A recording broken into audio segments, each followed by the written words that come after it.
All right. All right. Looks like we are live on pretty much all platforms at this point. What is good, everyone? What is good, everyone? OJ here. Welcome back to the stream.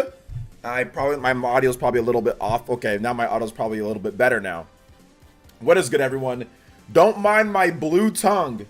I have some electrolyte water that I'm drinking, so it makes my tongue blue. So yeah, don't mind that, my bad, guys, but I had to definitely stock up on the electrolytes, stock up on the water intake, try to do my best, to stay hydrated out there, you know. So welcome to the stream, guys. Welcome to the stream. Yes, I'm out of the spawn cast because I missed one episode. Yes, I'm out. I'm completely out, guys. I'm out. All it takes, if you miss one time, you're kicked off the show. So yeah. Yeah, absolutely. I'm out. Let's hear my man Dior. What's good, Dior? Welcome to the stream. Ryan M. What is good? Jeffrey Tucker. Welcome. Jimculus says The Last of Us 2 Remastered just leaked. We already knew about that for a while, Jimculus. So that's not really it's not like just leaked. We already knew that they were going to be making a PS5 version of that game for a while. But yeah, I guess it's more out there now. What's up, Ram? Welcome to the stream. What's up, Ahmed? Welcome, Yoshi. What is good? What is good? Everyone keeps on saying Last of Us 2 just... we already knew that it was coming. We already knew that they were going to do that. So, I don't think it's like something new. We already knew that it was coming. So yeah. No, I'm doing good. I'm doing good. You don't have to apologize. It's just me being sarcastic. But I mean, let me just give you guys a little bit of advice, If someone misses one episode of the Spawncast, that doesn't mean they're off the show permanently. Like, Max has missed sometimes like a whole freaking 2 months in a row. Miss Click obviously missed for her own reasons. Jordan sometimes doesn't come on all the time. Like, that doesn't mean they're off the show if you miss one episode. Everybody's missed the episode at some point, with the exception of John, because obviously John has to be there. Hell, his own editor, Evan, has even missed episodes, So keep that in mind, guys. Hell, John's even missed sometimes to where he has to record the show early because he's got something to do on Saturdays, right? So yeah. Yoshi with the $5 and says, no Mario RPG spoilers. So hyped to start the game. Got my Geno Switch icon and Mallow pin as pre-order bonus in Australia. Yeah, we're not really going to spoil the game. We're not here to spoil the game. Even though the game is old, nearly 30 years old. We're not here to spoil it. I will be playing later, though. I will be playing later. We also have PlayerEssence Cross Nintendo. Stealth is going to come on in about an hour or something. We're going to talk about stuff. So that's going to be fun, too. So we got a stacked stream for you guys. Super stacked stream. Thank you so much. Combo count is still in effect, though. So if we hit our goals, we'll still extend the stream, even though the stream's already going to be pretty beefy at this point. So shout out to my man Yoshi. Also, Yoshi, thank you for the $5. You are the Hokage and Stream Ninja right now. I appreciate you, man. Thank you so much for your support. Thank you so much. Actually, that's the Ninja Gift Bomb. My bad. You guys give some love, respect, and emotes to Yoshi. I missed the kicked off the Spawncast. Well, you can rewatch it. We've got the Black Healy Awards coming up pretty soon here, so that should be fun. That should be a lot of fun. I'm looking forward to talking about the Black Healy Awards. What's up, Francisco? Yeah, we're gonna be playing tonight, like around maybe 5:36 my time. So look out for that. What's up, Yusufad? What's up, man? Welcome to the stream. What's up? Maybe if you pay to repair John's Lambo, maybe he'll bring you back. Maybe. Super Mario RPG remake is out. Can't wait to play it for the first time. Nice. Playing Super Mario RPG, loving it. Wish I had some voice acting though. No, that ruins the feel of the game. That completely ruins it. I don't want voice acting in the game because that would just ruin my own thoughts of how I feel. So absolutely not. I don't know why it played that twice, but yeah, absolutely not. No, it's an old school game. You're supposed to think of the voices yourself. I wouldn't want them to do it. Although, I mean, I guess it would. You could just turn the voices off, right? So I think it would have been nice if they actually added in voice acting just for those who want it. And then if you don't want it, you can turn it off. But I would definitely play with it off, But it would have been nice as an option, though. I agree with that. I agree as an option would have been nice. And also, not accusing you, but not everybody can read either. Like, read very well. So then you also have to think about people who can't read very well or small children, you know? What webcam do I use? I don't use a webcam. I use a camera, Lumix G7. I do my own voice acting. That's what I did back in the day. That's what I did back in the day. About to pick up Super Mario RPG today, but it was $40 on QVC, so I'll be here next week. Nice, nice. Yeah, QVC's been doing some weird specials out of nowhere. OJ, I'm surprised Super Mario RPG scored so low. 83 is low? Damn. It did a great job improving the SNES version, but it seems it wasn't enough to satisfy today's audience. I don't see how 83 is low. Do you guys really think an 83 score is low these days? Damn. Okay. Yeah, I didn't. That's what I thought it was gonna be right around mid 80s, mid-ish. You know, 80s. That's exactly where it landed. So, I don't know. I don't think 83 is a low score. I think that's actually a pretty good score. Hell, Death Stranding was nominated for Game of the Year and it got an 83. Control was nominated for Game of the Year. That was like 82, 80, 81. So yeah, I didn't know. I think that's just today's day, man. A lot of us, like, we think that anything that's not a damn 10 out of 10 or like, you know, Tears of the Kingdom or something like that, or Baldur's Gate, if it ain't like super like 9, all of a sudden like it's like a low score, like 8's a low score, and it's not. So yeah. Not gonna lie, I expected at least 85, but still good. I mean, I don't know. It's right around where you expected. It's 2 points off. It's like somebody saying I expected a 90, but something got an 88. It's like, that's damn near the same thing. Now, if it was like 4 or 5 points off what you were thinking, or 6 points off, then I get that. But like, if it's within 2 points of what you were thinking, that's right around what you were thinking. Like that's not that big of a deal. Like RGT has been saying, meta isn't the be-all end-all play. We don't have to listen to RGT to say that. Like that's been the case forever. RGT just said it because one of his games didn't review very well. The games that he likes don't review very well at times, but no, like that's been the case forever. Like it's not the be-all end-all. It's been the case forever. But once again, it's fine, you know. Let's see. Epic Globster says, "What's up, OJ? What's up?" I don't know. You guys had too high expectations. I don't know. Some of you guys' expectations were way too high because the game was never rated back in the day. Like it wasn't like officially rated. So people just making up like, "Oh, I thought it was gonna be like a 90 something." Like I don't know where y'all getting all these expectations from. Especially because it's a pretty simplistic RPG. Epic Globster, what's good? Epic Globster, welcome. Anything under 9 is literally unplayable. Yes. Unplayable. What's up? The Great Wall. Anything under 9, it's like, it's terrible. It's low. Anything that's not 9 plus. What's up? Caleb says, what's up? He says, what's up? Ordered tomorrow RPG on Wednesday from Amazon. I got it today. Persona 5 Tactics at the same time. Amazon says they'll email me when it's ready to ship. Nice. Let's go. What's up, Gaming Mariner? Yo, flipping the switch with the no message though. What's good, flipping the switch? Thank you for the Big 10, starting off the heat. Yoshi and my man flipping the switch. That's a 2-pointer, baby. Let's get it. Thank you so much. And Mr. Flipping the Switch, you are now the Hokage and Stream Ninja. You guys give some love to Flipping the Switch with the big $10 dono. Let's go, boys and girls. I think I saw Bead Queen here too. What's up, Bead Queen? How you doing today, young lady? How are you doing today? I don't think I said what up to you. If I haven't said hi to you, make sure you say what up in the chat. Make sure you say what up. Make sure. Stealth mentioned it might be pretty easy and wishes there's a difficulty option. Yeah, the game is easy, which the game was easy back in the day. So it would have been nice. The only difficulty that's in the game really is like when you replay it, and then there's like the boss rush mode, or like the replay boss modes. That one's pretty hard. And then like the secret boss that's in the game is kind of tough. But yeah, the game was never hard. There's an easier difficulty, but it would have been nice if they made like a hard difficulty. But the game's not hard. It's not a hard game. Never was. But this one's harder than the original because if you replay it, you can play the bosses, and the bosses are way harder. So like the original didn't have that. Flipping the switch. Shout outs. Thank you for the big $10. Appreciate that, my man. Thank you. What's up, Robert? Thoughts on Dragon Quest Monsters? I'll talk about it more. I think I'm getting a review code in a couple weeks. So I'll talk about it more once I get the game. Let's hear. Anybody play Persona 5 Tactica? I'm pretty sure people played it here. There's some people that have already bought it, but sometimes like when you buy a game, like it doesn't get here day one. You gotta like wait a little bit. What's up, Jay Biggs? Welcome. What's up, Mega Lee?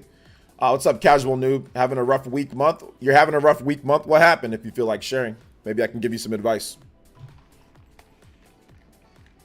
What's up, Superpower Man? Welcome to the stream, brother. Good to see Gaming Mariner here as well. Good to see Flipping the Switch. Good to see Taurus. What's up, guys? Mario Rendon. Yak Diesel. Lewis is here as well. Ahmed. Celtaverse is here. Buster 5. What's up? Jim Culus is here. Let's go. Chalice DJ. What is good, guys? Francisco. Alonzo Vines. What is good, guys? Welcome to the stream. Welcome to the stream. Yo, Chris the Shriner Dog with the $5 holla. And he says, missed out on the OG Mario RPG because I played too much Chrono Trigger. Now that's on Switch, would you recommend it? Absolutely, I'd recommend it. Absolutely, I'd recommend Mario RPG. It's a fantastic game. Very, very, very good game. Very good game. Absolutely recommend it. Nintendo gave me a review code for it, so we'll be playing it tonight. So if you want to, you know, kind of watch it, I'll be playing it around 5:30 or like 8:30 ET. So if you want to kind of see the game and check it out for yourself, you can. I'll also have a video on it maybe this weekend. I've got some reviews that I want to have lined up. I want to have my reviews for like, I just bought Naruto Cross Boruto on Switch, so I want to play that and probably get a review out or get something out, get some content out on that. And then Star Ocean, I kind of want to do, like I'm playing Star Ocean on my PS5 and PS Portal, but I kind of want to play Star Ocean on the Switch more too. So I'm trying to get some more gameplay on the Switch. I bought the game physical, have the game digital, so I'll get all that situated and squared up. Persona 5 Tactica is a game that I want to play, but I'll probably have to wait till later in the year. So we'll see about that. So yeah, man, it's good stuff. Do we know how long Dragon Quest Monsters is timed exclusive to the Switch? No, we don't know anything like that. They don't reveal that stuff ahead of time.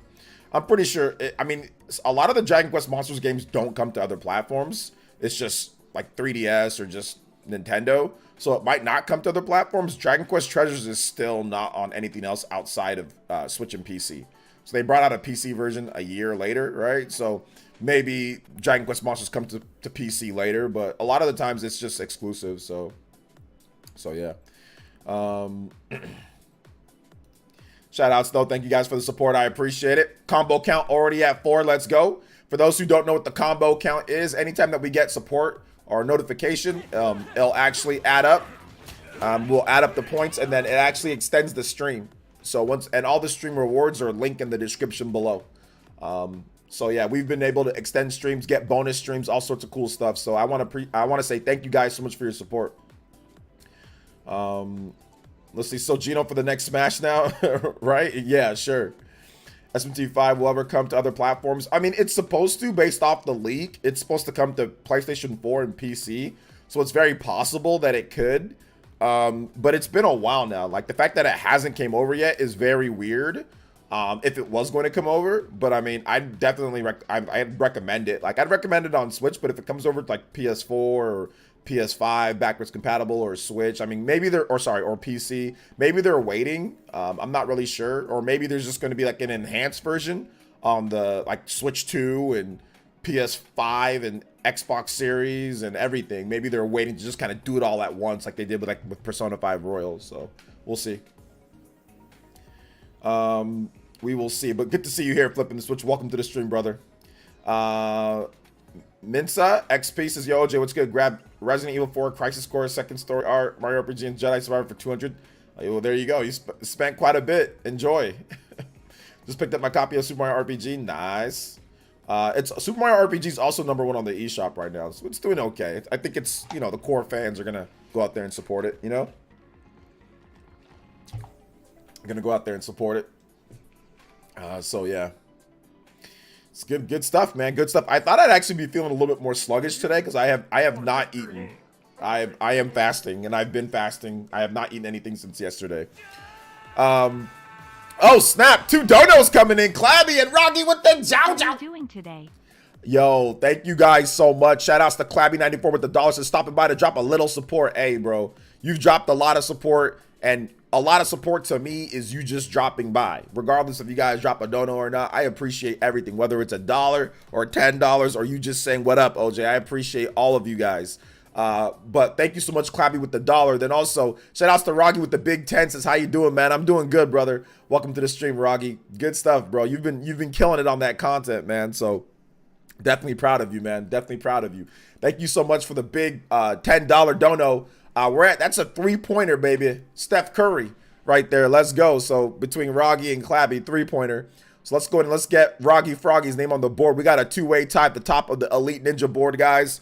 Anybody does 10 or more, you can tie him up or you can pass him up. Let's go. Roggy Froggy, thank you so much, man. I appreciate that. Thank you for your support tonight, guys.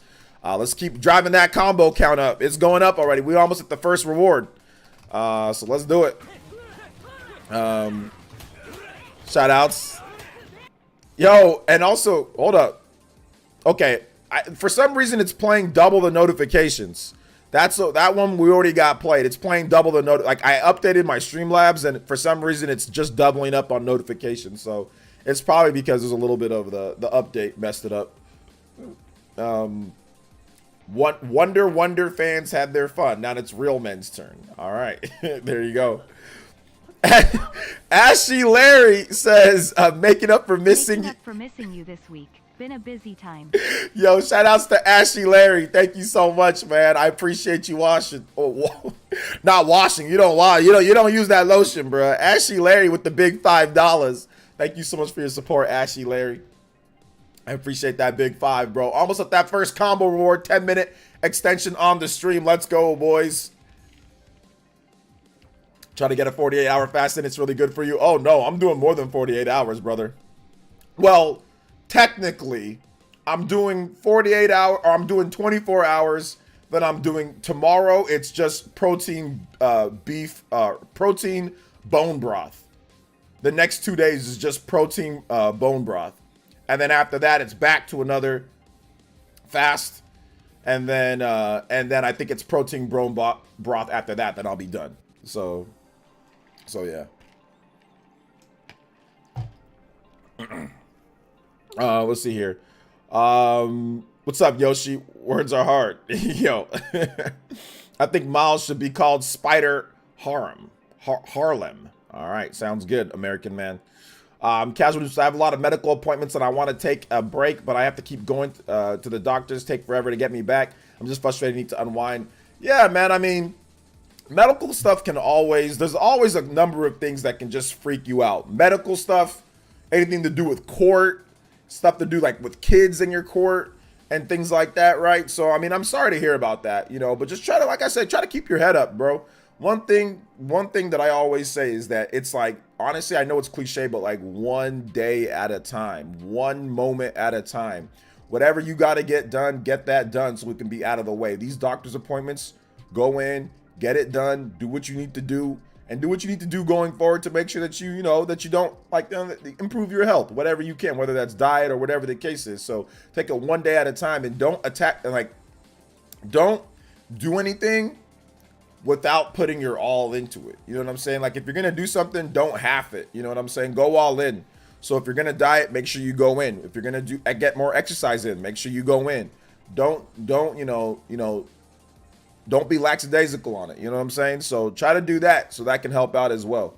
Super Mario RPG out with this stamps what's likely a top 10 all-time year for Nintendo. Yeah, I'd probably say it's more like a top 3. Bad news, you get Persona 5 Tactica next week. That's okay, man. You ain't going nowhere. What do you think of Mario RPG Remake? I'm 3 hours in. I haven't even started it yet. I'm starting it tonight, QB. But I mean, I've already played the game. It's the same game, but better. So it's really good. I already know it's really good.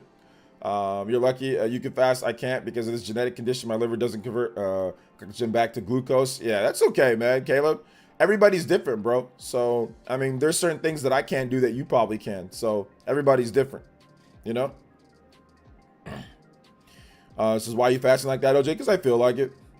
Ryan Tyler says, life lessons with PlayerEssence. Yes, sir. Yes, sir. Hey, what's up, Brenna? How you doing today, young lady? Hey, OJ, Super Mario RPG is awesome. First time playing it. I can see why it's so beloved. Yeah, Costa, it's really good. It's really charming. Like I said, it's not like the hardest core RPG, or it's not like Dark Souls or Demon Souls or anything crazy, but it's still really good. You know, it's still a lot of fun. Still a lot of fun. So if you guys have any questions or comments, feel free to keep firing. We are going to get to some of the topics, though. Make sure you guys hit that like button if you have not already hit that like button. Make sure you hit that like button. Let's talk about this PS Portal, because I put a lot more time into the PS Portal lately. And while there's some good things about the PS Portal, I mean, let's just talk about the good. The good is that the haptics are there. It's pretty comfortable to hold for the most part. It's a bit heavy, but it's comfortable to hold. The haptics are all there. Like, it has a nice screen, even though it's LCD. The screen's very nice. So those are like the good things about the system. It's also like the interface is kind of sleek, and it's like a portal, right? Like, you jump into a portal of your gameplay. So I do like the interface and stuff like that. However, there are so many negatives. It's hard to really recommend outside of a select specialist type of people who want to play it, or like a content creator trying to cover it. The PS Portal, one, you can't use your own Bluetooth. You got to use theirs, which is just complete trash. Now, there is a headphone jack, but that's just complete trash. Two, it can't connect to any type of anything that needs like a login. So like, if you go to like an airport, or if you go somewhere you need to like log in, there's no web browser, so you can't use it there. You have to use your hotspot, your Wi-Fi, or something that doesn't have a login, which is just a huge oversight for those traveling. Obviously the always online, I mean, it's a streaming device, so it's like whatever. But it's also, like I said, it's kind of heavy. It's comfortable, but it's kind of heavy, and it's ugly as hell. It's like it's one of the ugliest handhelds that I've ever seen in my life. It's really ugly. It looks ugly. It looks ugly when you display it. It's ugly as hell.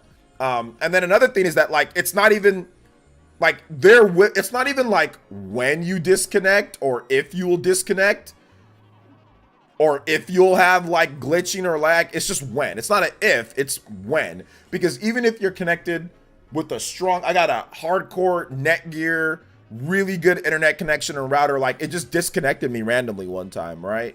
Or it would just kind of like, sometimes like the bandwidth isn't quite all there, and it would like lag a little bit, right? And like, you don't have any bandwidth adjusters or anything like that. Or if someone else gets on the internet or something, like, it's such a specific situational use, which for me, it would be, if the only way that I would say that, like, to really go out there and drop, you know, like, if this is going to be of use to you, is like, if you want to play RPGs lying down in bed. Like, that is like the only thing that I would say, right? Yo, shout outs to Rena Habag. Oh my goodness. Young lady, Rena Habag with the 5 gifted members. Hey, yo, let's go. Thank you so much, Rena. I appreciate that. Let's get you up on the ninja gift bomb. Yo, Rena H with the ninja gift bomb. 5 gifted members. That gets us 5 extra combo count at our first. You guys know what it is. Y'all know what it is. Y'all know. Hold up. We got to do it. We got to do it. Oh, wait, hold up. Hey, let's go. Thank you so much, Rena. I appreciate that. Shout outs. First combo breaker. The stream has been extended for 10 minutes. Let's go. We're 2 away from a 15-minute extension, and here we go. Cristobal C with the 31 months, getting us very close. Now we're at 14. Tune in tier. Let's see who got those memberships. Jimculus, Armchair, Nicole M, Isaiah D, and Antonio. Congratulations. I think the portal's gonna flop. If they don't fix what's wrong with it, it's not gonna flop. You know why it's not gonna flop? Because Sony's never gonna tell us the sales numbers for the system. So you can't flop when you don't know what the sales numbers are. When you don't know what they are, and it's just meant to be an accessory, you can't say that something flops. So they're not gonna tell us. Now, internally, or could we say that maybe they didn't sell that many? Yes, but apparently Sony says this isn't designed to be like a profitable system. It's simply just an accessory for those who want it, you know? PlayStation Portal seems to have a cool portal-like startup return classic aesthetic. Yes, it does. That's what I'm saying. Like, the interface is cool. The interface is pretty cool. Can't wait for mods. I'm sure you'll play offline somehow. No. unless they were able to hack it to where, I mean, like, to play your PS5 games, no, there's no way. It doesn't have the internals to run games like that. I mean, maybe I think like PS1 or something like that, like, but nah, it don't got the internals to be able to emulate PS5 games or to be able to play PS5 games, and you probably can't do anything significant on the system.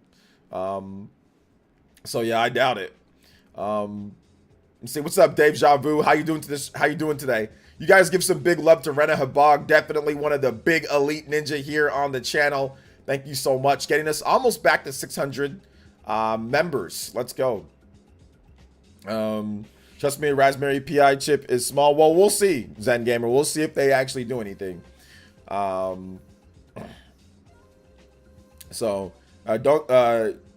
they have to tell us in shareholder meetings? They don't. No, they don't have to tell us in shareholder meetings. They don't.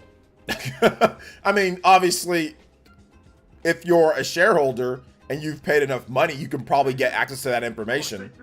But no, they don't have to. Microsoft doesn't tell us sales numbers at all.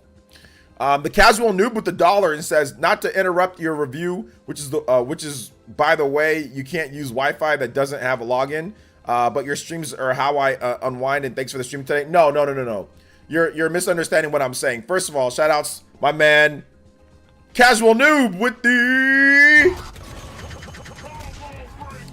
shout outs. Thank you so much for that. Appreciate it. Combo Breaker 15. No, so what I mean login is like, you know, like when you go to the airport and they tell you have to like log in to use their service, like you have to accept terms of service like through a web browser. That's what I mean. Now, when it comes to just like your own home network and like your password for your Wi-Fi, that's completely different. So no, I'm saying a login like to actually use a service, like to accept terms of service, right? So that's what I'm talking about. Shout out to Casual Noob. Let's see, OJ means hotspot, I think. No, like I said, guys, like, have you guys never like went and accepted a terms of service at a airport? Do you guys not know the difference between like your home, local, and you don't have to log into somewhere like a website? All you got to do is put in the encryption key, like put in your password, and then that works, right? For Wi-Fi at home. You don't have to go to a website and accept the terms of service. All right. So like if you go to certain places, a hotel, hotels, airports, restaurants, stuff like that, usually you have to accept terms of service like through a web browser. Then you can go on and maybe you put in a password, maybe it's not. But that's usually what you have to do. So I mean, I hope we can understand the difference here, guys. Yes, you can use a phone hotspot. Yes, that's what you're going to have to do in order to use the PS Portal on the go. You're going to pretty much have to use your mobile phone as a hotspot, you know, to get that on the go. There might be some places where you have access to like the router or whatever, and like you can just log in. But for the most part, you're gonna have to use like your phone. It doesn't work very well. I mean, like I have good 5G, and I know it's probably not the best 5G, but I did test it out, and it doesn't work very well. Like it didn't work very well for me. I mean, it works, but it doesn't like work, you know, and it just uses an incredible amount of data. So if you get throttled, which a lot of people get throttled when they're, you know, when you're with these plans, like you'll get 5G for a certain amount of time and it says unlimited. Nah, that's fake. They'll throttle you if you're using too much, you know? So yeah. It works, but it's very situational. Like I say, if you're someone that wants to play RPGs lying down in bed, PS Port, like, and like, you don't have a Switch or you don't have a Steam Deck. Like if you have a Steam Deck, there's no need for this thing because most of PlayStation's games are on Steam Deck, right? So to me, this is like, if you have a Steam Deck, this isn't even worth it. Like if you have a Steam Deck, it's not even worth it. Not even worth it at all because most of the games on PlayStation are on Steam Deck. Now there are some that aren't Steam Deck, whatever, and you have to do maybe a little bit more tinkering and all that, but sometimes you have to tinker with the PS Portal, like, and it's not instant. Like sometimes it's like you got to connect and it takes a little bit of time, and then once again sometimes it disconnects. Like it works and it's okay for what like like it's exactly what you'd expect it to be for the most part, but there's still a number of issues with it, you know? Still a number of issues with the system that just, it's hard to overlook all the issues. Like it's kind of hard to overlook all the issues, you know? So yeah. That's the problem overall. Like that's the biggest problem. And I know like SwitchUp did like a little review on his own and he said a number of different things. So yeah, like no media streaming at all. 4.5 hours battery. I haven't tested out the full battery life, but that seems about right for it, you know? That seems about right. Two PS portals equals 1 Steam Deck. Yeah, okay. So what's your point? No offense, Casual New. What's the point of that? Telling me that. I mean, I know the price of the Steam Deck and I know the price of the PS Portal. What's up, Luano? Welcome. Anyone know if Super Mario RPG has a day one patch? I have it digital, so I don't know if it has a day one patch, but I don't think it does, but it might. But I don't think it does. So I would sell stock if it was withheld shady AF. I mean, they provide, their biggest thing that they provide numbers for are like their systems being sold and then revenue. So they provide numbers for like the revenue coming in and like the profit and all that. So you know all the most important things. So I mean, like, not if they stop, obviously, like if they didn't provide that, that would be, well, that'd be very weird, you know, and probably illegal. Ram says, I can imagine. I wonder if a dedicated hotspot would be better than a monthly sub. There's no day one patch.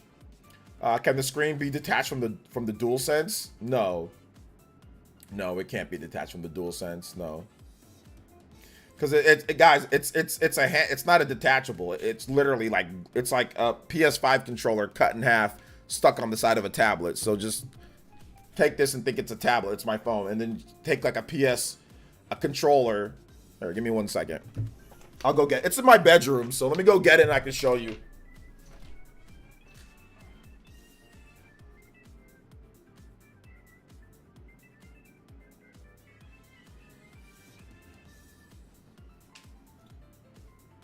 So essentially, here's a PS5 controller, right? Here's a PS5 controller. You guys see the PS5 controller, right? How it looks. It feels literally just like it. Here's the PS Portal. Here's the PS Portal.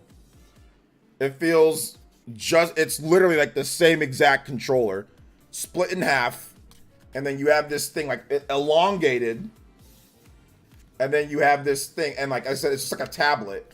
It's like cemented on here. I mean, I'm pretty sure you could remove it, but there's a I think that's a headphone jack. Is that a headphone jack? Yeah, there's a headphone jack, and then there is a USB-C on the bottom, and then on the top it's like all the same buttons, right? All the same buttons, and then on the top here, you have like your power, you have your I don't know what this button is, but then you have like your adjust the volume. So I can like turn it on and show you guys what I'm talking about, right? So like right now it's almost, so it's like there's like the screen, right? And then you just, it says press to like unlock it. You can press the PS button, and then as soon as it turns on, it starts connecting to your PS5, right? And if your PS5 is in sleep mode, it'll turn it on. However, I haven't figured out a way. I'm pretty sure there's a way, but I haven't figured out a way to turn on, if my PS5 is off, turning on my PS5 like when it's off. I haven't figured that out yet. So then once it's ready to play, it'll say ready to play, and then you just press the X button, and it's like a portal going into your system. So right now I'm streaming, so we'll see how well it works while I'm streaming. So, but yeah, like I said, it's a bit jittery right now. Like, it's kind of hard to see, but I mean, that's essentially how it works, right? And then you just play. I mean, it works, but like I said, sometimes there might be a little bit of jitter, depending on like what your internet connection's like. But I mean, to be honest, This isn't too bad, and yes, it has a speaker for those. This is as loud as it gets. Speaker's pretty trash quality, but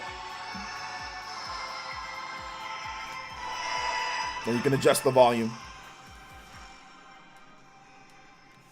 So I mean, yeah, that's how it works. But like I said, it's too long. Like it's too, like it feels like when you play, it feels like you got like a big old like. Feels like you gotta play like this. It's just, I don't know, man. I don't know. But I mean, if you want to play PS5 RPGs, you know, lying down in bed, it works for that. It works for that. But I highly recommend having obviously a good router, having good internet connection. But like even like right now, like I said, it's kind of jittery. But I mean, it works. It works. It works well enough. And then when you're done or when you want to stop, you can put your system in sleep mode. So you can go to power just like the PS5. It's just controlling your PS5, and then you can put in rest mode, and it'll put your PS5 back in rest mode, and it'll turn off. So yeah. And then, oh yeah, one more thing. And then from there, it'll show you like you want to reconnect, okay, or you can just put your system in sleep mode too. So then you just press that, and that puts it in sleep mode, and you're done. Or if you're not done, you're not done. I'm gonna put it over here because this thing takes up too much space. So that's that. Yeah, it's heavy. It feels heavy. I don't know how much heavier it is than like, let's say I don't know how much heavier it is than like, let's say like a Switch OLED, but it feels heavier than a Switch OLED. It feels heavier because the controller, you know. So it does feel a little bit heavier. Is it longer than Steam Deck? I don't have a Steam Deck, so I wouldn't know. But I'm pretty sure you can find comparisons and check it out. 70-inch screen in the middle. Yeah. It's like a tablet with the DualSense on it. Yeah, it's like they took a tablet, then they just split a DualSense in half and then put them connected and then connected the backs. I mean, that's all they did. Yes. I mean, Steam Deck OLED is way more expensive. So you've got to factor that in. Like Steam Deck OLED is like, I think it's like $600 to $700 for a Steam Deck OLED. I think it's $549 for like one of the versions, then like $649 for the other version or something. So I mean, Steam Deck OLED is like way more expensive, right?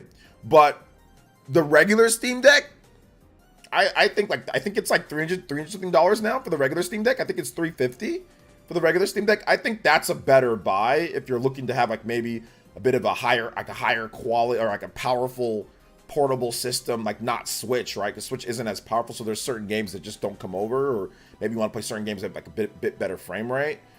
Maybe like a Steam Deck would be a better option. You just remember Mario RPG time, and I don't like your disrespect, LJ. What are you talking about? What's up, Party Man? Shout outs, Party Man. My bad. I forgot to say what up to you. What up, man? What's up, Mr. David? Welcome to the stream. Welcome.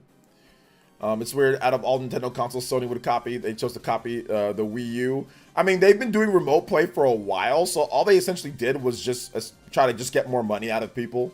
I mean, but like they've had like a PS remote play. Like you've been able to use remote play for a while now. Like on your PS5, like if you have the app, you can download the app and then you can remote play your PS5. Like you can control it or get one of those cell phone things and hook it up. Like, but there's like an officially licensed PlayStation Backbone controller for your cell phone, right? So all they're doing is just getting more money out of people, right? Like all they're doing is just trying to offer like their own thing that's a bit more for core gamers, right? That offers like the features of the PlayStation 5, because remote play through your phone does not offer like the haptics and all the stuff that the PS5 controller offers. So what they're doing is like, hey, if you like remote play, you can get this, right? That has the haptics and has like a bit higher, big screen and all that, right? So yeah.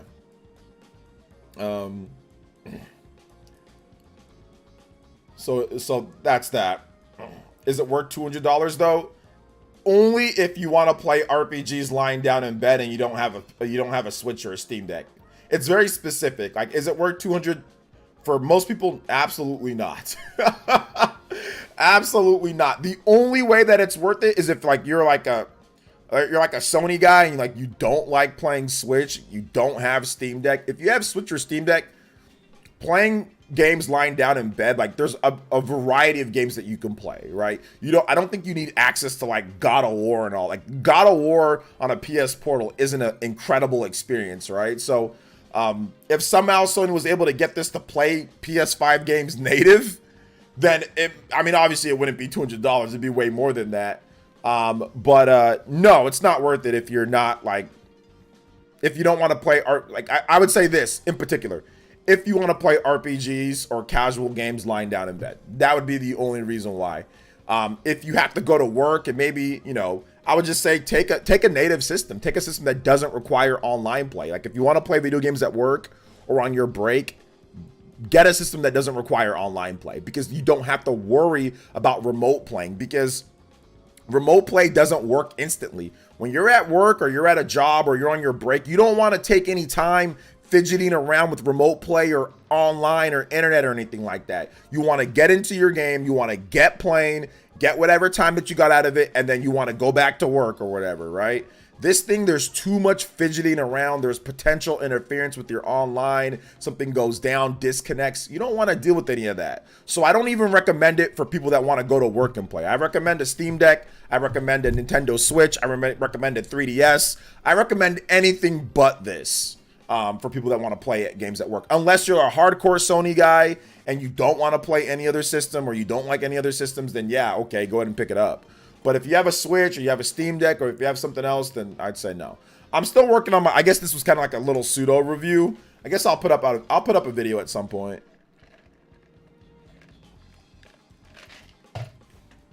So yeah. Yeah, I like retro indie game. Yeah, if you're looking to play retro indie games, Switch is the system to get, or Steam Deck. So yeah. Is it good for action RPGs like Spider-Man? I don't think so. And the reason why I say it's not good, I mean, it can be good for Spider-Man, but I'd say it's only good for Spider-Man like if you want to knock out some of the side content stuff.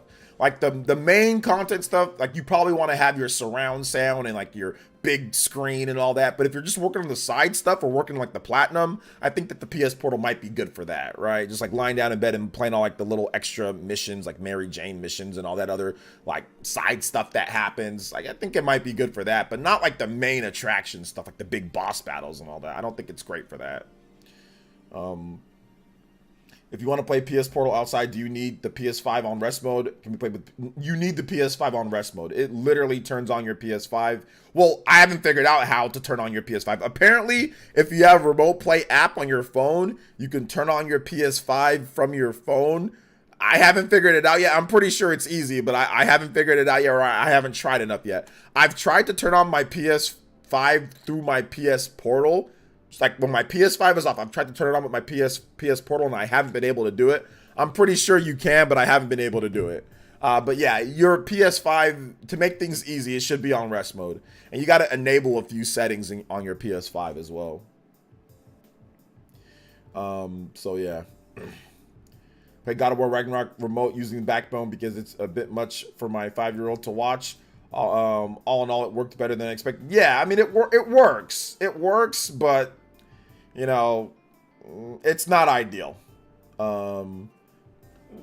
So yeah. Steam Deck gonna need an extra battery pack because battery isn't good on the high setting. Apparently, the new Steam Deck has a better battery, so you are gonna get a little bit better battery on the new Steam Deck. PS Exec says PS Portal purpose is to get more PS users to play more PS5. So they're saying users are not playing enough PS5. So why not give us a dedicated handheld? Because a dedicated handheld would cost them too much. It would cost them, if you can't have a way to get a dedicated handheld that plays all of your PS5 games, it's not worth making. You know, it's just not worth making. The Steam Deck, while it's very good, like it's not quite the same power as like a PS5, right? So if they wanted to do a dedicated handheld, they'd have to figure out a way to actually get all of your games on PS5 to work no problem whatsoever on a portable, and that would just be too expensive. The system would be very expensive, and I don't think it'd be a good move right now. Not right now. Maybe later. So yeah. Well, the fact that I've already talked about the PS5 portal on my stream right now, and it's already became a tax write-off, and the fact that I've already posted about it on Twitter, it became a write-off as soon as I posted about it on Twitter. You see the printable reverse cover for my RPG, pretty cool. Yeah, I saw that. Paul Gale says, "How's it going? How's it going, man?" Cuts, what's up, Cuts? Welcome. Steam Deck is arguably the only handheld PC that really does it right. Arguably. ROG Ally and other similar handhelds have like 1 hour battery life. You crank up the graphics. Yeah. I mean, the thing about it is that there's no point in cranking up the graphics on like a portable system, right? Like, it's portable. So there's no need for you to be like cranking it up all the way. Like, the screen's too small. So I get that. But yeah, it doesn't last very long. Even if you do good optimization for like the battery. Like, if you're playing a big game, it doesn't last very long. But I think that Steam Deck and like if you're out somewhere, like playing massive games probably shouldn't be the priority. So yeah, rest mode killed my PS5. It wouldn't boot normally, so I had to reset it. It took hours until it got normal. Yeah, rest mode. There's been some issues with rest mode before in the past. I think they did some updates to help out with that. Sony is already struggling with output for PS5 games, PSVR games, and adding a handheld is a bad idea. Exactly. Like, the output would be tough, but once again, that's why I say, like, if they did do a handheld, it'd have to be essentially just a PS5, where everything that works on PS5 works on the system. Like, no questions asked. It couldn't be like, oh, well, PS Vita 2 games are different from, you know, from PS5 games. It couldn't be like that. It'd be like Nintendo Switch, right? It'd have to be all your games work on one platform. And right now, the PS5, obviously, it's powerful, it's whatever. To be able to shrink that down and make it to where you can play anything, like it's simply a PS5 in your hand, that would be too expensive.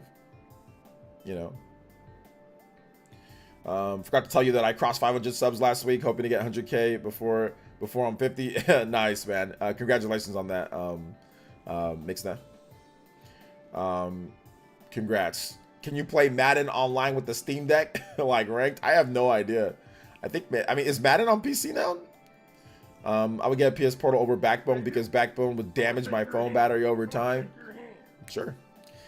Crispy Tofu with the dollar says, "Hey OJ, just curious if you believe the Xbox tax is a real thing. Would like to hear your thoughts on it if possible." Yeah. I actually got into an interesting discussion with John Wolf, who's a big Xbox guy on Twitter. Right now, a lot of Xbox guys think that there is a tax. And to be honest, like, I'm not even going to try to be hypocritical here. I think back when the Wii U was getting bodied, you know, I think I made a video talking about the conspiracy about that stuff. So I understand their viewpoint. But also I realized that it had nothing to do with conspiracy. I was wrong, right? And that's the same thing that's going on right now with these Xbox guys. It's like, they feel like it's, oh my gosh, like there's a problem, like these people. But the difference with the conspiracy with the Wii U was like it was based on the developers, not the media. I mean, some of it was media, but mainly developers. This one they're talking about, hey, it's like with the press, it's with the media. The Game Awards, right? Because Starfield was only nominated for one category, and there was no Xbox games in Game of the Year. So yeah, so no, ultimately there is no Xbox tax. It's just that Microsoft ain't making the heat. Microsoft is not making, they're not making Game of the Year quality games. Like, they're not making them, like, consistently. Now they have a bunch of developers that can make Game of the Year quality. Deathloop, that's a Game of the Year quality game. That's Bethesda, right? So, I think not at this point, maybe, you know? But at the same time, like, you know, there is no Xbox tax. It's just fans being upset. Like, for example, I got into a discussion with John, right? Not John Spawnwave John, but John Wolf guy, who's a big Xbox guy, and he's like, "Oh well, where's all the media saying all the other yearly franchises, you know, we should move on from them, right? Where's all the media talking about that?" Because there was a article that went up that said like maybe we should move on from Call of Duty because of how bad it is, and he was trying to say, "Oh well, now that Microsoft owns it, they're saying move on. Like people buy the game, people think it's fun." But I showed him many articles of them talking about, like, the media has written many articles about Madden, about FIFA, about NBA 2K. Like, why are people buying this crap? It's not very good. We need to move on from it. Like, these yearly franchises. So, I mean, he still disagreed with me, but he's like, "Oh, well, I didn't know." It's like, well, yeah, because you're not looking for it, you know? You got to look for something to know about it, right? So if you say, well, where's the media talking about this? What you should have done, the first thing that you should do is Google search yearly franchises. Like, I don't know why somebody would say the media never talks about other yearly franchises, you know, people, you know, moving on from them. Why would you not just Google search it first before you say that? Like that's and I think that's the problem. Like with the Xbox tax guys, they'll just say things, and I had multiple people telling me, "Oh, nobody ever says anything about any other yearly franchises." No, they do. They talk about that with Madden. They talk about that with NBA 2K. They talk about that with MOBA or not MOBA with mobile games. They talk about that with lots of stuff. You know. So the Xbox tax isn't real, but I understand why some people think that it is. You know. I understand why some people think that it is real or whatever. Xbox isn't entitled to Game of the Year nomination just because PS Nintendo got one. I agree, man. I 100% agree. Xbox withheld early access reviews for Starfield, and maybe the voting press didn't want to nominate. Plus, game hit or miss, so there's that. The game wasn't good enough this year. I mean, maybe in a past year, but this year was just stacked with 90+ rated games and high 80s rated games. The game just wasn't good enough to get nominated. Now, some people are saying, well, what about Hi-Fi Rush? You know, Hi-Fi Rush, it's very good, but it's not better than all the games this year, right? Like, I don't think, and like the press liked Alan Wake way more than Hi-Fi Rush, you know? I personally did not like Hi-Fi Rush at all. But I know Hi-Fi Rush is really good. So I think that's really where people are upset about, is like Hi-Fi Rush not getting nominated more or Game of the Year nod. But you know, I think that the ones that they picked were the 6 best games of the year. Objectively, I just think those were the 6 games that should have been nominated. So yeah, that's that. There is no Hogwarts tax either, at least in my opinion. Happy birthday, Paul. Happy birthday, Paul. Paul Gale, is Paul Gale, it's your birthday today? So if it's your actual birth, okay. Oh, your son's having a birthday party. Okay, happy birthday to Paul Gale Jr. To Paul Gale's son. Paul Gale's son is having a birthday. So shout outs to little Paul Gale. To be honest, I played a bit of Starfield. It's just okay. Yeah, it's just okay. 2023 was really stacked. Exactly. Hey, what's up, Mr. Davis? How you doing, man? Welcome to the stream. All right, it's all good, Mr. Davis. Xbox Defense Force second in command Bilky says MS always gets the short end of the stick. Everyone jealous of our money. Right, man. They got a lot of money though, for real.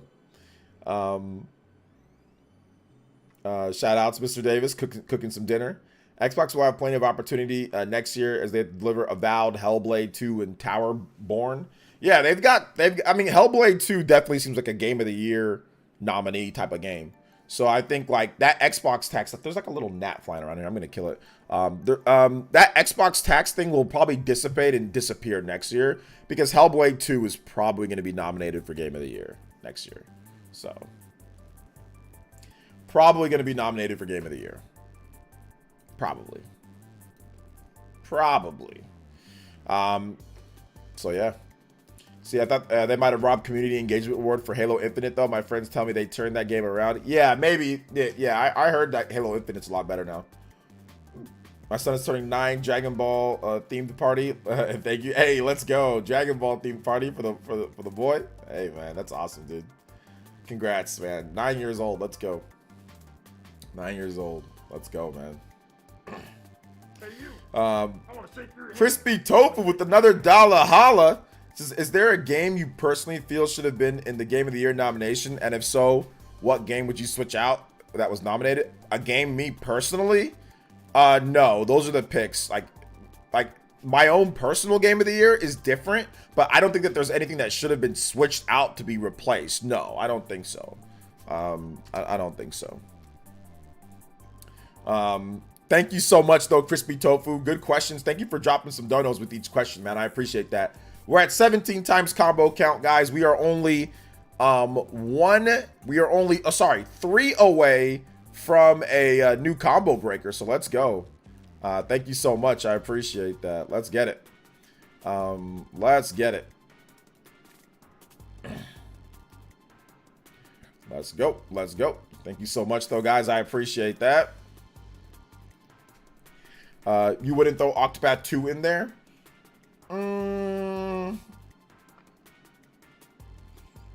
Probably not. I mean, I gotta play Alan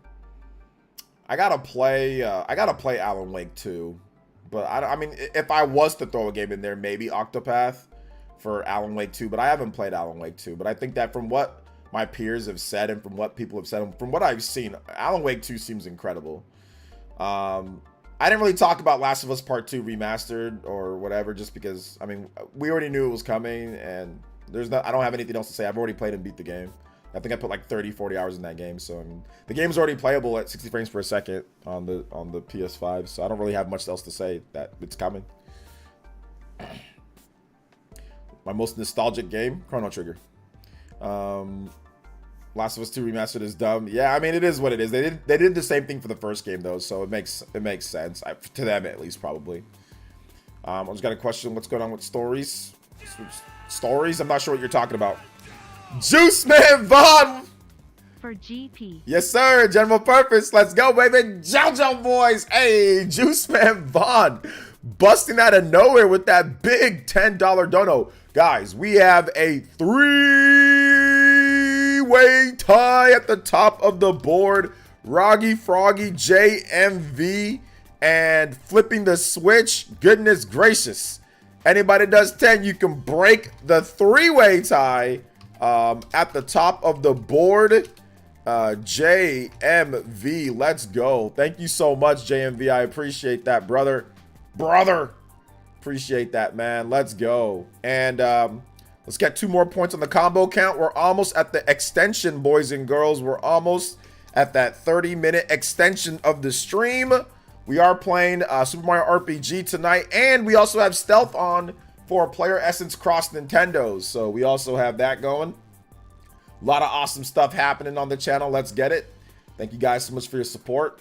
And I do have a top 25 best action, I think action adventure games list that I'm working on. Hopefully I can have that done in the next day or two. But I already did. I know you guys, some of you guys might be saying, wait a minute, you already did a top 10. And yes, but that top 10 was not very well done. Like, it was good, but it wasn't a lot of you guys didn't see it. And I think that a top 25 would be better. Because like 10 games is just not enough for action adventure on the Switch. So I am eventually I'm remastering my own list. Let's go. And adding way more games in this time. Yeah, Mr. Davis, I'm not sure what you're talking about, bro. Hellblade 2 has to come out first for it to be nominated. Yeah, I think it's going to come out next year. Probably got Baldur's Gate 3 physical. 80 is a little weird, not holding out hope for Alan Wake 2. I think Alan Wake 2 will eventually get a physical. $80 for Baldur's Gate 2 makes complete sense because they know that they can get the fans because it comes with a bunch of goodies. So yeah, they want to minimize the risk and then also add a bunch of stuff for people. So it's gonna sell well. So I got The Last of Us 2 for $10 in February. I don't think a $70 remaster is worth it. Yeah, like that's why there's no need. There's a free update that you can just do where it gives you 60 frames. Now, don't get me wrong, the PS5 version is probably gonna look incredible and it's gonna load way faster and run way better, probably. But you know, I'll pick it up maybe like when it's super cheap, but I'm not gonna go out there by day one. So yeah. What's up, Huber? Yeah, what's good? Welcome to the stream. What's up, Christian Me World? Welcome to the stream, man. Enjoying Super Mario RPG since this morning. Hope you're having a great weekend. I'm doing good, man. I'm doing good. Yo, what's up, Junior? Welcome to the stream, man. Welcome. What's up, God Emperor? Welcome to the stream, brother. How you doing today? You meant to say this? Do you think next year when Switch 2 RoboCop? I mean, possible, but probably not, man. RoboCop just is like kind of like a random game. I mean, it could. I mean, RoboCop was supposed to be on Switch, so I said it's possible that maybe RoboCop does come to Switch 2. So it's possible. It's possible. So yeah.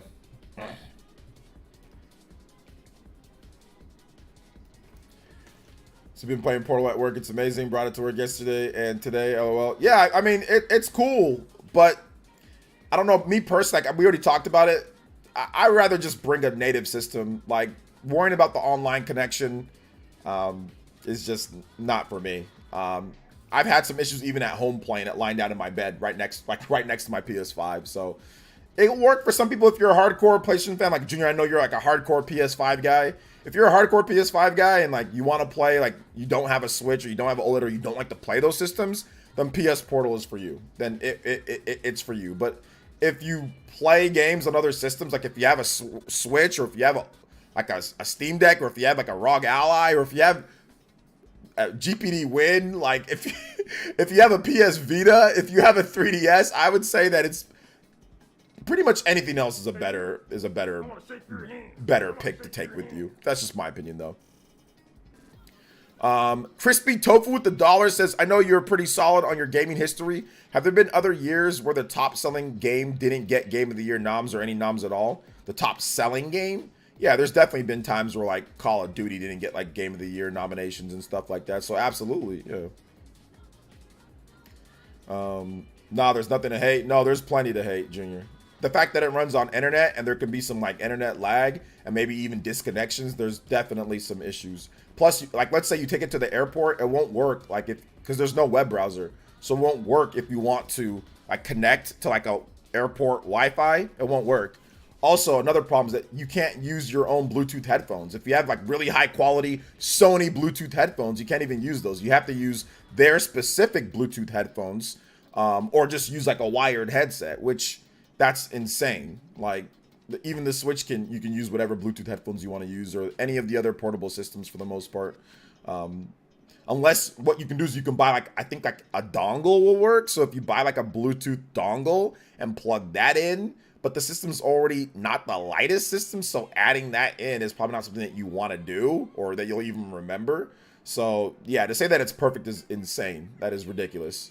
Literally, you can't use like if you already have like a high quality Sony headset, you can't use, or like high quality Sony earbuds or Bluetooth headphones, like you can't use those. Like you got to use the specific ones built for it, which is just insane. So yeah. My daily carry is Sega Game Gear with the sock full of batteries. Nice. Let's see, Last of Us 2.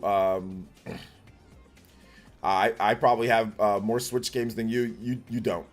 The Last of Us 2 remaster, for the people who have never played it, TV watchers, try it. It's gotten so much cash happy remasters. PSVR 2 Portal. Yeah. Ahmed says PlayStation Portal is useless paperweight without PS5. I mean, well, yeah, it's a remote play device, but we already know that that's what it's for. But yes, if you don't have a PS5, obviously you're not looking at this. Yo, Kevin Valencia, yo, let's go with the Ringa. Oh, my hat's about to fall off. Yo, OJ and Ninja Pete. What's good? Been missing a ton of streams. That's okay. In a few weeks I'll have a ton more time. Hey. Gonna head out for the night, but keep up the great work always, bro. Hey, shout outs. Thank you so much, Kevin Valencia, with the big $50 dono, sweeping the board. Hey, man, I know you out there working hard, man. It's been a situation, right? There's a lot going on, and you're just trying to get everything straight and get everything the way that you need it to be to live your life, man. So you're always an elite ninja, man. You'll forever be an elite ninja. I don't care if you don't come to the stream for a freaking years and then come back and say, what up, it's Kevin V. And I'll be like, yo, Kevin V, once an elite ninja, always an elite ninja. Shout out to my man, Kevin V. Appreciate you, brother. You are now the new Hokage and Stream Ninja by a good amount. Thank you so much, dude. I appreciate that. Kevin 25V. Appreciate that with the big 50. Anybody does 50 or more, you can pass them up on both boards. Let's go ahead and get this combo count up, baby. We're going to go ahead and get you a 3-pointer there. Let's go. So that gets us to 22. And the official combo breaker. Let's go, baby. Thank you so much. Appreciate that. Kevin Valencia, we have hit the 30-minute extension on the stream. Let's go. Let's go. Thank you so much. I appreciate that. Appreciate it. All right. Let's see. OJ Spawn's Game of the Year. OJ Spawn's Game of the Year bracket streams tonight with Spawncast. Or y'all still doing that tomorrow night? I don't think it's with the whole Spawncast. I think it's just with Mystic Ryan. So I'm gonna be on the Spawncast tomorrow. But yeah, I wasn't invited to the stream tonight, but I think it's just Mystic Ryan. I don't know if it's the whole Spawncast. I think it's just Mystic Ryan. But it might be more Spawncast members. I'm not sure. But I'm not part of like the extra Spawncast network stuff John does. I'm just part of the Spawncast. So See, let's see. Hey, appreciate that, homie. Hey, no problem, bro. I appreciate you. Hopefully you're doing good. Let's not pretend we don't know why Hogwarts got 0 nominations at the Game Awards. Should at least got a nod for RPG. I mean, yeah, it would have been nice for sure. Yeah, I'm not gonna sit here and say that it's because of X, Y, and Z. I mean, it could be. It could be. That very much well could be. You know, but I don't feel like diving into that tonight. What if RE4 wins Game of the Year? I mean, it could, but it's not going to. It could, but it's not going to. I think the headphones paywall is the craziest part of the system. LOL, maybe the worst selling PS5 slim vertical stand separately. Yeah, not being able to use Bluetooth headphones on that device, that is absolutely insane. Like, that is predatory. It's like borderline predatory to say, oh yeah, it's got Bluetooth connection only if you use ours I mean, like, what? That's insane, right? But like I said, I think you can use a dongle. So if you buy a dongle, then you can connect it. But dongles are trash, man. Like, sometimes they work and then they don't work, you know. I wouldn't want to use a dongle just because, like I said, they look stupid and like it's just not ideal. It's just not ideal. Yeah, no web browser is just insane. Like no, like at least even like a client to connect. Like even like the Switch doesn't have a web browser, but it has like a hidden web browser, right? Like Switch has like a hidden web browser. So if you want to connect your Switch to like when you're at the airport, it will use the backup hidden web browser, right? Like, because like the Switch has one. You just can't use it without tinkering with the system a little bit. Like you have to like hack it or do something, whatever. And you can use the web browser on the Switch. It's ghetto as hell, but it's there, right? This doesn't even have that, you know? So, the Portal sold out. Like even if you people liked it, you can't get one. Well, it's not sold out at Best Buy. There's some Portals at Best Buy. We don't know how much Sony shipped out, so the hardcore fans are going to go out there and buy it, right? Like, they went out there and bought PSVR as well. You know, so being sold out, it doesn't really mean much when you don't provide any numbers. But yeah, the hardcore fans and content creators are going to rush out there, buy it, and to try to talk about it, right? That's why people are doing it. Hell, RGT said, I'm not going to buy one, right? And then he ended up buying one because he saw all the reviews that people are getting. So content creators and people and like hardcore Sony fans are going to go out there and buy it. But like, that doesn't mean it's going to do like really well overall, like in the long grand scheme of things. Like PSVR, like people went out there and bought that, but Sony has not given us any updated sales numbers on that. So, I mean, if you want a PS Portal, I'm pretty sure Sony will have restocks of it pretty soon here for December. So if you want one, you could probably wait a little bit and you'll be able to get it within the next couple weeks here. How do you web browse, OJ? What do you mean by that? See, I don't understand. The hate is because it's an always online device. People don't like always online devices. That's the reason why people don't like that. And once again, the hate is all the stuff that I explained. Like, if you're going to do an always online device, allow people to have Bluetooth, have a web browser so people could connect at the airport or, at hotels and stuff like that. Have that in there. Obviously, like, there's a few other things as well. So, I mean, there's some things that are kind of like, And that's with any system, though. It's not just the Portal, Junior. Like, there's lots of things. Like, you can say that, like certain stuff like with Switch, right? Like, oh my God, the Joy-Cons aren't great. Like, there's Joy-Con drift. Like, stuff like that. Those are legitimate concerns and legitimate, like, whatever, criticisms. So yeah. I said my local Best Buy. Your local Best Buy not have it, but my local Best Buy has it. So I don't have to send you any link. You can look it up yourself. What's up, Dank Meme? Welcome to the stream. A lot of eBay listings for $300 Portal. Yeah, like I said, they didn't ship a lot of them. Like, there wasn't like a ton of them being shipped out. So people had to wait months for the Steam Deck, and yet it's still not sold that well. I mean, yeah, like, and that's the thing. Like, that's why I try to stress to people. It's not about if something's sold out. Like, if I put out a limited edition T-shirt and I made 10 of them, yes, I can sell 10 T-shirts to you guys, limited edition, and they'll sell out. I could even probably do like 20, 30, or 40. So, but if I didn't tell you that and just said, hey, it's sold out, it sounds great, right? But Sony doesn't tell us the shipment numbers, so we don't know. Now, let me give you guys an example. Like, when the Switch first launched, Nintendo said, hey, we have 2 million Switches. Like, we have 2 million, okay? So when the Switch sold out or when it was selling out, well, we know, okay, well, they sold through their 2 million, their initial stock. So we have an idea. Like 2 million's good. It's not bad, but we have an idea, like, of how it's doing. I've been smixed in the past when it says sellouts. Like, oh, company says that something sold out. Must mean good, right? Yeah, sure.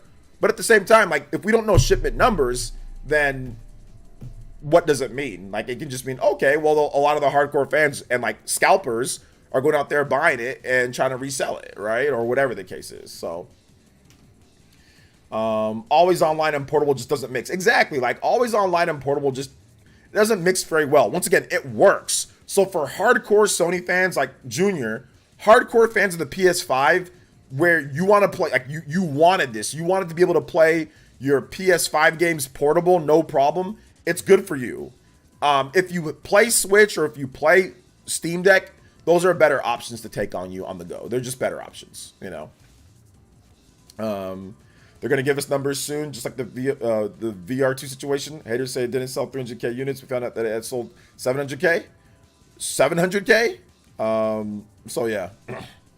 Jose, you're a hardcore Nintendo fan, and we're all glad. I'm actually a hardcore RPG fan, Nintendo fan, and gaming fan. I'm a little bit more of all of them, but RPGs I'll play on anything. I have tons of games when it comes down to that, so I'm kind of more of that.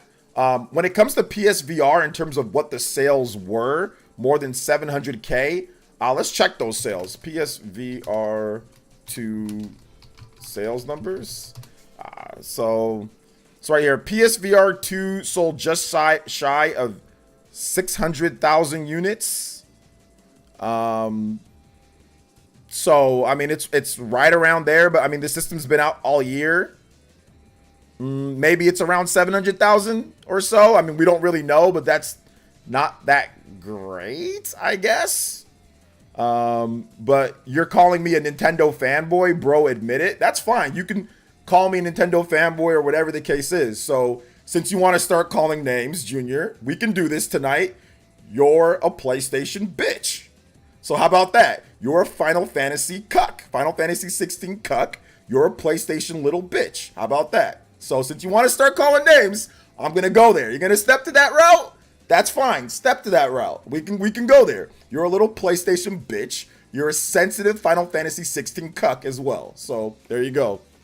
Hey, man, I'm not the one getting mad. You came here crying and whining and complaining about an always online device, getting upset when people are talking about it. So I'm not the one there. And I'll also say this, too. Rip Bozo, Final Fantasy 16 didn't get Game of the Year nomination, like I said. You said it was going to be Game of the Year. No, it's not. So let me rack up all the charges against Junior. One, you run away from, since you want to do this tonight, you want to have entertainment, that's no problem. We can have entertainment tonight, Junior. One, you ran away from a debate with me, head up, one-on-one. You ran away and you left the stream for however long. You ran away from the stream, so you didn't show up. Two, your trash ass Final Fantasy 16 didn't get nominated for Game of the Year like I said it would, like you were trying to say that it would. No, it didn't. Rip Bozo on that one. Three, you're always coming here crying and complaining. Even when people give you constructive things on PlayStation Portal, you start going to calling people names and all of that. Your PlayStation Portal, it is a $200 always online paperweight that's going to get crushed in sales from even the Steam Deck, which doesn't even sell that much. So if you want to go this route, we can go this route. But if I were you, I would chill out, okay? Don't come here and start calling me names on my own stream and all that when I'm simply giving you constructive, actual things with the PS Portal from someone who freaking has one. I have one.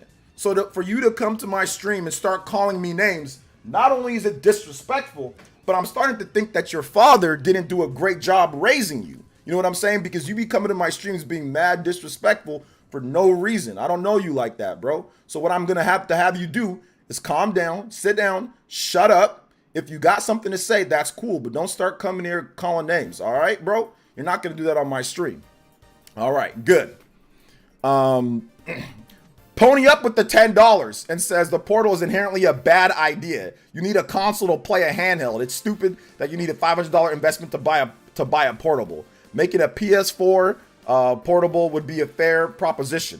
No, I did not start it. You started. I said you're a hardcore fan of PlayStation. You're a hardcore fan of it. I did not call you a fanboy or anything like that. I said you're a hardcore fan. You're the one who started calling me fanboy. Calling somebody a hardcore fan of something. I'm a hardcore fan of RPGs on PS5. I play RPGs on there all the time. I'm a hardcore fan of lots of things. You're the one who started calling names, not me. I was being respectful with you first. Stop the cat. Portal's inherently a bad idea. You need, okay, yeah, I already read that. Shout out to my man Pony Up. Thank you for the big $10 though. I appreciate it. Thank you for the big 10.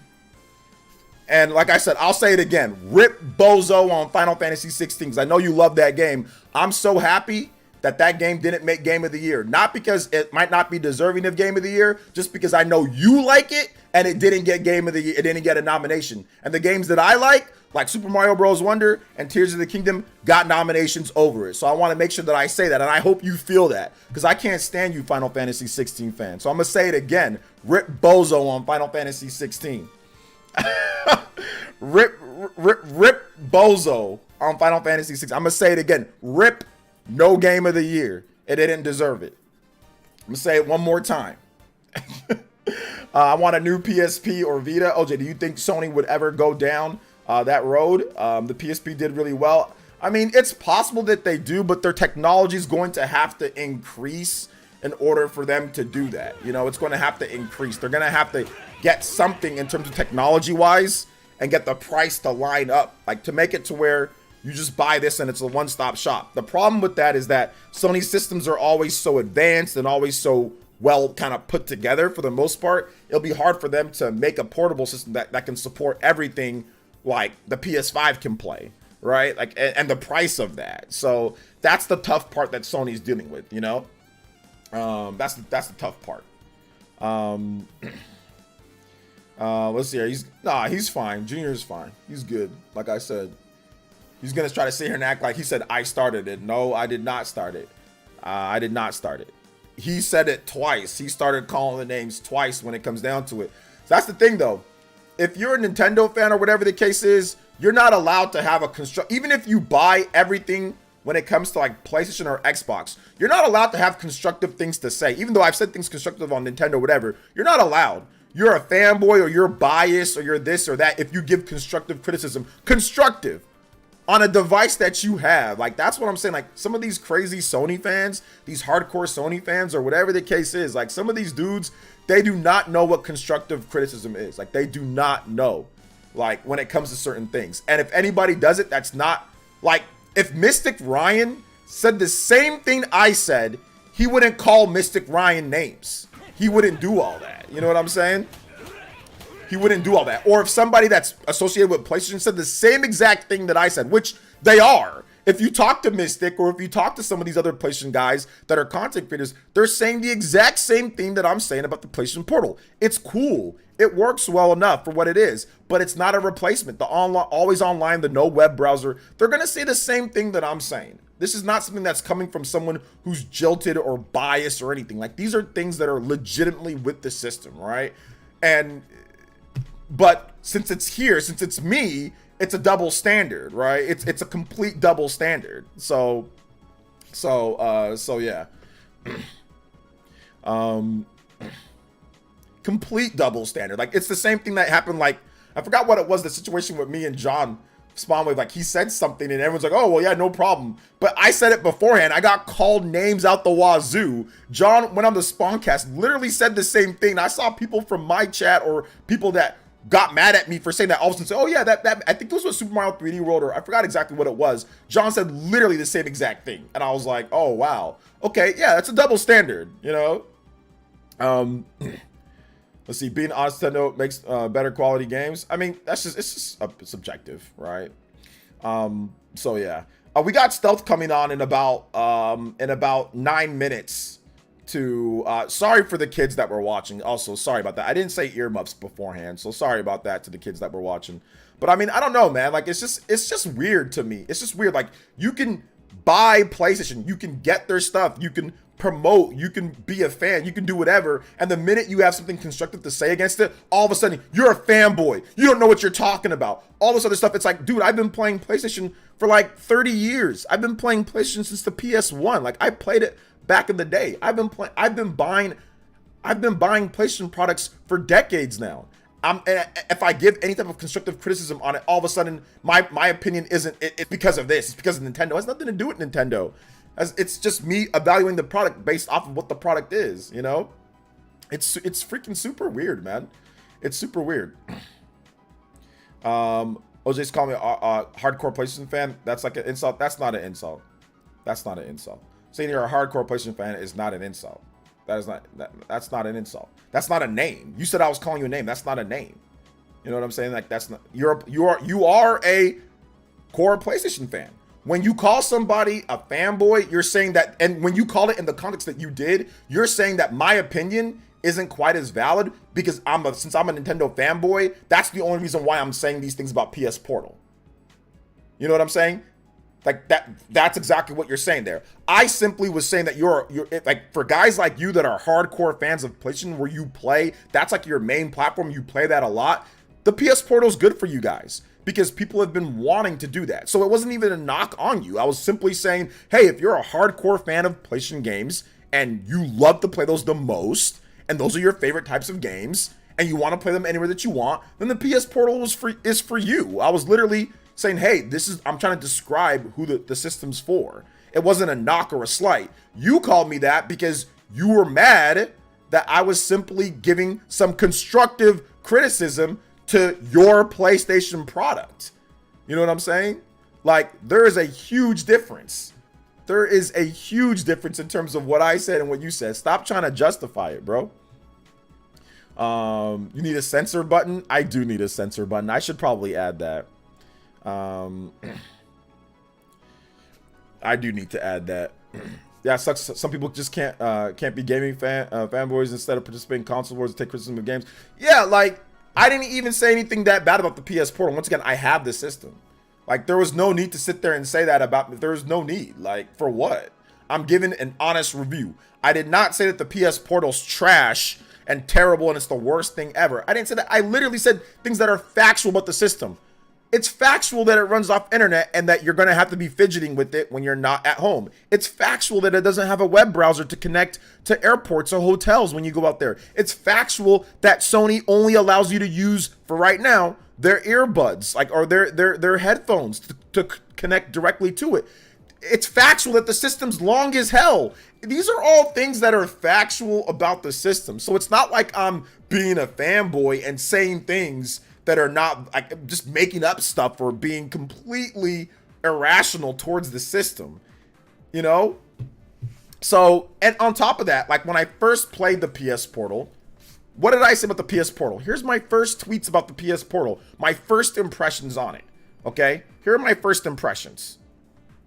My first impressions are this. When I first got it and I was testing out Star Ocean, I said, got my PS Portal, we'll be testing out some games and posting my review this weekend. My second tweet was testing out Star Ocean Second Story R on PS Portal, and it works well on my phone, on my home network. A few hitches here and there, but nothing crazy. I like how fast it connects in sleep mode compared to remote play on Vita, PS4. Definitely faster and better tech. So I'm saying here's some good things. Now, after a number of hours of playing between yesterday and today, I tested it out when I used my hotspot on my phone. I said, here's what I said. I said, spent a lot more time with the PS Portal today, and while there are some good things I really like, it's a poor replacement for a real portable system like Switch and Steam Deck. Still working on my review, but its limitations are becoming very apparent. There's nothing wrong with what I said. That is completely objective, constructive criticism, constructive with what I said about the PS Portal. Completely. So yeah, like, I didn't say anything that was too out of bounds, you know? Shout outs to Pony Up with the $5 and says, if Sony wants to make always online portable, they might as well make a PlayStation phone. They did make a PlayStation phone. At least it'll have a cellular antenna. They did make a PlayStation phone, and that kind of flopped. So they did make a PS phone though, but it didn't do very well. But they had one. So yeah. So yeah. That was not because of your PlayStation Portal opinion. What was it because then, Junior? What was it because? I'm gonna give you one actual shot to answer this truthfully and stop like do it. Like, what was it because? Because it was clearly because I was what I was saying about the portal. What was it because then? Why did you say that randomly out of nowhere? I have the logs too, by the way. I literally can see when it happened and what I was saying when there. So I have my own logs. So please tell me. I read the whole thing. I read the whole thing. You were saying it because I was giving criticism to a PlayStation product. That's the reason why. Stop the cap. I'm just starting Mario RPG today. I haven't even started it yet. Thank you for the big 5 though. I appreciate that, Pony Up. Sorry that it's doing like a double for some reason. It's doing everything twice. Do I have 2 alert boxes here? I don't know if I have 2 alert boxes. I'm not sure what's happening, but yeah. I called you a fan because you were calling me a hardcore fan. Oh, that's not you. No, that's no, you. Oh my God, Junior, I'm done with you, man. I'm done with you, dude. I ain't responding to anything you gotta say. I'm done with you tonight. That is not it. I said if you're a hardcore fan and you love PlayStation games and that's what you play, that's your main system. Are you not that? Are you not that? Why else would you say that to me if you're not talking about why I'm criticizing the PS Portal? Like, Jesus Christ, dude.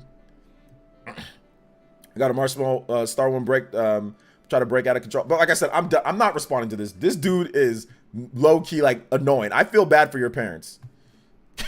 Like, you must have been a freaking handful to deal with. God damn. Anyway, it's like, yeah, it's like talking to it's like the wall meme. Like, seriously, it's like talking to the wall, you know? Y'all talk about Sony's Last of Us 2 officially leaking. Yeah, we talked about it. There's really nothing to say, though. We already knew it was coming. Rewind it, replay it again, do whatever you want. Go back. I know what was said. Why does it keep doing that? It keeps on replaying stuff.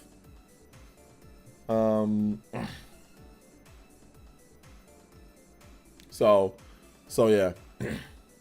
But yeah, we talked about it a little bit. All right, so Stealth is about to come on for PlayerEssence Cross Nintendo. So let's go and let's get that set up with the Discord. I got to download 14 updates. I'm not sure what the hell you're talking about. So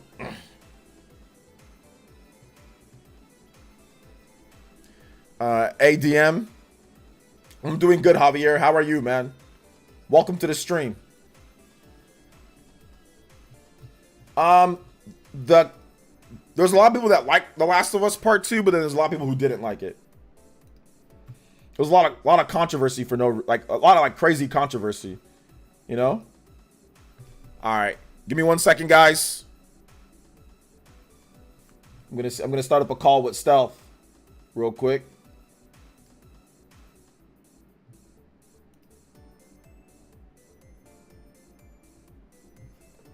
I haven't played Naruto Connections. I bought my copy. It's coming tomorrow.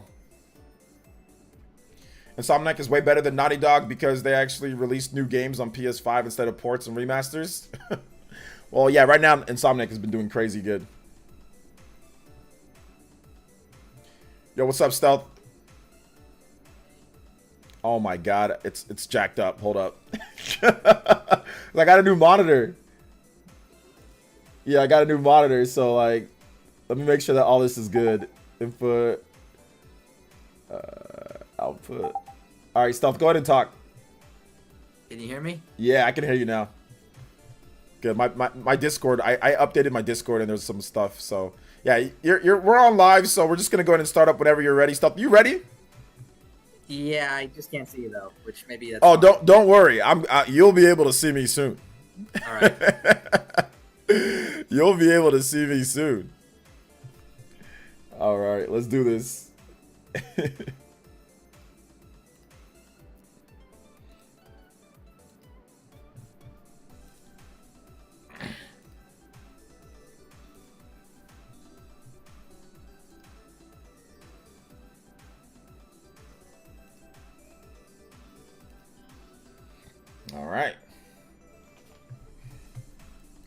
We There good? you are. Yeah.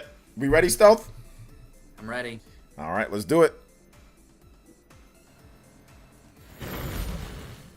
All right. Oh, hold up. Wait a minute.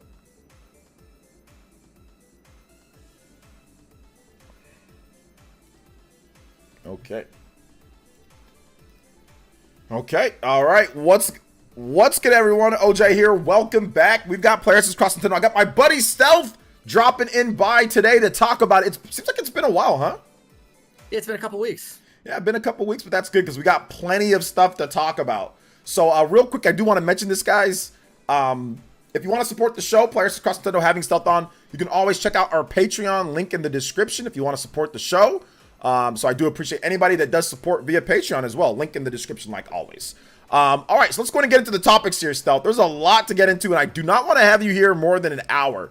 So let's go ahead and let's start off with the first thing here, and that's the Nintendo financials. So we got that, and we got some interesting developments. So Nintendo Switch, in terms of sales, what are they at? 32 million plus right now at this point?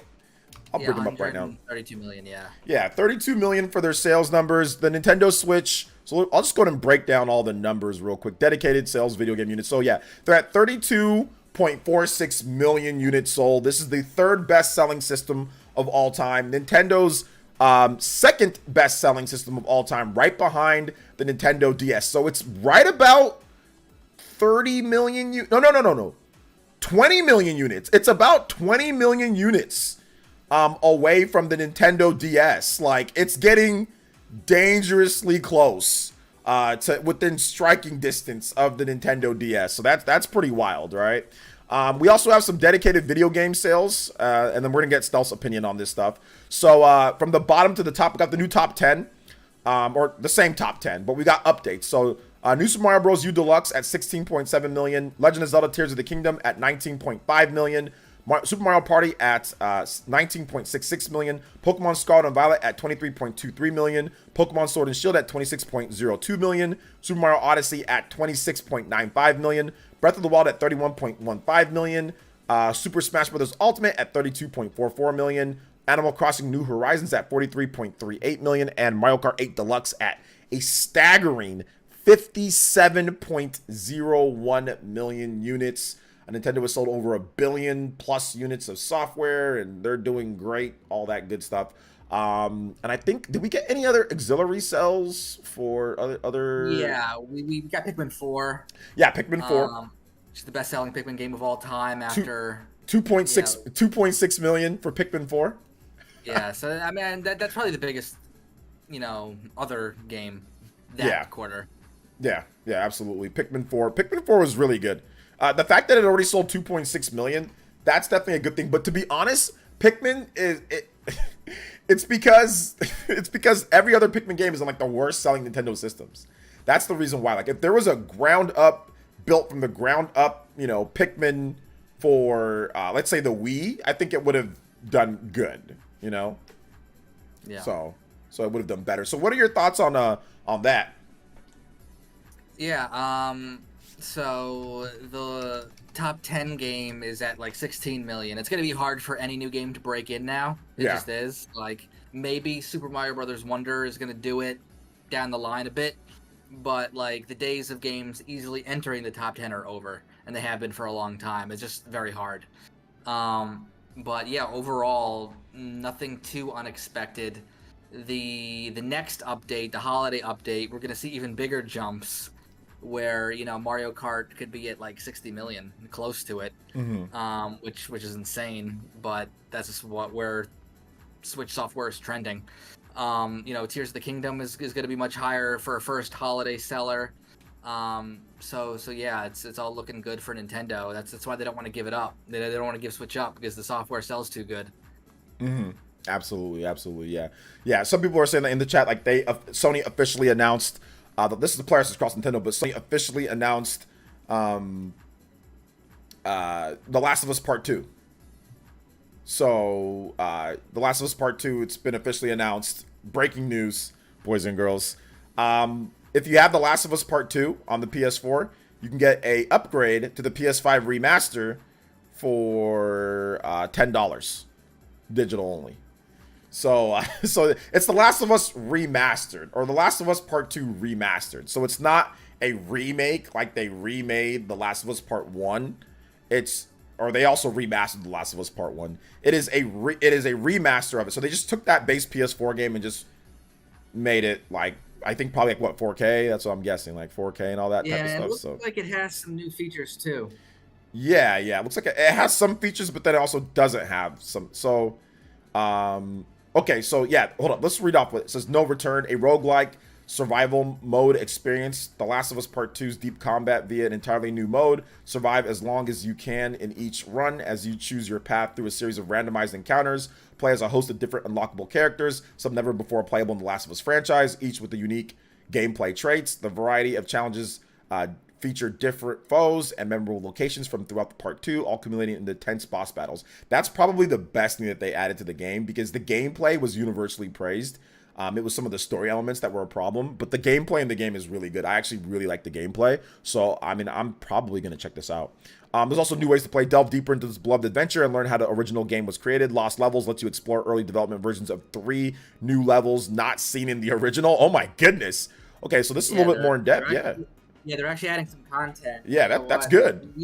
We didn't have any Sony games even dated, like Sony like first party published games dated for 2024. So, you know, I guess they have something going into it. It launches in January. Yeah, January. It says, enjoy hours of new developer commentary to hear insights on Part 2's development as you experience the game. So I like that. The Lost Levels, I like that. Mario Bros. Lost Levels. I like the Lost Levels. I like the Rogue mode. I mean, that's good. That's definitely a good thing. That's I'm like, if you already, I mean, it would be nice if you got a free upgrade, but, you know, whatever.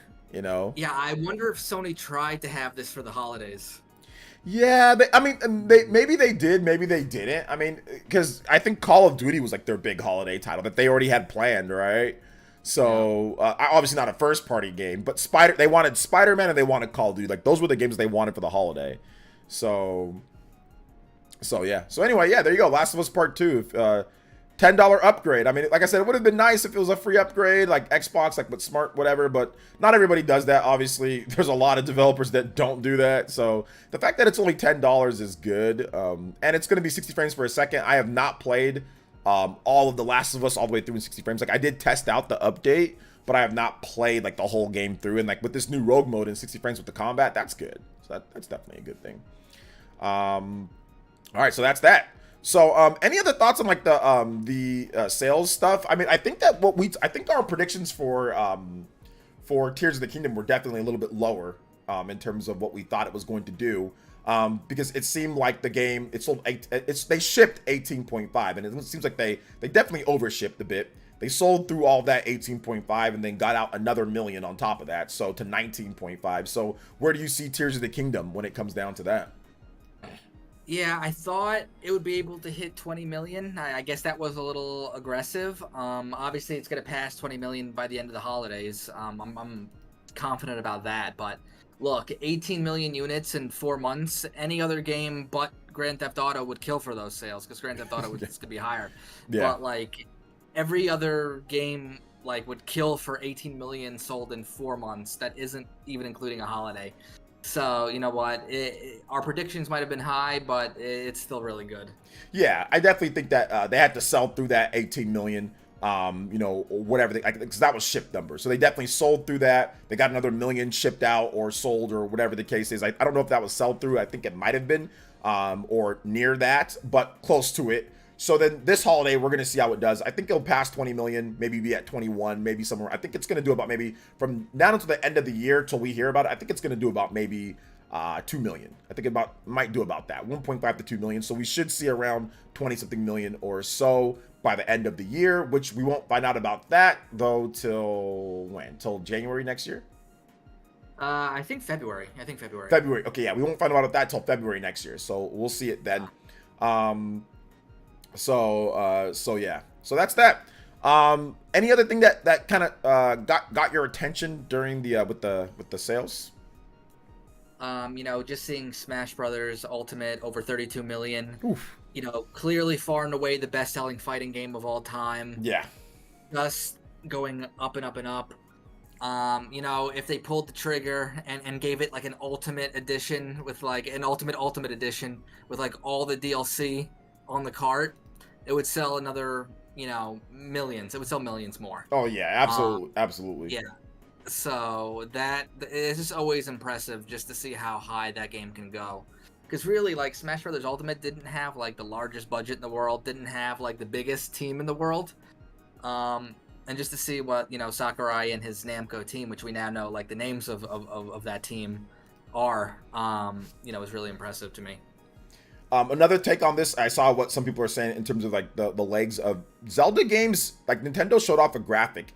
Breath of the Wild definitely had like an explosive start, and then it kind of cooled down a lot, and then it picked up sales. I think it took it about 3 years plus to sell 20 million. So Zelda games really are really long-term sellers. I think Tears of the Kingdom is absolutely going to be in that same realm as well. It's just going to sell slower, like Zelda games always do. But I think people forget how slow Breath of the Wild sold, because it did take them a long time. It took the whole generation to hit that 30 million, right? And it was a launch title. So I think with Tears of the Kingdom, it's definitely gonna, I think eventually, like I said this before, eventually it's gonna pass it up. But I think it's gonna be like when the Switch 2 is out and like they have like the better edition and all this different, like I think it's gonna be way down the line. I think it's gonna get somewhat close by the end of next year or so. I think it's gonna be closer to it. I think it's going to be like in the mid 20 millions or something like that. Maybe Breath of the Wild will be like at 32, 33 million. So I think it's going to get closer, but I think ultimately at the very end of the day, especially when Switch 2 comes out, I think it's going to pass it up at the end of the day, you know. But it's going to be a while. It's going to be a while just because Tears of the Kingdom, once again, it shot out such a good start, you know, and that's just how Zelda games are. They shoot out. Breath of the Wild shot out to a really good start, and then it just slowed down, but then just steadily picked up 300,000, 400,000, 200,000. It just kept on picking up sales each month, each week, and I think that's how Tears of the Kingdom will. So yeah, let's see. Expect $70 games on Switch 2 when Switch 2 hits. We'll see. We don't know what Nintendo's gonna do right now. All right, so that's my thoughts on the sales. We're gonna move on to the next topic here though, and the next topic. If you guys have comments, feel free to chat. Of course, you guys can ask us questions and we'll do our best to answer them and all that good stuff. So let's talk about the Indie World presentation. There wasn't really much to go over, like not like a ton, but there was one game, and maybe you can say some games that you liked, but there was one game that I really liked, and that was Blade Chimera. I thought Blade Chimera looked super cool, and it's from the same people who did what's that, Deer Lit, whatever that game is. It's really good. It's like a Castlevania type of game. So I played it on stream one time. So yeah, Blade Chimera looked dope. So anything from the Indie World that really stood out to you or that you thought was like good? I would say that was my number one highlight too. You know, I tweeted about that game. That was the only game I tweeted about from that presentation. That's my kind of game. I like Castlevania. It has some Devil May Cry gameplay-ish kind of stuff going on. So that was my highlight. I do like, you know, I love it when games are localized for the first time. You know, I love it when games are brought forward that we've never played but might have existed. So like the Shantae Advanced announcement. Oh, that was a good announcement. Yeah. I like that. I like that a lot, actually. There was no really one last big thing. They kind of like mixed things around. You know, that's kind of what the presentation has become, where it's like, you know, you'll get a few games, and then you'll get a game, and then like a developer kind of section. And that's fine. And you know, there are a bunch of games that look cool, not necessarily all to my taste. But that was like by far my highlight. Yeah, the Shantae game was dope. Like Game Boy Advance just looks good, you know. Like Game Boy Advance, it's like it'll never go out of style. It'll never go out of style, you know. It'll never really go out of style, and it works really good. It works really good. So I'm hoping that that those two games are really awesome. But yeah, there wasn't really much much else from that show, which it was. I think it was like 20 minutes. Yeah, it was 20 minutes, and you know, I think the last Indie World was in April. So it's been quite a long time. You know, I always like to see what new indie games are coming. Obviously, you know, a lot of indie games are announced, at like the ID Xbox show, and they're just announced randomly. So it's like, you know, you can't exactly put together the best show maybe you want to, even though like a lot of games are coming to Switch. You know, like Wargroove 2 wasn't announced in an indie world, and that's, you know, I'm waiting for a physical edition of that. There are a lot of indie games that get announced outside of these indie worlds, so like, you know, Nintendo gets what they can basically. I feel like a lot more developers wait for Nintendo Directs than they do the indie worlds to make announcements. So yeah, overall I thought it was fun. You know, there were some interesting games for everybody. A good amount of farm sims too, and action games, and kind of more avant-garde games. So yeah, overall it was fun. Yeah. You know, I enjoy watching it. And the expectations are definitely lower, except for the people who want, you know, Hollow Knight every single time. No, the funniest thing is, like, on my stream, like, beforehand, somebody asked me, was like, hey man, could Metroid show up? That's indie, right? I'm like, oh my goodness. Yeah, I mean, you don't like I read the chat in YouTube, and it's like new Smash. Okay, those are people trolling Mario. though. Yeah, those are people trolling. Yeah. Yeah, but it's funny. Somebody actually legitimately thought that Metroid was an indie game though. Oh really? Yeah. Oh boy. And was like asking, like, and I asked him, I'm like, that's got to be a troll, right? He's like, no. I'm like, honest. Like, I was like, oh man. I'm like, it was just funny. So yeah, like, these indie shows are interesting. So shout outs to the Twitch boys and girls. Sorry about not answering your questions and all that. I know some of you guys have been here, so shout outs, welcome Twitch. I want to answer some of them now though. Have you played Persona 5 Tactics yet? Nah, I haven't played it yet. It's Tactica. I haven't played it yet, but I will. Yeah, I got Mario and Persona 5 Tactica today. I have them both, but obviously with Super Mario RPG, like, that's on my Switch right now, and I'm playing it. Yeah. It was just a bad time to launch Persona 5 Tactica. Yeah, it was a bad time. I think Persona 5 Tactica and like the new Naruto game. Like the new Naruto game, I could not find it anywhere in stores around me on Switch. I want to cover it, so I'm like, all right, let me just go ahead and buy the copy online. I'm pretty sure that game, there's going to be no copies of that physical. That's going to be a buy now before rare. So yeah, there was barely any PS5 copies. I don't think Square Enix even cared, or not Square Enix. I don't think Bandai Namco even cared too much. So yeah, that's that. But yeah, that's the indie show, guys. I think we spent even too much time on that. It was okay. Blade Chimera looked cool. I'm looking forward to that. As long as I get like one game that I know I'm gonna buy or know that I'm looking forward to, I'm fine. Because like they barely spend any time on those. All right, so let's talk about one of the main things here: Super Mario RPG reviews, impressions, eShop, Metacritic, all that good stuff. So we know that it's got an 83 on Metacritic, which is right around where I thought it would be. I said it was gonna be like mid to low 80s, so 85, 83 to 85. That's where I said it was gonna be. That's where it got. I know you posted a tweet that was #1 on the eShop, so it passed up Super Mario Bros. Wonder, which is cool. Cool to see that. I mean, we'll see how long it lasts. I don't know if it'll last that long, but it's cool to see that people are excited for that. And you've been playing it. I think you said you put about 3 hours into it. I'm still very early, but yeah, I put some time into it. Yeah, I'm at the I just finished the Mushroom Town area.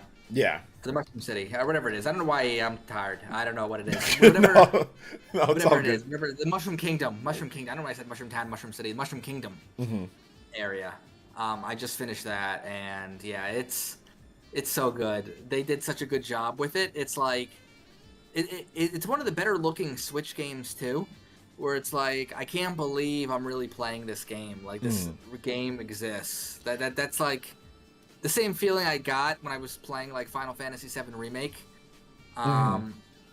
but for Mario, it's really good. Yeah, I haven't played it yet, just because Nintendo got it to me this morning, right? So I wanted to stream it, so I'm like, okay, well, I'll just wait for my stream. So I did not play it yet. Usually I'll start up a separate file, but I'm like, I don't want to play 2 separate files or have this or whatever the case is. So I just said I'll wait. But I mean, I got that virtual preview, was pretty much, so I've seen a lot of this stuff with it. Obviously, I read the reviews, and I've already played the game, and I beat the game 1,000,000 times. So for me, it was just like, hey, you know, the game's dope. I know it's good, but there's a lot of bells and whistles. But yeah, graphically, I did check out. Did you see the Digital Foundry on the game? I did. Yeah, they were. He was outside of some of the frame rate at sometimes like on a cutscene or sometimes like on certain like where your camera scrolls. Everything runs really smooth and the loading time is super fast. Which I actually noted that in my preview that this is like the fastest loading time that I've ever seen for like a turn-based RPG on the Switch. Like this is a turn-based RPG. Like action RPG is obviously a bit different, but turn-based RPG, I don't think I've ever seen a game load that fast into the battle screen. What do you think about that, Stealth? Yeah, I mean, Art Piazza did a great job, honestly. Mike Piazza? Art Piazza. Like, You gonna make that joke again? I guess so. I had to do it. I had to do it again. Yeah. But yeah, they did a great job. Honestly, yeah, it's technically impressive to me just from just playing it. And yeah, like I'm dying for them to like remake Earthbound or the Golden Sun games. Like Nintendo should give them like every turn-based RPG they have to remake. They did a really great job. Like I haven't like there's one area I'm thinking about that where like a lot of characters are moving on screen that might slow things down, but I haven't gotten there yet. Yeah, so I'm just letting everybody know the developer of the game. His name is Mike Piazza. So I'm giving you guys the developer. This guy by himself developed Super Mario RPG. So let's go. No, I'm just messing around. Yeah, man. Like, apparently they did like Dragon Quest stuff too, right? Like Yeah, they developed. So they've been working like with Enix first, all the way. So they did the SNES remake of Dragon Quest 3, which originally launched on the NES, but they did the remake on SNES. Then they did work on Dragon Quest 7 on PS1. They did the Dragon Quest 4 through 6 remakes on Nintendo DS. They did the Dragon Quest 7 remake on 3DS. They actually developed like the 2D part of Dragon Quest 11, and a bunch of other stuff. So they're very, very talented, very underrated. I want Nintendo to work with them more now. Like I'm ready to campaign for like Earthbound, a remake. Ooh. Like I'm ready for them to do it. Yeah, that would be really good if they were able to do something like that. I'd be down for that, you know? Yeah. You know, I'd be super, super, super down for them to just kind of like do like remakes, you know? Like if they have like their own in-house, like all the remakes that people want, like if Nintendo commissioned them to be like, all right, you're the remake studio, right? Like from like the Super Nintendo era and all that, that'd be, oh, wait a minute. Stealth, is this possible? Is Art Piazza? Is that their name?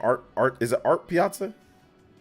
I don't know if I'm pronouncing it the right way, but yeah, it's Art Piazza. What if they actually did Chrono Trigger? Yeah, they could. I mean, I'd prefer Chrono Trigger to be handled by Team Asano. Okay.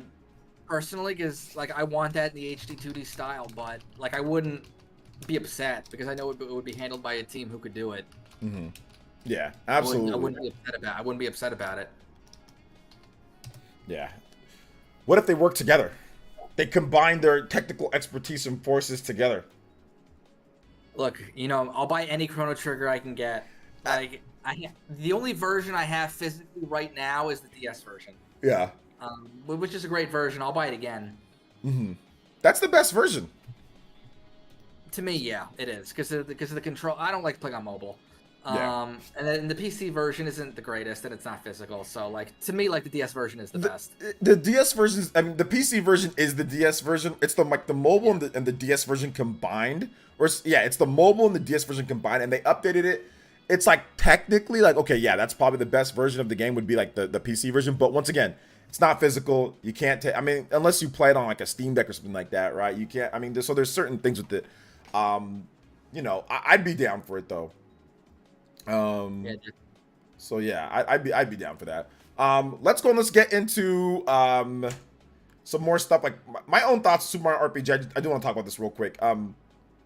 I think what I loved about it the most in terms of what I saw from the Digital Foundry is like it's like they kind of went like above and beyond what I thought they could do for something like this. Like I thought it would just be like a super, like you know, like how Star Ocean is. I thought that they're gonna redo it, it was gonna be like that, you know, like how Star Ocean the second departure are. I thought if they're gonna redo it, they'd do something like that. You know, but the fact that they actually redid it all the way, I mean that's awesome. So yeah, shout outs to Super Mario RPG. 83 on Metacritic. What was your predictions? Did you have like a prediction for like the Metacritic score? I don't remember if we did that. I did, and I was actually almost right on the money. I said 83 to 86. Okay. So I thought it would be in that range. I didn't think it would be 90 plus because you know remakes don't tend to be that high, except for like Resident Evil. In order for a remake to be that high, you've got to go like above and beyond like what the game was. Yeah. I mean, I knew it was good enough to be over an 80. Like, that was obvious. Yeah. But, yeah, I mean, 83 is respectable. Yeah. Mid to low 80s. That's what I figured that it would be. I mean, you also got to look at it like this. Like, even take, like, a game like Red Dead Redemption, right? They remastered that or they put out that good version on the Switch. It's like an 84. And that's Red Dead Redemption with the Undead Nightmare, you know? So, like, when you remaster, you re-release your game, it's always tough to get the same scores maybe that you got originally or even just high scores, like a 90 plus. Like, it's got to be like Resident Evil. Like, Resident Evil remakes get higher scores than, like, the new Resident Evil games, which is hilarious. It's like the remakes come out like, oh, my God, greatest games ever. The actual new Resident Evil games come out, they're like, 80s. So, all right. So let's go. Let's move on to the next topic here. Real quick, Stealth. I wanted to get your thoughts on this thing. Not sure if I don't think you picked one up, but PlayStation Portal. I don't know if you saw some of the reviews and some of the stuff with this thing. I've got it, and it's like a long DualSense controller with the tablet stuck in the middle of it. It's essentially what it is. So, any thoughts on the PS Portal? Probably something I'm never gonna pick up. I have no desire to pick up a cloud portable that's not physical, doesn't have its own games. I just, you know, I'll stick with my PS5. Yeah.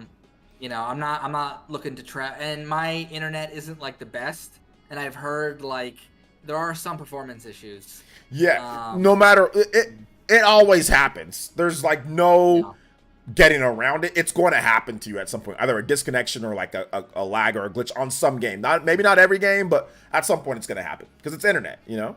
Yeah, I mean, I'd be more interested to pick up the OLED Steam Deck than I would that, honestly. Yeah. Because I do have, like, I haven't bought a Steam game in a long time, but I do have some Steam games, and you know, at least, you know, there are some PC games that I would like someday. So I'm more interested in that, actually. But, you know, maybe if it's on sale, I would pick it up. But for right now, it's not really a priority for me.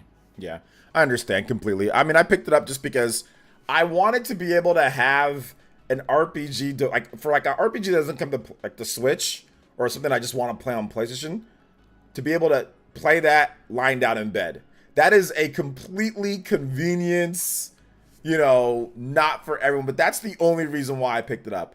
I just want to have a system that I can play lying down in my bedroom. Like a PS5, sorry, not a system, a PS5 that I can play, because I've actually played a lot more of Star Ocean on my PS5, not at this point. Although I'm playing on my Switch too, but I played a lot more on my PS5 just because I've been testing it out. And I've been testing out a lot of it, you know, with my PlayStation Portal. And it works. Like I showed the stream, you know, when I started my stream today, I turned it on and I showed them, hey, this is how it works. And, you know, but it's got some problems. One, you can't use your Bluetooth headset still. Like if you have a Bluetooth headset, it doesn't work with it. Unless you use Sony's Bluetooth, like their proprietary one. It doesn't have a web browser. So like, let's say you want to go to, like, let's say you're at a hotel or an airport and you have to like accept terms of service. You know, like there's no web browser to accept terms of service, so you can't use it. You got to use your phone Wi-Fi, and remember, or your phone hotspot. And remember, when you're out, the last thing that you want is to burn through your phone. Like that's the last thing that you want, is to be burning through your phone when you're out and about, right? And if you hotspot it to your PlayStation Portal, you're gonna just burn through your phone, you know, in terms of the battery life. So it's such a situational device. Like it's good for the people that are, you know, core PlayStation fans that really love You know, their PlayStation 5, like it's good for that. And like it's good for maybe even finishing RPGs. Like if you're an RPG guy and you want to actually finish some RPGs like on the go and stuff, it's good for that. But there's already a remote play device that's like the Backbone controller. It's $100 less, right? And then you can just use with your phone if you want. There's already that, and your phone can actually connect to a connect to a hotel or the Wi-Fi or all that. It can connect to it, so it actually has some more functionality, and your phone can use any Bluetooth. So that's the problem that I have, is that your phone might be a better remote play device than this thing. Like it might be, depending on what phone you have, right? But yeah, maybe they'll do some updates in the future. But yeah, to me, it's a bedroom RPG device. That's what it is, and so I don't think it's worth the $200 for those who are looking at like anything like more than that, right? So that's that. So all right, let's go ahead and let's get into the next topic here, and this will probably be like what we'll finish out on.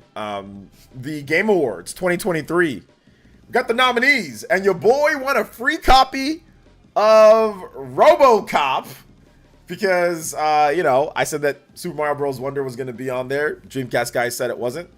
I was right. It was on there. So, Stealth, what are your thoughts of the Game Awards, the nominees for Game of the Year, and then, of course, like the whole show or whatever. But what are your thoughts on, it's, what was it? Resident Evil 4 Remake. It is Alan Wake 2. It is Baldur's Gate 3, Legend of Zelda Tears of the Kingdom, Super Mario Bros. Wonder, and, what's the last? Yeah, Spider-Man 2. Spider-Man 2. So what are your thoughts on the Game of the Year? And, of course, who do you think is going to win it? You can just give me, like, kind of like your... And then we'll talk about some potential snubs and stuff. Yeah, I mean, I thought that, honestly, Game of the Year, I thought they got that pretty right. Obviously, in a year this packed with great games, like, some games are going to get left off. But overall, like, I thought they picked the right ones. Unlike last year where like Stray had no business being there. Stray had no business. Stray had no business being in the Game of the Year. It really didn't. No business. An indie game rated like 80, like low 80s, like that's insane. That's wild. There were multiple games rated higher than Stray. That's insane. This time they basically did pick like the highest rated games, except for Alan Wake 2. Well, depending on the platform. Yeah. But, yeah, it was rated highly. So, I thought I was fine with that. Overall, I was happy to see, Mario nominated for a lot more things than I thought. I thought Pikmin 4 could have been nominated for more. I didn't think that was nominated for enough. What else do you think it should have been nominated for?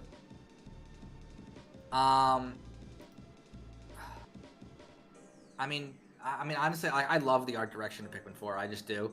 I thought it could have been nominated at least for that.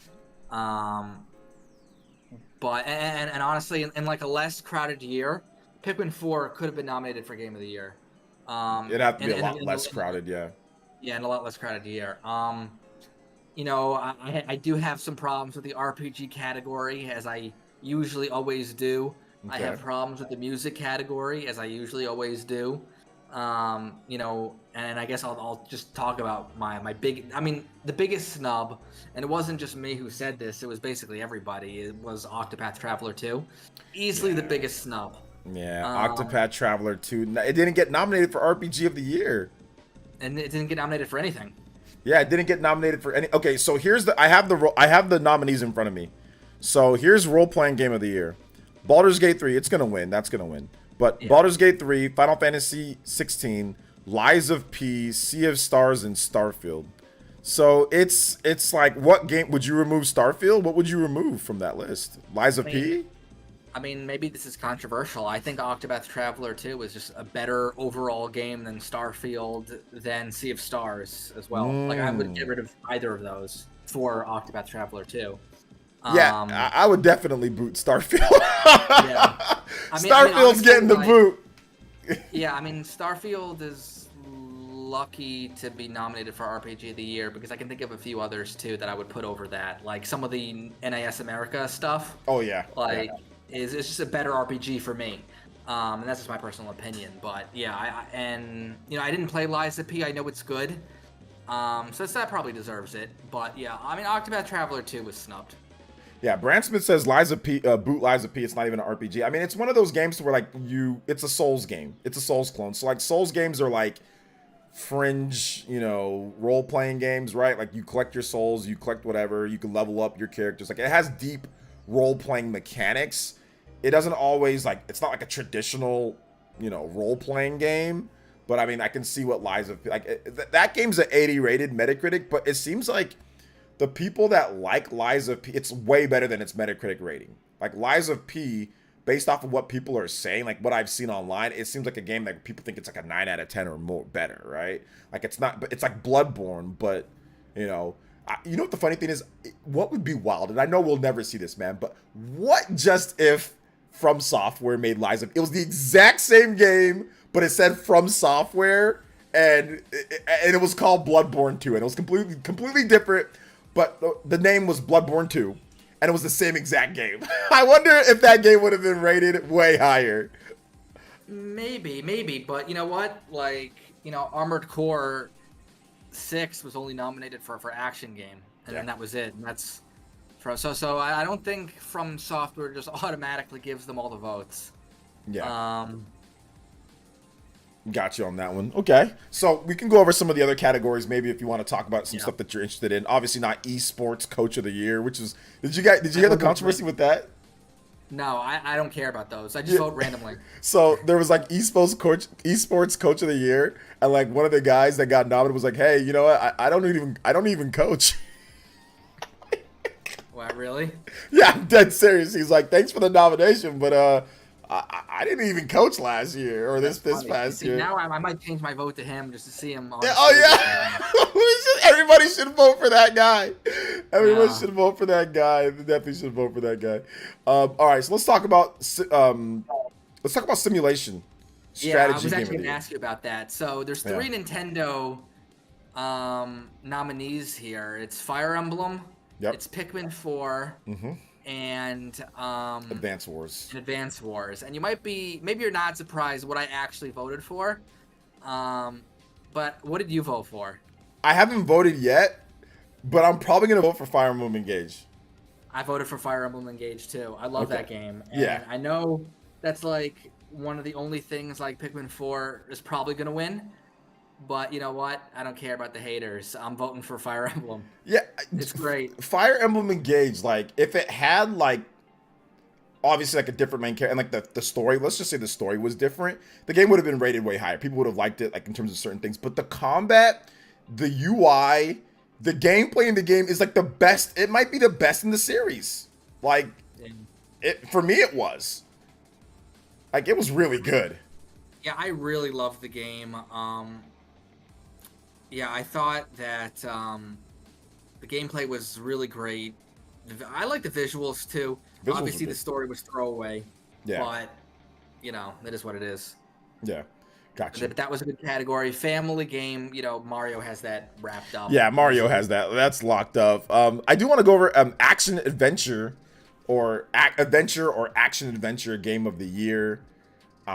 There's Alan Wake 2, Legend of Zelda Tears of the Kingdom, Marvel's Spider-Man 2, Resident Evil 4, and Star Wars Jedi Survivor. That is a pretty stacked category because you've got 4 of the Game of the Year nominees in that category. You think Legend of Zelda has that locked up, or do you think Alan Wake 2 could kind of surpass it?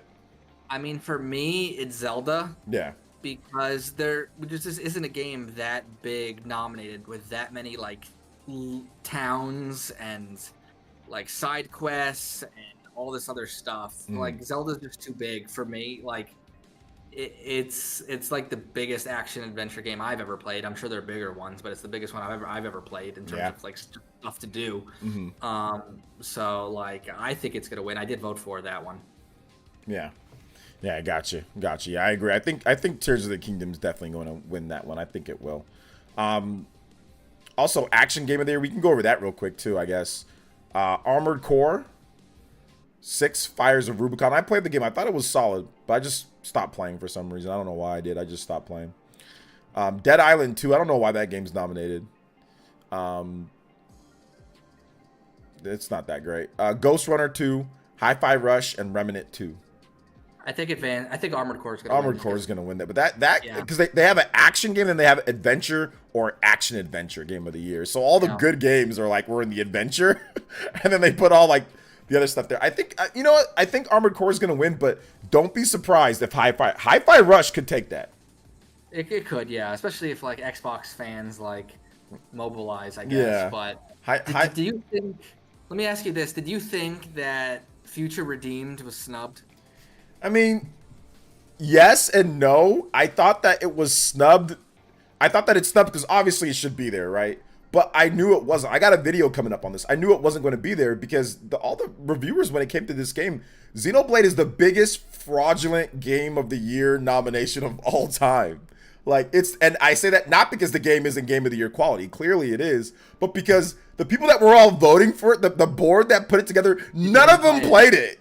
We didn't play it. None of them played it, and I know that none of them played it, and their outlets probably outsourced their reviews. I got to go back and look and see who, look at the name, but usually if you have a game of the year quality game, and there is an expansion to that game of the year quality game, I went back and looked, I couldn't find any expansion of a game of the year game that had less than like 15 reviews. Like, I couldn't find a single one. I got a video that I'm putting together, but it clearly shows that they didn't care and they didn't want to care. So they didn't play the game because a game of the year, and like I said, I went back and looked at all the different years. If you look at like, you know, Shadows of Mordor, if you look at like, you know, Dragon Age, or you look at anything that's been nominated for Game of the Year over the past 10 years or so, anything that's been major game, big game, and they have an expansion, they have reviews. Xenoblade has no reviews. Xenoblade Future Redeemed has no reviews. It's got like 13 reviews. That's insane for a game of the year. For a game that they all said, oh, this is game of the year quality. All these reviewers and all these, they were all saying, oh, look at this. We voted for it for game of the year. And then when comes time to play the expansion, you don't review it. Whereas like Cyberpunk, look at how many reviews Phantom Liberty got, right? And that game was not in the game of the year conversation. They both came out when the game came out. That I think when did Cyberpunk come out? 2020. I don't know the exact date. Yeah, I think it was 2020. That was not in game of the year. I think it was in RPG of the year that year, but it was not in the game of the year category. But people reviewed the heck out of Phantom Liberty. So that's what tells me that the people that like put Xenoblade, it only got in there because of its Metacritic. That's like the only reason it was put in there. So when you say like, oh, are you like Xenoblade got snubbed? I'm like, yeah, I expected it because none of them wanted to even commission anybody to review the game. You know? Yeah, I mean, the fact that it lost music that year was proof that nobody listened to the soundtrack. Exactly. Like God of War one, which is just, dude, God of War has like 20 tracks on it. Like I'm not saying compared to 100 plus for Xenoblade. I'm not saying like quantity is better than quality, but Xenoblade has quantity and quality. You can't sit here and tell me that God of War's soundtrack is just such higher quality than Xenoblade to the point to where 100 and something tracks doesn't beat out the 20 something. It has 20 something tracks. That's first of all incredibly small, but then also once again like Xenoblade had. So yeah, they didn't play it. So that's why I'm not surprised. And you know, it got snubbed, but I'm like, yeah, that was going to happen. Yeah, I mean, I'm almost happy that Octopath Traveler 2 wasn't nominated because it's got a lot more attention now. Because if it did get nominated, and kind of like nobody was talking about it, like, you know, Advance Wars, not a lot of people are talking about it. You know, it would lose again because I doubt a lot of the voting panel played it. Yeah, absolutely. Best story and writing. I'm not sure if you're interested in stuff like this, but it's Alan Wake 2, Baldur's Gate 3, Cyberpunk Phantom Liberty, Final Fantasy 16, and Marvel's Spider-Man 2. So. Yeah, I mean, I've only played a couple of those games. Yeah. You know, maybe I would vote Final Fantasy 16 for that. I think I'm gonna vote Alan Wake 2, just from what I've seen, because that game just seems wild. So I think I'm gonna vote Alan Wake 2, but we'll see. They did Mobile Game of the Year, but I don't care. I'm not talking about it. Multiplayer Game of the Year. And then what about Content Creator of the Year? I have, you know what? I have no idea who. I never know any of them, and Yeah. like, how was Scott the Woz never nominated for this? I don't. I think that there's definitely a bias against YouTubers. Yeah. Like YouTubers are never nominated. Like if your main thing is a YouTuber, you're never nominated. They really nominate like Twitch streamers. You know? Yeah. I honestly like. I never know who any of them are, and Or I like, wrote this randomly too. dude, Nibelian got nominated one year, like, and he like quit. He like quit. Like they're gonna nominate a guy that, you know, just like he posts links on Twitter, which is fine. Yeah. But like he's not really like a content creator, like actually creating different types of content. And he got nominated. So I think that there's definitely an issue with, like, I think that the people that vote on this, they don't want, there's something against YouTubers. I don't know what to say, but the fact that Scott the Woz, by the way, Scott the Woz has like freaking board games. You know what I'm saying? Like he has like Monopoly and like Clue or some stuff like that or whatever. Like he has like that's how popular he is. When he goes but just the quality of his edited videos is like so far beyond everybody else. Yeah. Yeah, it's kind of outrageous. Yeah, exactly. It's just, so there's definitely something there, that why Scott's not nominated. But yeah, I didn't know any of them, but whatever. That's fine for them. Whoever they want to win, they can vote. I mean, to tell you the truth, like I don't watch the award. I don't watch the show for the awards. Like the day after the show, I'm not gonna care. I probably won't remember half of the winners. Yeah. It's an announcement show. That's it.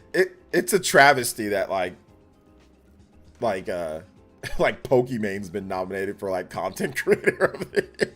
Like that's an absolute travesty. Like all you got to do is what, eat and react lazily to content, and you can be content creator of the year if you got a following. Like that's insane. Like it's just wild, dude. But hey, it is what it is. Let's move on to indie game of the year. Are you interested in that category?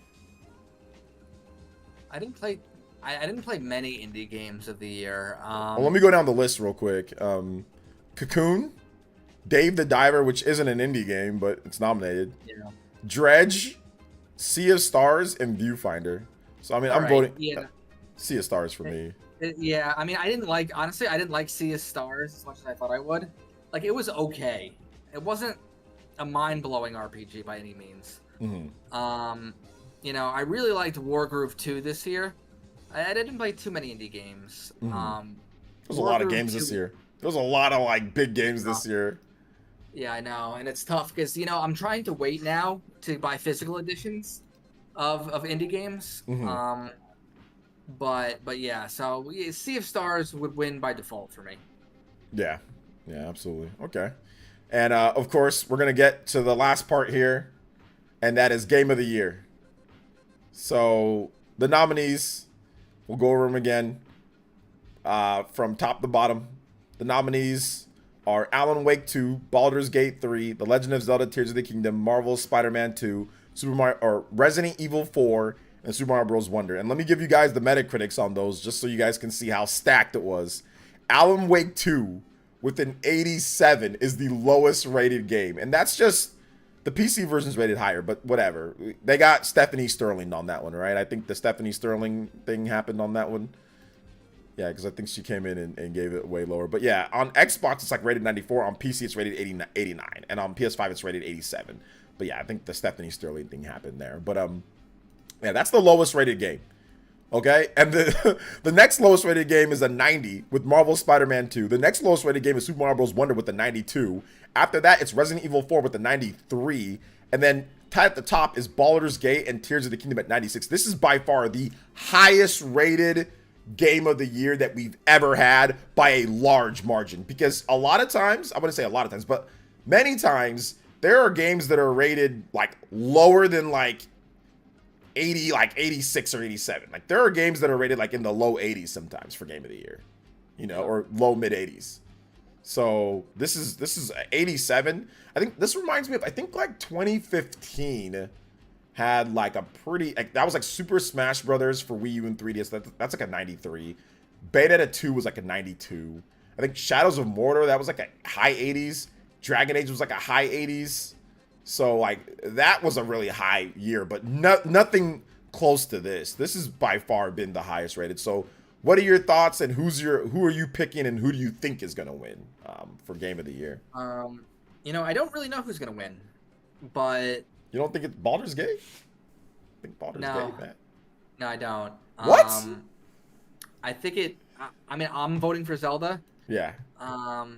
I think it could be Zelda, maybe. I don't know. Honestly, I don't. I wouldn't be surprised if Baldur's Gate won. Yeah. And honestly, like, it wouldn't really change anything. Like, no one's gonna talk about who won Game of the Year. You know, I'm sure Nintendo's very happy. You know, they're gonna sell 20 million units in like 6 months. Mm-hmm. They're not really gonna care that much about this award. But yeah, I'm voting for Zelda. I thought it was great. I like Spider-Man too. I'm playing Spider-Man. I think it's fantastic. Haven't played Alan Wake. Haven't played Baldur's Gate because I'm gonna wait for the physical edition on PS5 before I get Baldur's Gate. Mm-hmm. Assuming the physical edition comes out in the U.S., I'm not sure about that yet. But yeah, I mean, obviously, it's gonna be between Baldur's Gate and Zelda. I just don't know which one's gonna win. Yeah, I think it's going to be between Baldur's Gate and between Zelda.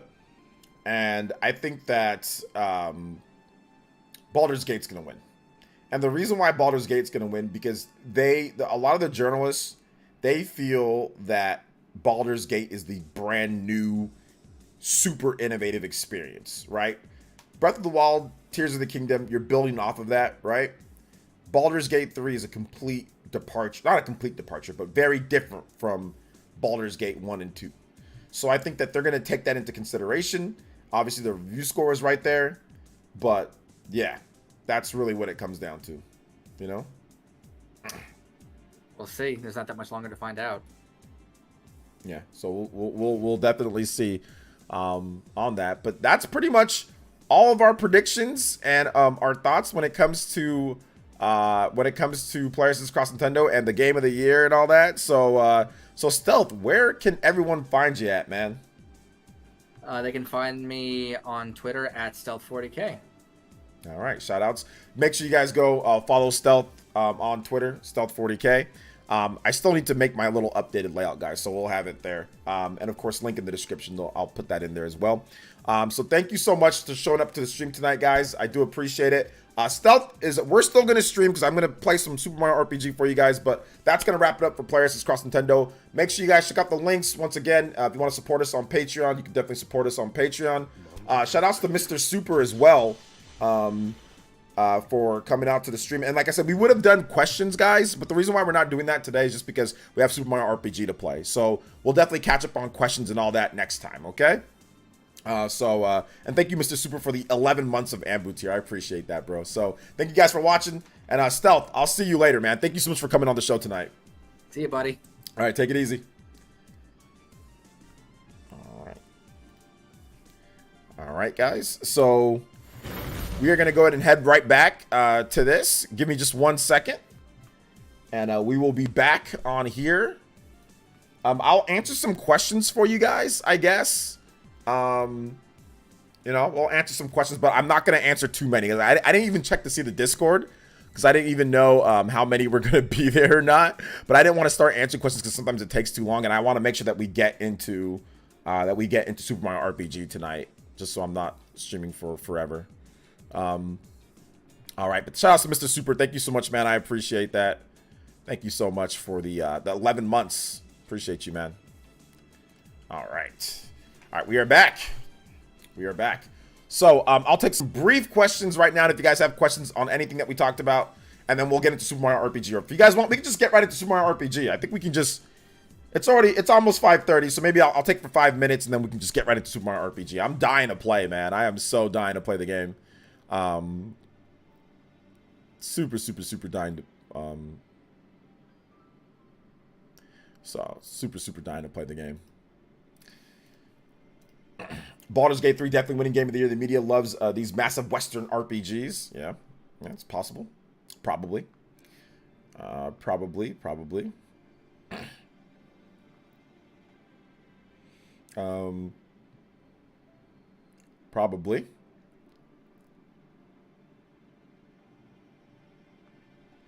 Any other questions you guys have, or can we just move into the move into the what's it called? Move into the Super Mario RPG. I think we should just do that. I think we should just kind of just move into Super Mario RPG. All right, so I'm gonna change the tags on my stream to where we get that going. I'm gonna just change the tags on my on here. Super Mario RPG. All right. What is the current Switch's biggest weakness? Probably right now would be like the CPU power, things like that for certain third-party games. That'd probably be its biggest weakness. But I mean, it doesn't matter. It's at the end of its life. It's on its way out. It's going to the next. They're going to the next system. So it doesn't. Its biggest weakness doesn't really matter at this point. It's irrelevant.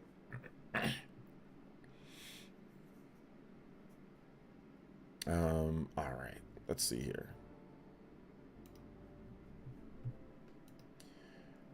All right. I'm gonna exit out of the music.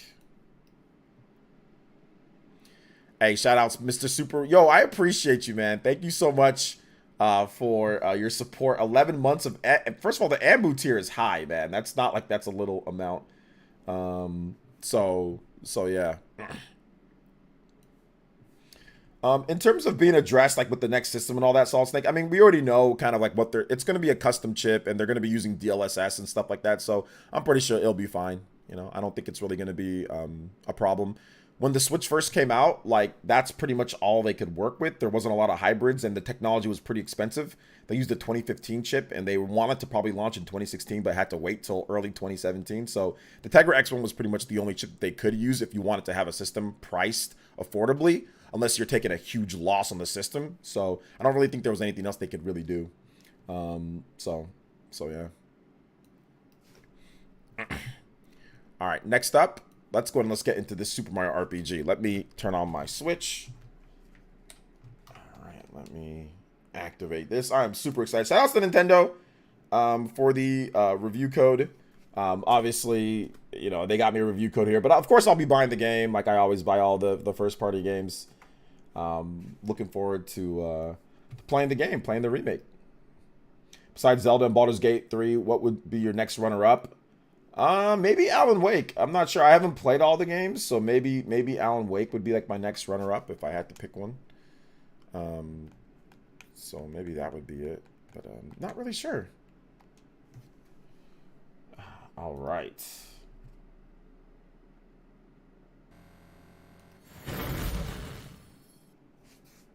Oh, wait, hold up. What's going on here? Give me a second here, guys. I see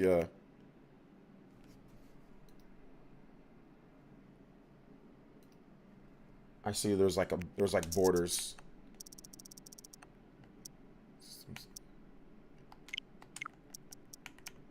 TV settings, adjust screen size. I don't know why it's doing this with my capture card. Super weird.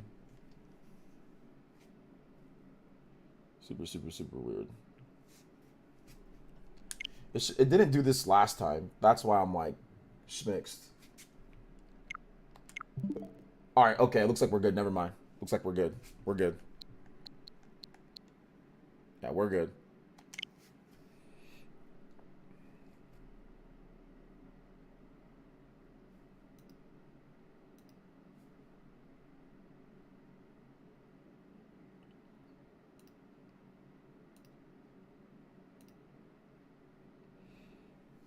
Okay.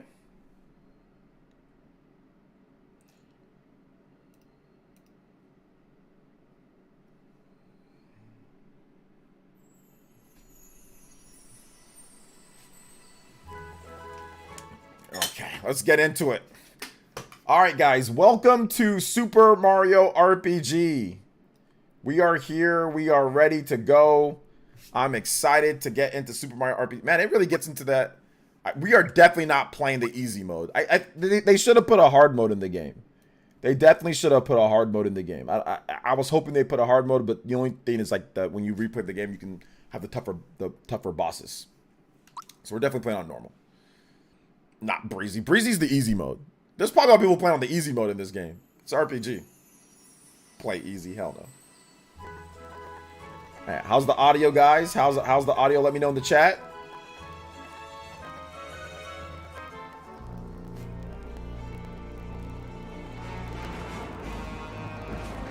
Here comes Bowser. Oh, the movie looks nice.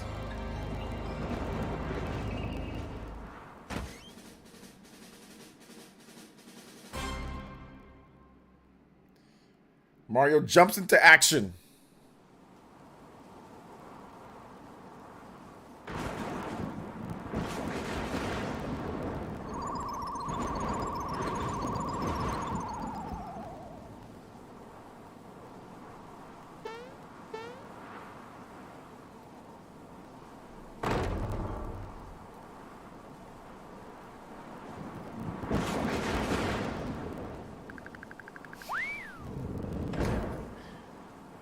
ASAP. Get in there. ASAP.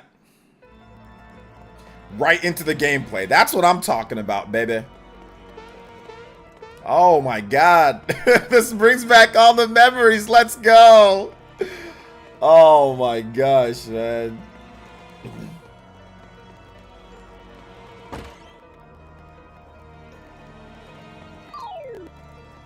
How fast into the battle system. Poof. You win. Out of the battle. Okay, there's some HD rumble. When you, why is it not doing the second hit? I'm pressing it in time.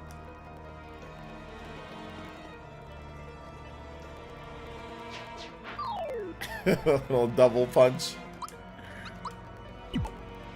I don't know why it's not doing it. Should be. I'm pressing it.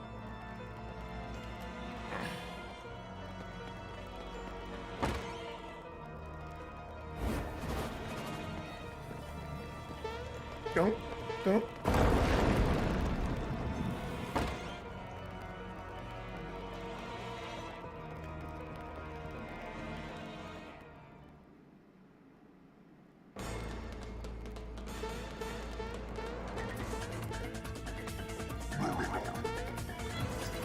Now Mario can jump high. I know it teaches me later, but I should still be able to do it.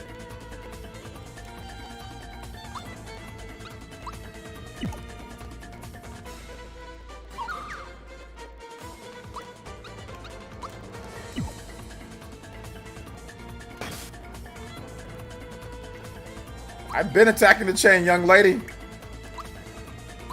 Jump.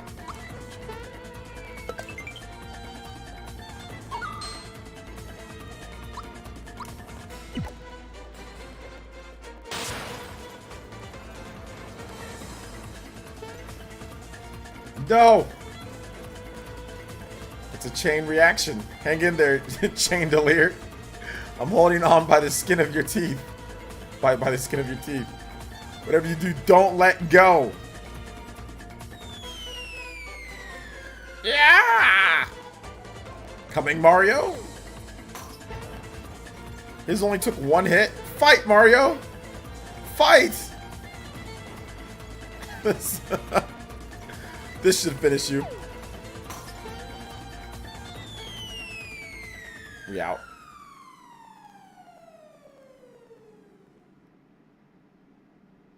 Bowser's crying. Waha, did you think I was just gonna give her to you? You're always in my way. This is it. I'm gonna take you out, Mario. Yo. Foiled again.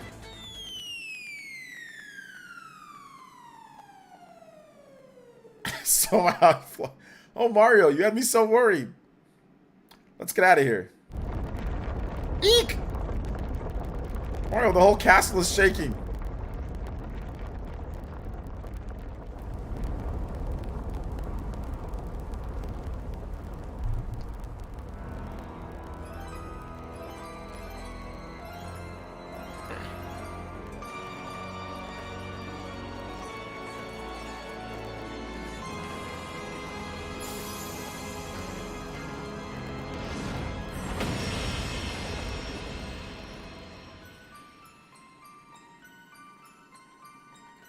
at that sword. Smithy gang. All right, that was just the intro, guys. Now we're getting into the actual meat and potatoes. We playing Mario RPG right now. This is definitely not Super Mario RPG. Even though it said it right there in the title, Broccoli, it's definitely not Mario's pad. No, yeah, of course we're playing. Yes, we're playing. Let's go.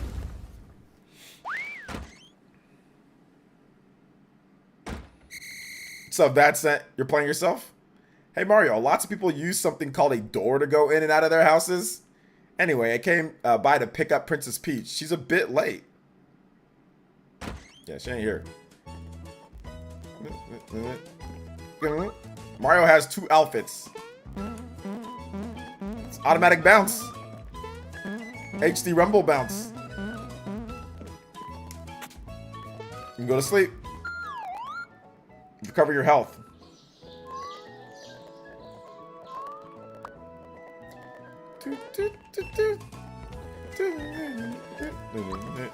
Nothing stored.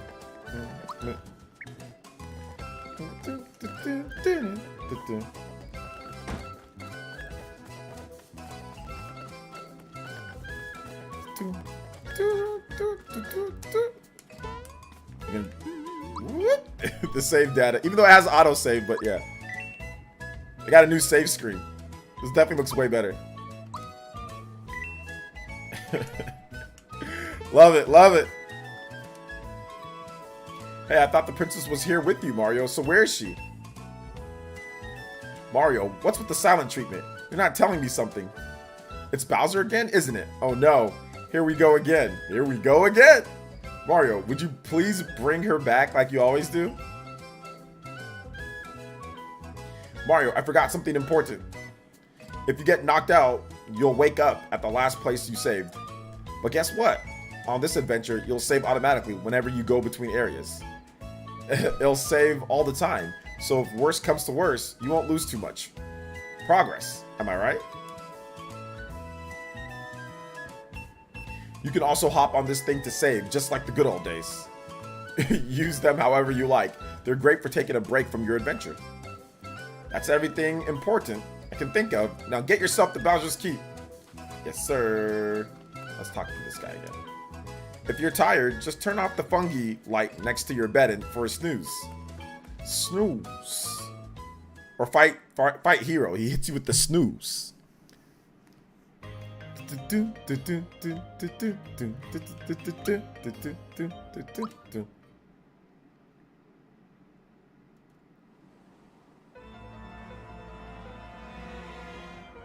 All right. Open up.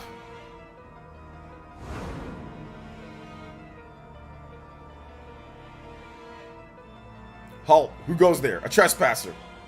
The castle now belongs to us, the Smithy gang. We have big plans, and this is the first step in them. If it weren't for nosy characters like you, we'd practically own this world. So let's see you deal with this.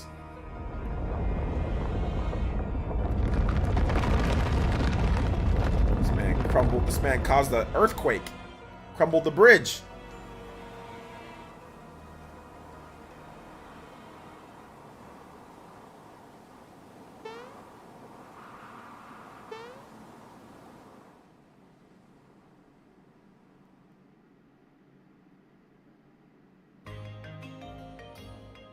Playing Mario RGT?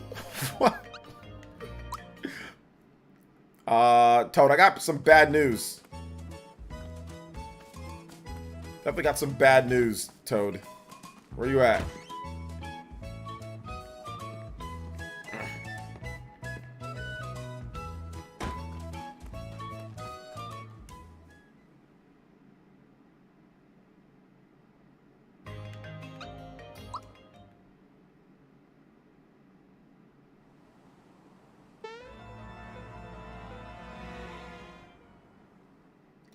Saving, saving, saving, saving, saving.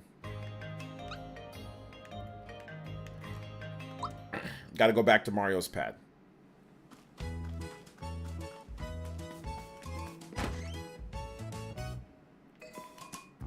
You're back so soon, did you forget something?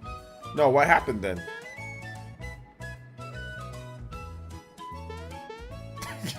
It's reenacting the bridge crashing. The bridge to Bowser's Keep is out. Just wonderful. You must inform Chancellor of the Mushroom Kingdom at once. Let's go, Mario.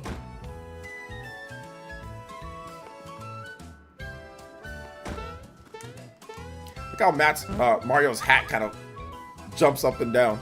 Oops, excuse me. Oh, that bump on your head reduced your HP level. One of the Mushroom Kingdom's famous items ought to perk you right up. Got a mushroom. Whenever you want to use an item to get some HP back, press X. Eating a mushroom can give you a boost whenever you're feeling tired. Now while I rush back, I had something to tell you. You can do like a flip and chomp. I remember. I came to warn you that Mushroom Way is swarming with monsters. I just barely made it back here in one piece. Mario, please do something. Perhaps I can help you. Do you know about action commands? No, let's just go ahead and do it. Okay, allow me to explain. First, we'll enter a battle. The music. Dun, dun, dun, dun, dun. Timing is important in battles. I'll show you what I mean. First, push A. Right there. Hold it. Now hit A as the attack hits. Good timing. When successful, your damage increases. Press A with perfect timing and your attack will damage the surrounding enemies too. Hit A as the enemy's attack too. Good timing. If your timing is perfect, you'll take no damage. But action commands won't save you from attacks that hit your whole party. Now try a special move by pressing Y. Hold it. Push A here. Good timing. Depending on the move, sometimes you'll have to do more than just press a button. So keep an eye out for that. By the way, each time you nail an action command, this action gauge fills up a little. When the action reaches 100%, then your enemies better watch out, so look forward to that. The more successful action commands you do, the higher the number will go. If you can do it 2 or more times in a row, some buffs will start to kick in. For you, Mario, the action gauge will fill faster as power wells up inside. I know that's a lot to take in, but never fear. If you press B during battle and select help, you can go over any of this. You can even see the explanations outside of the battle by selecting help from the menu. Hey. One more thing. Don't forget, it's there, okay? And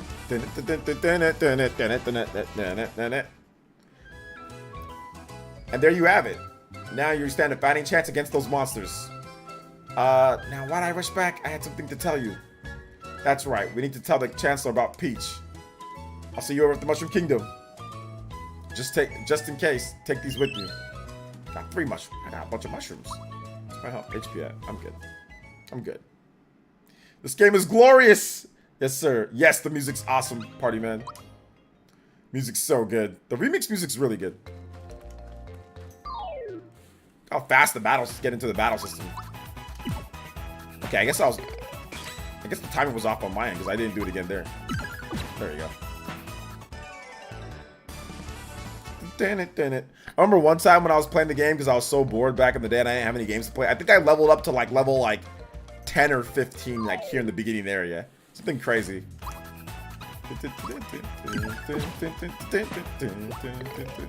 Alright, messed up. Messed up again. HP max. Oh, got him.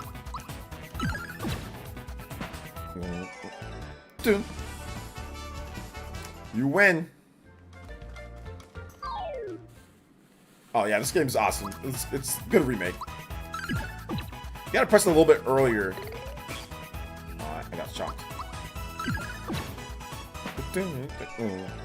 It's just the battle speed is just way faster than what it was like when the game, like when the Super Nintendo version runs way slower. Like it's like the speed of everything. Okay. Oh, what? Oh, okay. Lucky.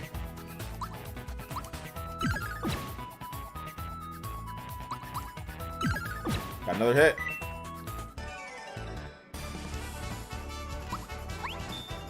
Double your XP challenge. Challenge the system. Win big or lose it. I'll do it. Where's the Yoshi?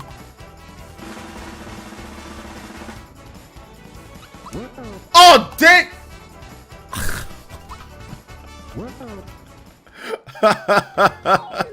I thought it was right there.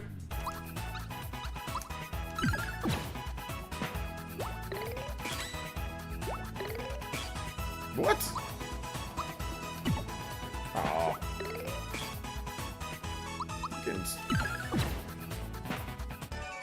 I thought it was that egg too. I got schmicks at the end. I thought it was the egg. I thought it was that one as well.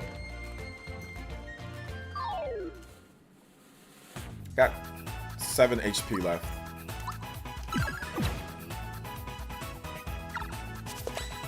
Nice.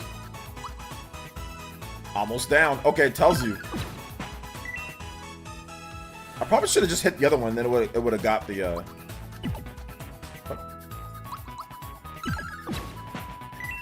body.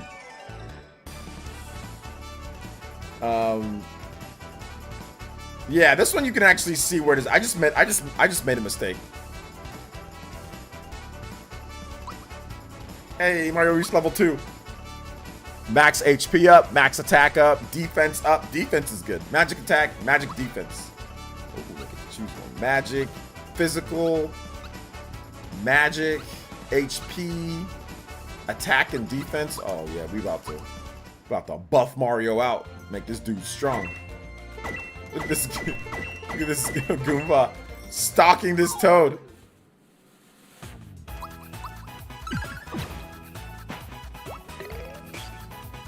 Okay, it got rid of the thing. The exclamation mark. Alright. Phew, my life was flashing before my eyes for a second there. Here's a little something in return. Honey Thurup.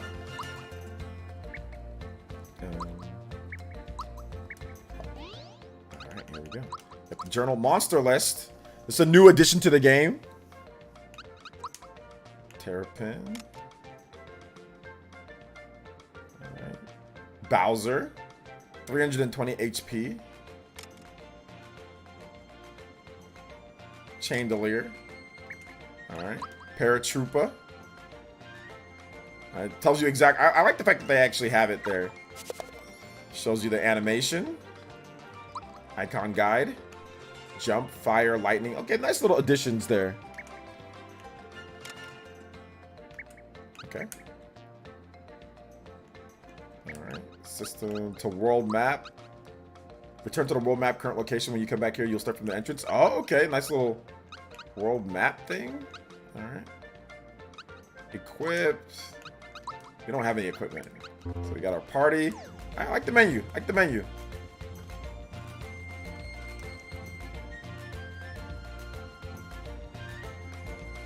Going behind here. Tried to run out at me. Tried to. Oh, I saw you. I blocked that. Hey, hold up. I think we're having audio lag. We're having some like audio. We're having some audio issues. Hold up. Give me a second here, guys.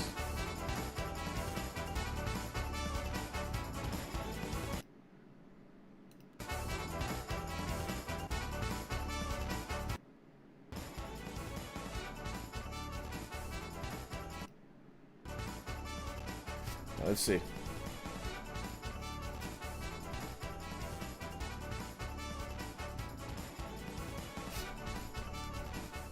Let's see if this creates audio lag. Let me see. I think there's a little bit of audio lag there. Or is there?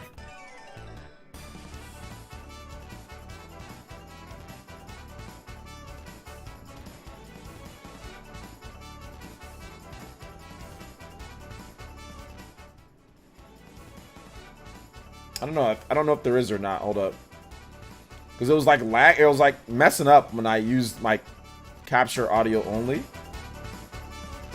Yeah, it's like messing up right now. Like when I do. So it's like. Weird.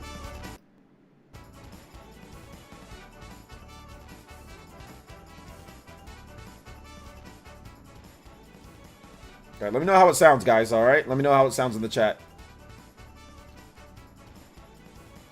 There wasn't audio lag before now. Yeah, that's what I'm saying. It was weird. It just started out of nowhere. Let me know how it is right now. How's the audio sound, too? Like, is it too loud? Not loud enough? Let me know in the chat. Dodge move. Toad assist. Toad's come running to support you. Who knows what you might get? Got an egg? Eggshell. Oh, wow. Defense up. Okay. Resist one attack.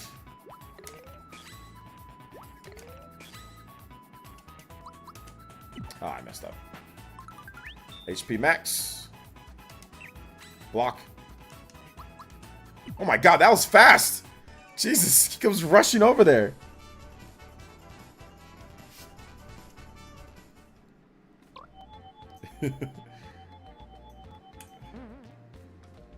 No, I'm saying that there is lag now. Oh. There's lag now? Alright, I didn't know there was lag right now. What's up? What's up? What's up? Tip me. Okay, it was fine before I fixed it? Oh, okay. Now there's lag. Okay, give me a second.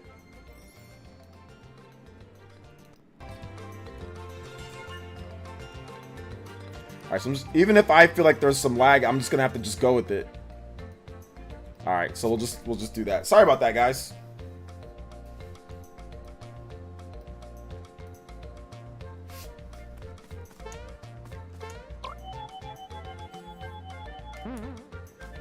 Messed up. Oh, come on.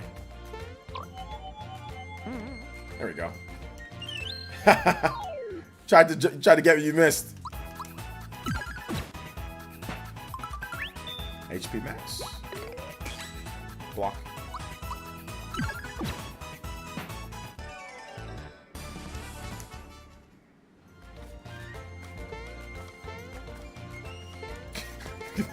Look at that toad.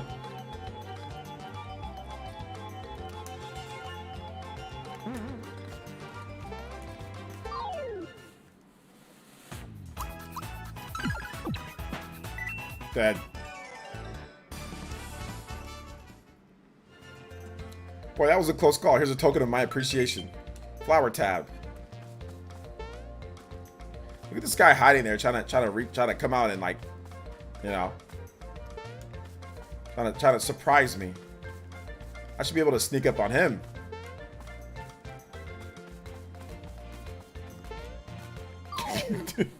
Dude didn't even do anything.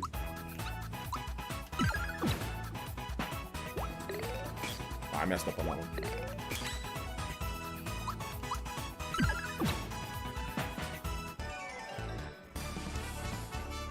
Yeah, I already know I can switch to the OG music. Nintendo gave me a preview of the game beforehand, and like they went over everything. Plus, I watched the overview trailer and I covered the game extensively. So yeah, I already know about all the features and stuff.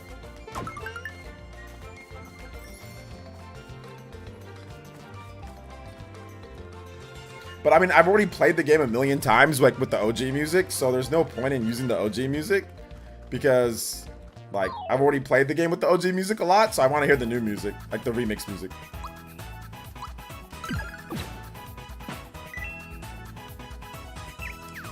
Ah, miss. I'm gonna have Mario punching like hitting like a brick house. That's what I'm gonna have Mario doing in my playthrough, like in my run, my build. Mario's gonna be punching the heck out of people. Maybe if I like replay the game again, I'll play the game on the original music. But like the first time through, I'm gonna just play it on like I'm gonna have like the remix music. What? Block. You gotta press it early. I blocked that.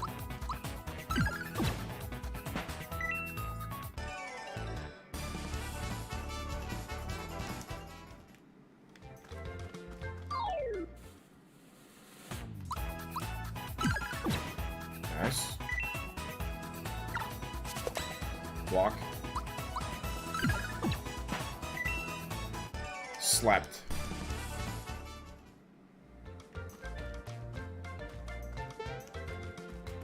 Stop throwing. Stop throwing stuff. Alright, I'll fight them all.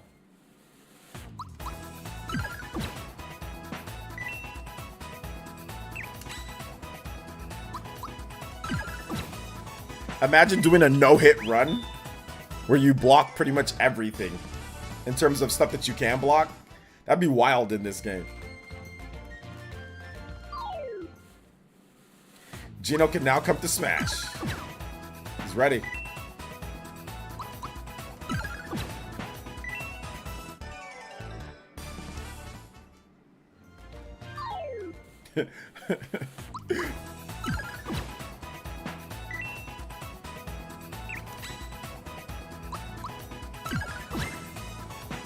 Pop.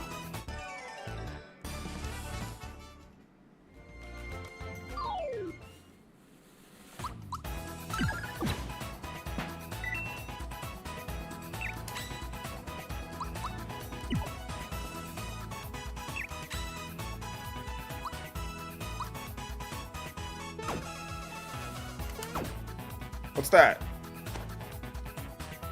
Stargust? Nice. Yo, Shinru, thank you for the raid, man. I appreciate that. The first RPG where I said this is the genre. Probably like Final Fantasy or something like that. Can you do I don't think you can do preemptive strikes on them. I don't think you can. I don't think so. I don't remember doing those.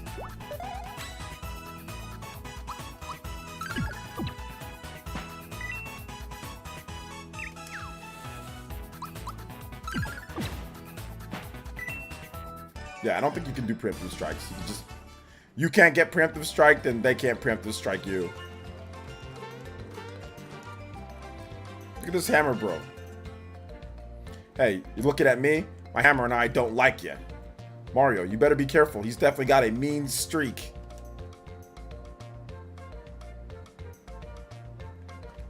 Okay.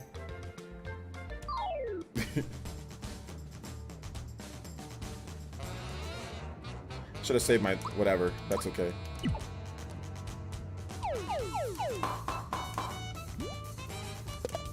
What? Dude. Alright, there we go. Okay, that's stupid.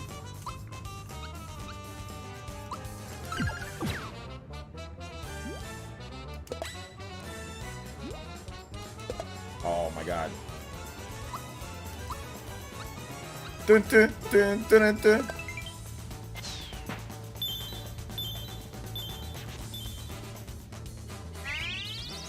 Valor up.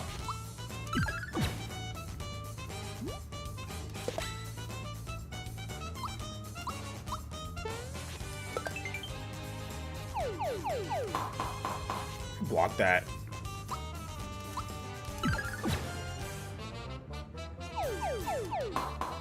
I'm blocking that. I don't care what anybody says. The music's freaking incredible. The SNES was before your time. Oh, you never played the SNES? That was before your time. SNES was dope. Shout out, Shinru.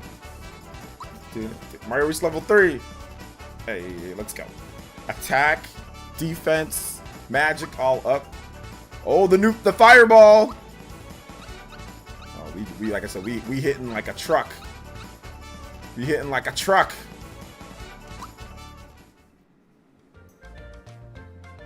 Thanks, Mario. I was running so fast I wasn't watching where I was going. Mushroom Kingdom's just ahead. We're almost there, Mario. Oh, we got our first item too. Hey, where did this hammer come from? The hammer bro had it. Hey, do you know what this is? There's the hammer bro's insignia on it. No one stands a chance against you when you whomp them with this. You never know, it might come in handy. Pick up the hammer. Yeah, it's still in there. It's still in there, Reinroth. Let's get a move on. I'll see you in the Mushroom Kingdom.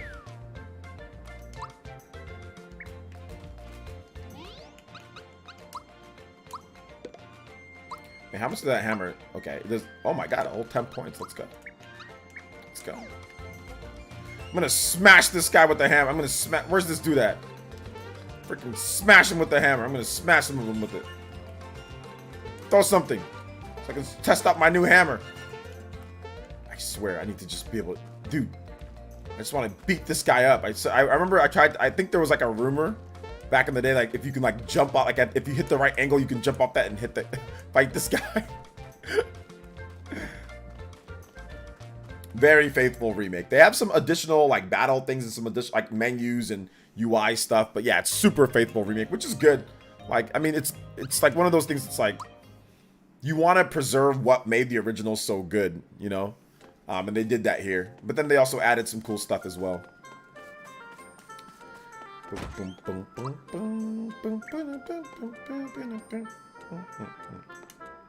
Hey Mario, my brother's waiting for you upstairs. I don't know who you are. Chomp. All I do is cook and clean. Oh my gosh.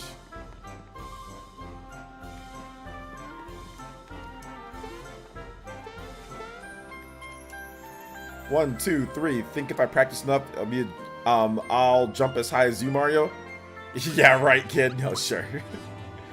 Yeah.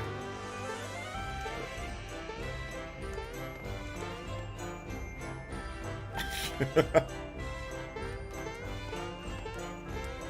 guy's got an iron head, man.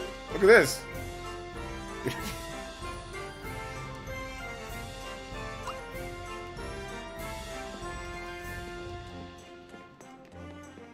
All right, take it easy, Iskal.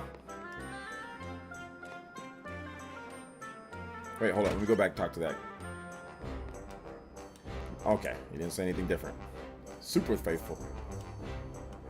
I haven't seen Princess Peach lately. What? Bowser got her again? Hey, Mario, look at what you're standing in. Ha! Gotcha! Oh my god. Is she gonna do that again? I won't let you move until you do it. Got me. I switched from Twitch to YouTube, no ads. Just do dual stream. Oh, okay. Oh, you switched from Twitch to... Okay, sorry. So you came over from Twitch. Okay, I got you. Hey, did you see the crocodile around here? He talks like a mobster wannabe. I'm sure he's up to no good. Hey, wait a sec. My wallet's gone. Oh my gosh. It's good to see you here, Shinru. Welcome to the stream, man. Thanks for the raid earlier, too. That's why they remastered The Last of Us 2 to preserve it? Yes, exactly. Hey, Mario, guess what? Ranny isn't just a friend anymore. We're getting married. Hey, there you go. Do you happen to know of a good wedding chapel? No, I don't. I'm Mario. I never get married. Good. Okay. Alright. Slow down, kid. Mario, I'd make a great sidekick for you in a few years, right? Don't worry, if Bowser shows up, I know how to get his go. Okay. Hope my grandchild turns out to be just like the princess. It's so nice to see our young ones having a good time. Alright.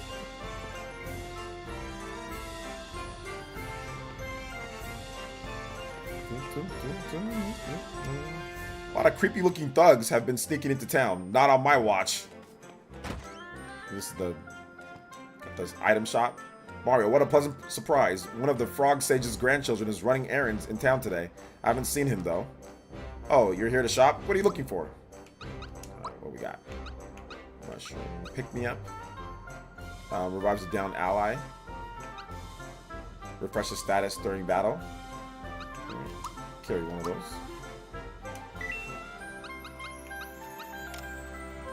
Shirts. It's a shirt. Equip it. It's a pair of pants. Was I not wearing pants before? Was I not wearing pants? Jump shoes. Use jump attacks against any foe. Oh. Jump shoes. We buy some jump shoes. Alright. Prevents poison damage. Oh, we don't have enough money for that. Not right now.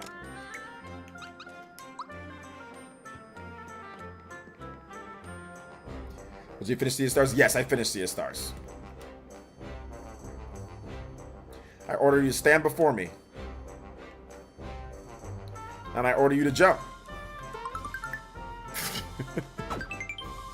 In this world, there are things called hidden treasures. Use your awesome jumping ability to look for them. This should help too. Signal ring. Don't forget to equip it if you're hunting for hidden treasures. A signal ring will let you know when there's a hidden treasure near you. It has no effect when not equipped. Let's equip this signal ring then, boys and girls.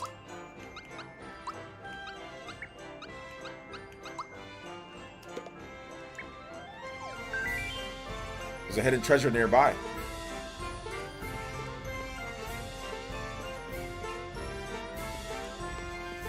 Where's it at? I don't remember.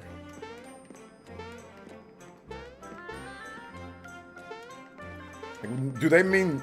I forgot. Do they mean nearby as in, like, in the same room? Or just nearby as in, like... Okay, we can test it. Okay, yeah, they definitely mean in the same room. Yeah, they mean... Okay, hold up. I think I gotta jump up. Move.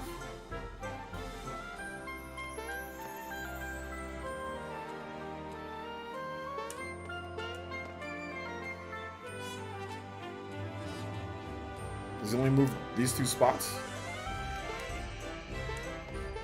There we go. I knew it was something like that. There we go. Nice.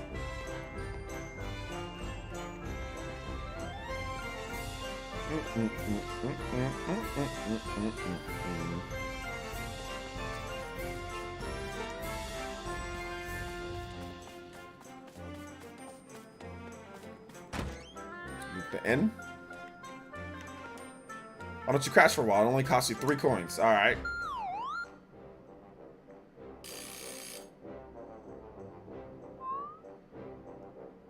That's weird. You get a hotel room, you share it with somebody in the same room? Not me. It's not like I'm always sleeping. How does he not wake up? Jumping on him.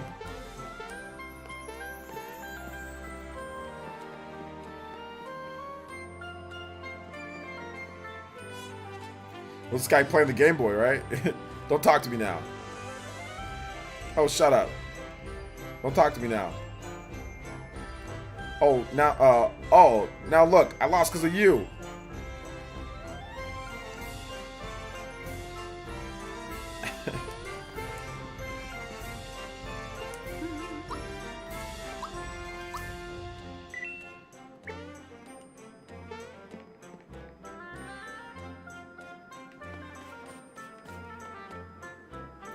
Hey Mario, look at what you're standing in. What? I didn't even... Oh my god. I did not even say anything to her.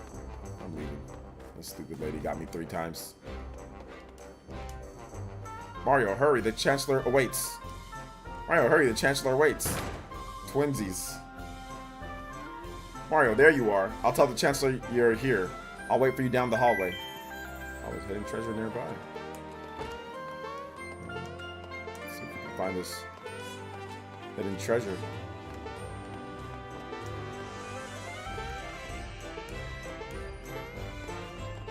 I totally forgot where these hidden treasures are. Let me see if it's... Okay, yeah, it's definitely inside this room.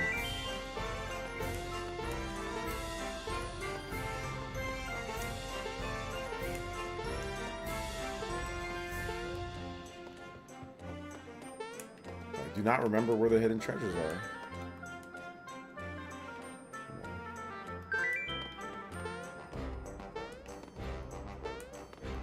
It's like you gotta go tile by tile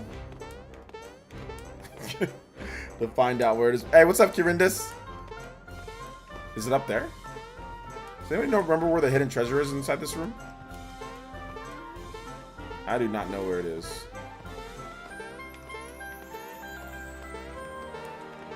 Mr. Chance for that one. It's on the higher ledge. Oh yeah, when the toad When the toad runs, I knew it was something silly. Dang it. Oh, when the toad runs and it's up there. Oh, yeah, I missed my chance. Can we save scum it, though? I mean, we could. I mean, we could save scum it.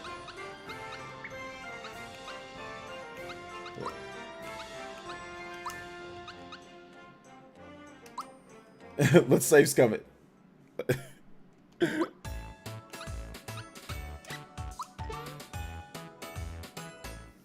Man, the loading's fast.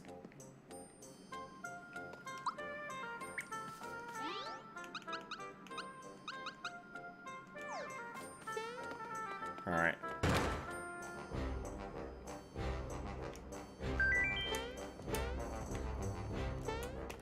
No! Dang it. Oh my gosh. Alright, hold up. Yo, the jumping in this game is not the best. Alright, hold up, there we go. Alright, we'll get that one, guys. We'll get it. I'll get it this time. He runs not as fast as I thought he would run. Oh, what the? Oh, there we go. Frog coin. Yeah, it loads like super fast. Like, almost like no loading. Dang, that sucks. So if you don't get that, you just won't get that coin. That frog coin. But there's ways to get more frog coins in this game, though. Like that, I guess, wasn't in the original, so. Peach hasn't returned yet. Can you imagine how the Chancellor must feel? All right. The moment of truth, boys and girls. The moment of truth.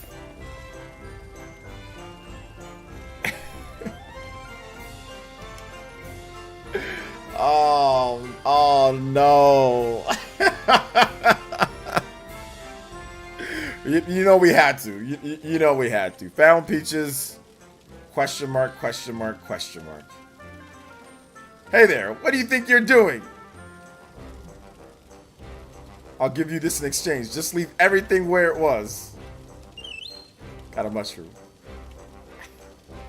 Let's refrain from searching through other people's things. It's God. What was it? What was that? I don't know. I'm just saying. What are you guys talking about? That could have been it could have been her wallet, dude. It was probably her wallet or her purse. Get your minds out of the gutter, Jesus.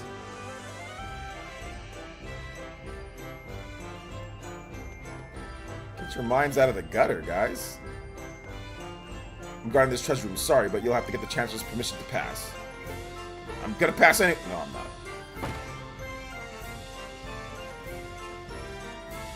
The vault guard better not be goofing off while I'm cleaning the guest room. Oh, he's not. He's good.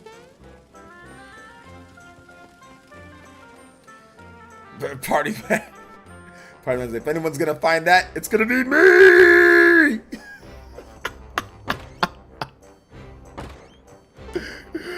That's what party man said. If anyone's gonna find it, it's gonna be me.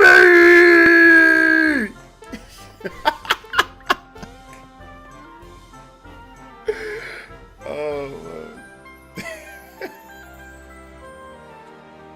Sir Mario has arrived.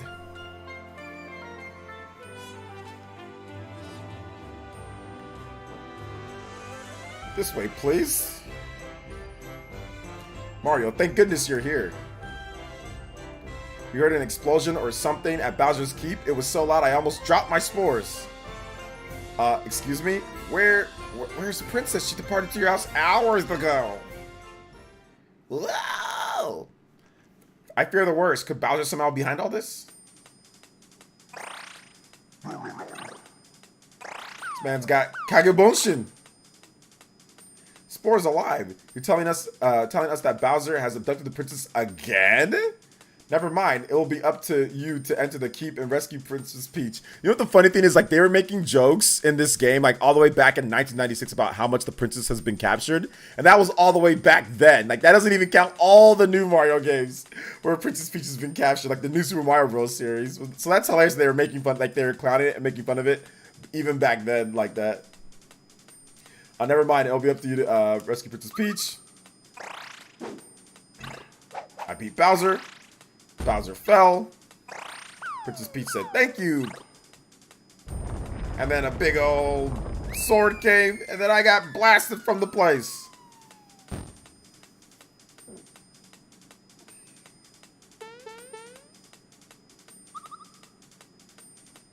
So now I can't cross the bridge. Yeah! The keep is unsaleable. What an awful power is at work here. Mario, her life is in your hands. Please save our dear princess. Oh, we'll do more than save the princess. She's gonna be on our team. Hey, Mario. You're making sure to equip things you get, right? Shall I have Toad explain the process? Absolutely no need at all. Ah, that's our Mario for you. You're clearly well equipped for the task. For this task, you can buy armor and accessories in the item shops. Now take care, Mario. Forgive me, but I can't stop worrying about the princess. Go to the cellar and prepare for your journey. The vault guard shall assist you. Yes, sir. Back into the room. Is this The Last of Us Remastered? Yes, Atomic Toaster. It's definitely The Last of Us. So long, Mario, and good luck. So long, Mario, and good luck. So long, Mario, and good luck. So long, Mario, and good luck. So long, Mario, and good luck. So long. Oh, wait, hold up. The princess. Where could the princess be? We're all counting on you to find her, Mario. This one Toad. Oh, wait, that's the blue Toad, though. That's the main Toad. The red Toads are all clones. This is the actual real blue Toad. Real Toad. All we can do is wait here. Don't let us down. Oh, that's of course all you can do. You can't do nothing but have a mustache.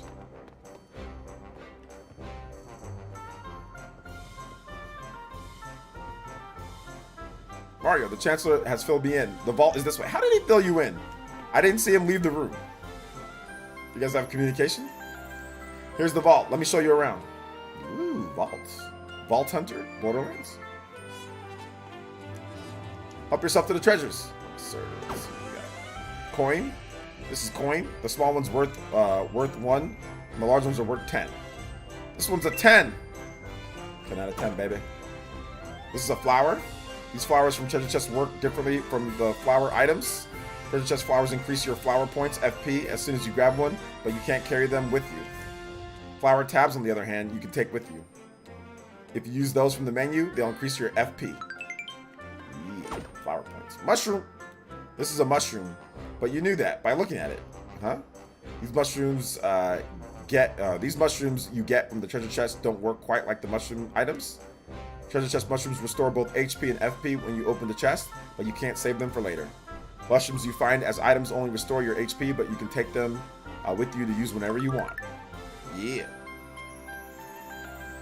Yo, this Force Maze OST is crazy heat. Where I'm currently at, nice. Yeah, the Force Maze OST is really good. They showed that off before like on Twitter and all that. It was really good, super good. Force Maze has always been good though.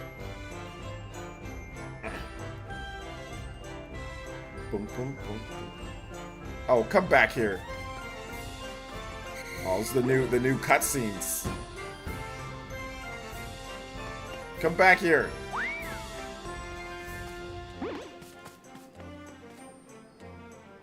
Oh.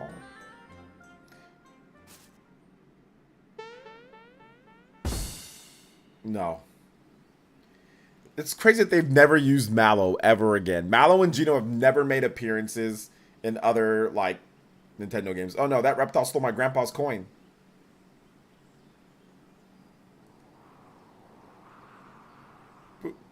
Sniffle, I can't cry. It does feel weird that they have these big cutscenes and no voice acting, though.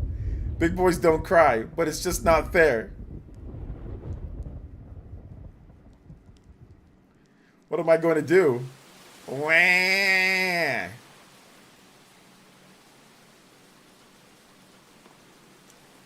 Rain or shine, I shall fulfill my duty. Don't know what Reptile's up to, but man, can he jump? Alright, we get inside here. it's the same stuff.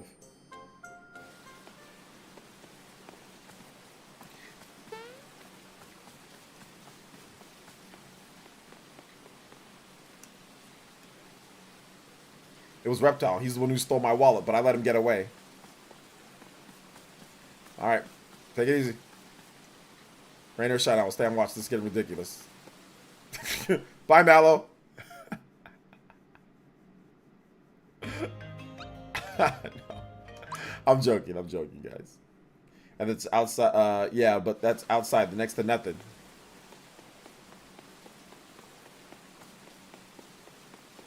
Alright. Big crybaby.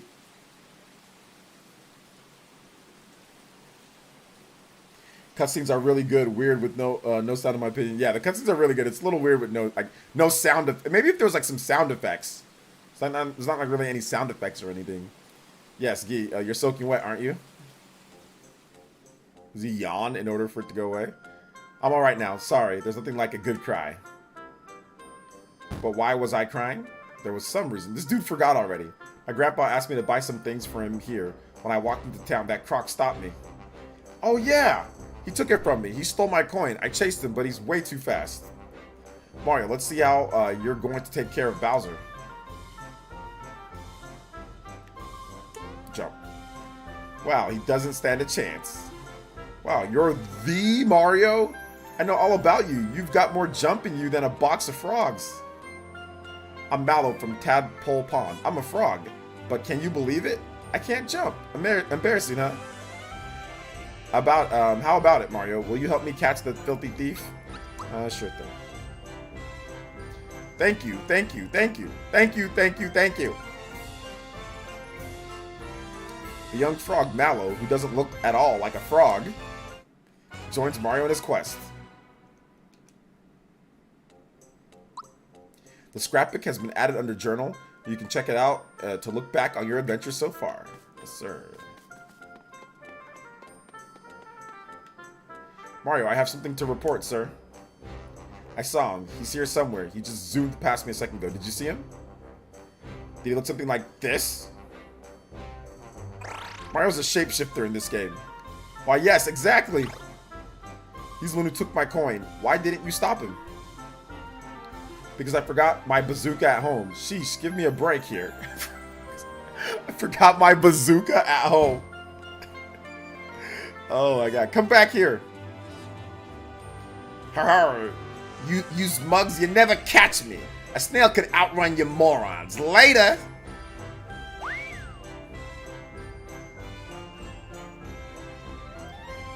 That's him. Hurry, Mario. Let's get him. Mario, you might want to take this. Got a map. Ooh, if you select map from the menu, you can pick a location to jump to as long as it's somewhere you've been before. It's the quick travel. I'll remain here on lookout. These are scary monsters out there, so you ought to buy some items and armor at the shop. I already bought some stuff. Voice acting would have set this game up. I mean, I wouldn't want voice acting completely because it's just not the original style. But if it was like optional, obviously that'd be cool. But like, I don't know. I played the original, so I'm like old school. So I kind of want to like have that old school way. Like, I don't want all the characters having some type of weird voice that I didn't have in my own head. But yeah, it would have been nice. But I mean, obviously they weren't going to do it. There he is. He's probably stashed it in the bag. Let's nab him. Are you trying to tell me? Go home to mommy before you get hurt, kid. I'm very well aware that Square owns Geno and Mallow. Yeah, cutscenes only. That would have been an option. That would have been good if the cutscenes. FP is shared between the entire party. Should you use it to attack or recover? As you learn specials, think carefully about whose to use. You'll sometimes encounter stronger than usual monsters. Defeating them will get you lots of coins, experience, and even frog coins. Block. I got a special enemy here. Bonk! Bonk!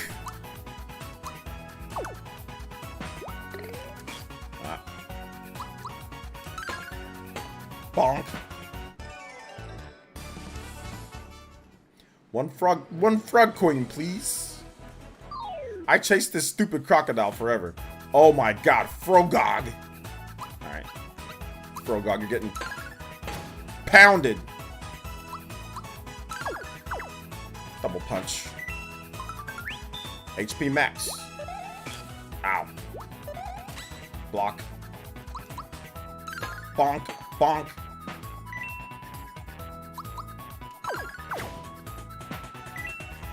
Marshmallow punch. Yo, shoutouts Chris the Strider Dog with the first dono during the gameplay stream. Let's go. And he says, playing alongside you, bud. Thank you so much, man. I appreciate that. Thank you so much. Thank you for the $1.99. Appreciate it, bro.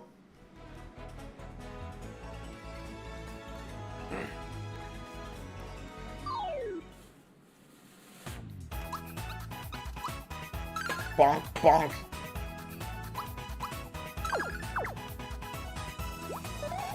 Dude, this freaking frog. Hold up. Will I do splash damage? It's not doing splash damage. Is that only with the punch? Punch. Block. Okay, yeah, I'm doing the bonk right. Okay. I thought maybe I wasn't because I'm not getting, but maybe it's like with hits.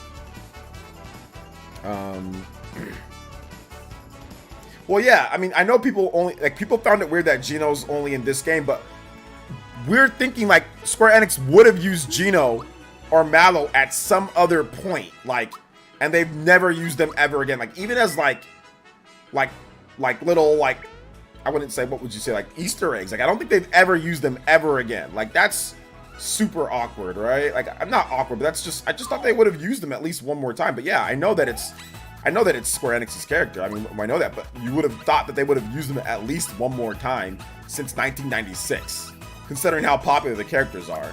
Well, Geno in particular. Oh my god, he got freaking bodied. Boom. HP max, I needed that. Oh, I didn't need that. I did block that though. What do we got for God's Roof? It's just Toad Assist. We just use it, who cares?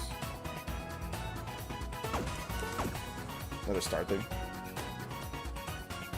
Oh yeah, Mario and Luigi Superstar Saga. Okay, yeah, that's true. Mario and Luigi Superstar Saga. He was in that. Yep, that's true. But Mallow, has Mallow been in anything?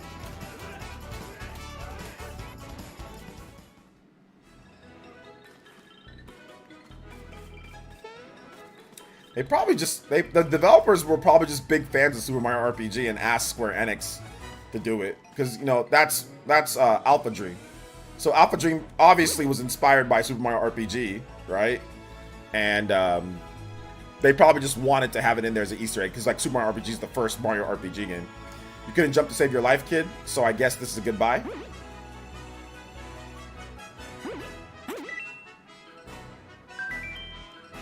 There's a hidden treasure nearby. What is this stupid hidden treasure? I don't know where it's at.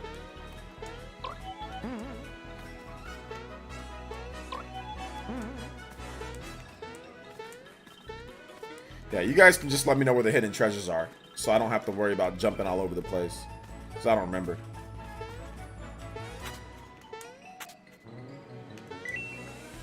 Okay.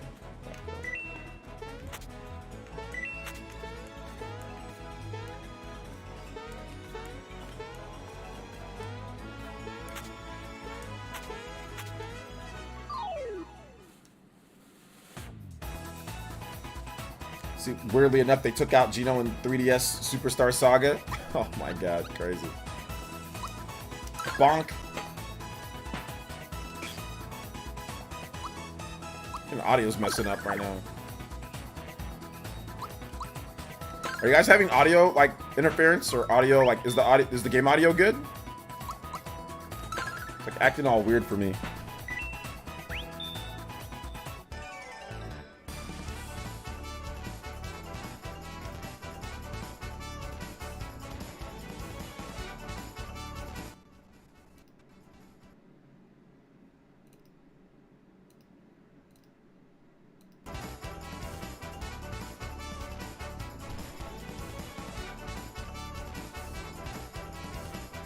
Audio's fine. Yeah, it's just I think it's just probably my headphones then. It must be my headphones. This is good for you guys. Bonk.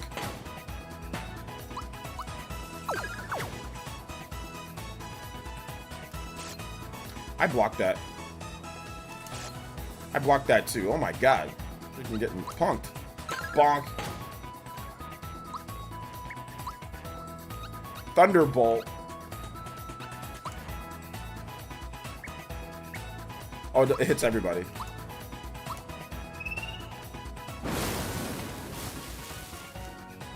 Weakness.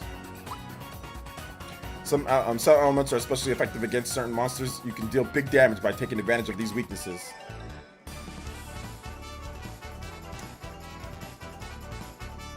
Hey, level up. Little dance.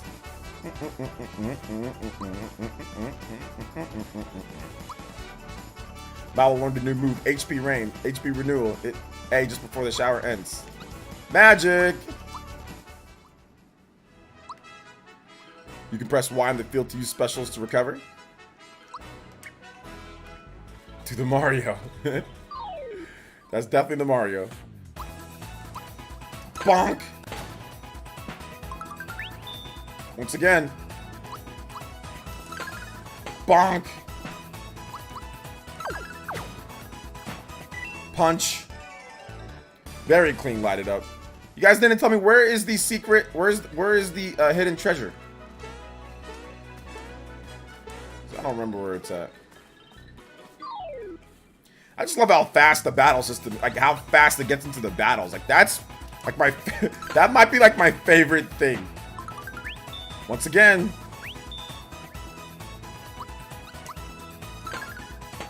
Bonk. The audio is really jacked up for me. Treasure is a red flower. Jump on it right side. Gotcha.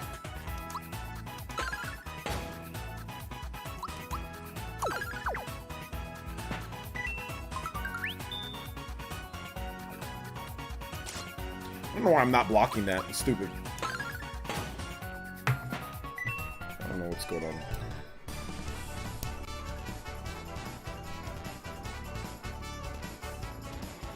I think that fixed that. I just need to disconnect and reconnect. Oh. Now there's like crazy audio delay now.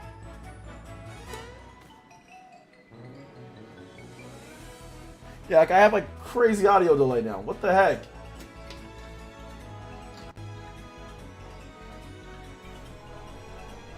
Super weird. My audio system trash. Now I can't hear anything.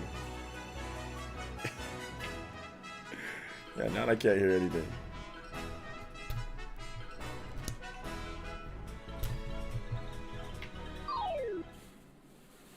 Hold up. Hold up here, guys.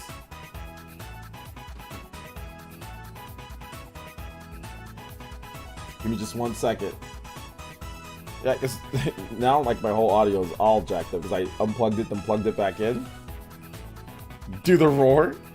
Red flower. Okay, yeah, so I'll get that in just a bit. Let me just see if I can fix this because, like I said, you guys' audio is fine, but my audio is kind of just jacked up and it's like messy. It's like super delayed now at this point. Okay, Shadowcast, microphone, recording sounds, playback, headphones, properties. That's it. Enable. Okay.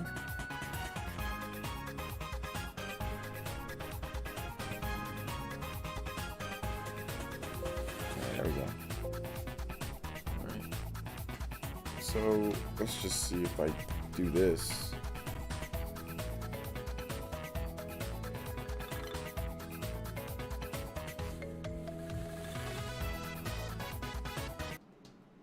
I don't know why it's acted on. Alright, so it should be okay. Sorry about that, guys. I had to do a little bit of audio testing. The rumble makes it pulling off perfect guards so satisfying. Yeah, it's good. For sure. Alright, so now I don't hear anything again. That's so weird. Yeah, the desktop audio is just... Do you guys hear any audio? I think it's on like my monitor. That's so weird. What the heck?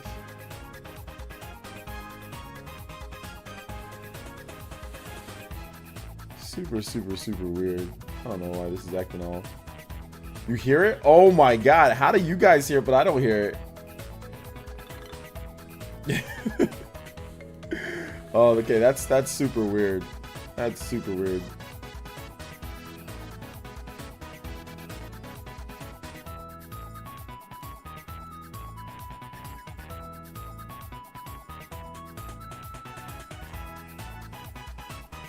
Yeah, like I know that it's playing the audio, but just for me, it's just all jacked up. I don't know why. That's just okay. This is really awkward. Yeah, I think I can hear it, but I think it's through like my actual,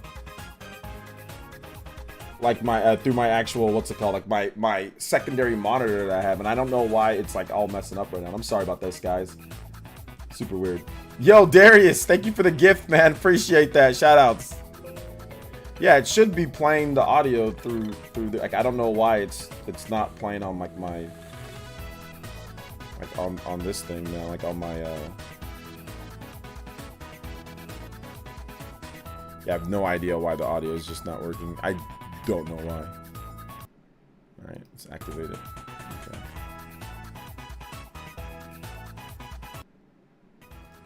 I can hear that, but now you guys said it's delayed when I do that. So I can. But when I do, oh my god, yo, are you serious? It was working just fine. Oh my god, so corny.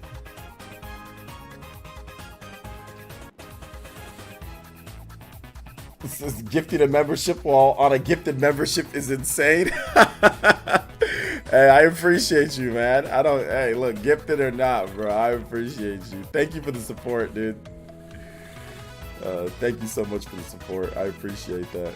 Yeah, there's something with the desktop audio. It's not playing through the desktop, which is just weird. Properties. Device default.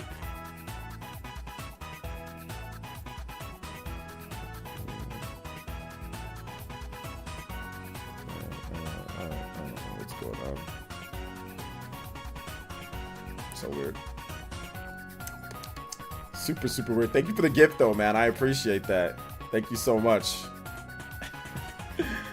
Oh, man. This is wild, dude. Why is it not like, why is the audio acting all stupid? Oh, weird.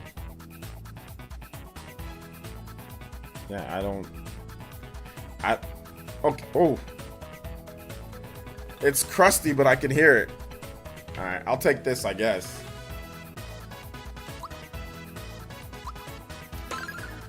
Bonk. Double bonk. Yeah, it's the audio's messed up on my end, but I'm not sure why it's doing that, so.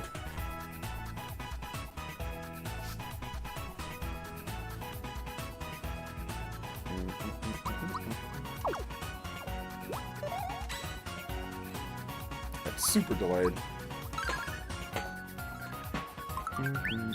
Once again, battle systems as fun as ever, if not more fun now because of the chains.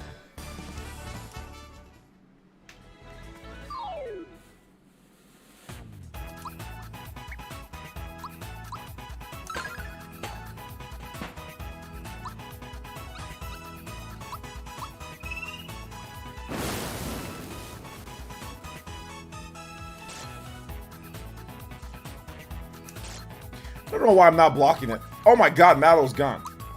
I don't know why I'm not blocking that. That's so stupid.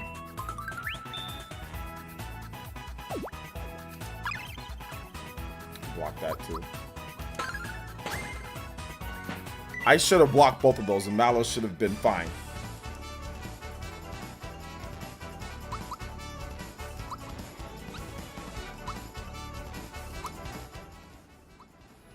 Can someone please give me a rundown on the new Naruto Connections game? Run down the Connections game. Is it worth buying if you've played all the previous Ninja Storm games? It's worth buying if you like the games. It's worth buying.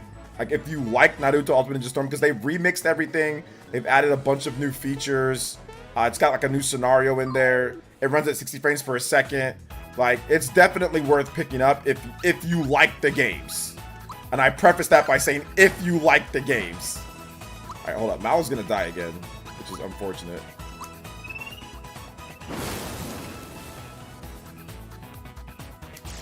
Because I can't freaking do a block. Even though I blocked it, I did the same thing. I blocked it right there.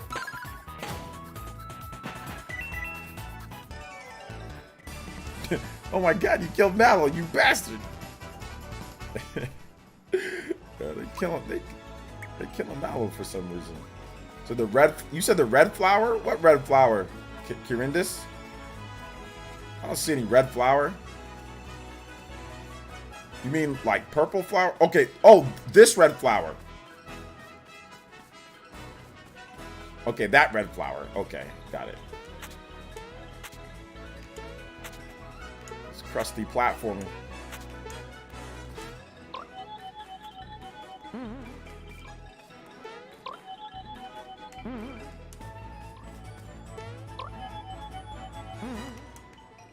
Oh, oops, I didn't mean to do that.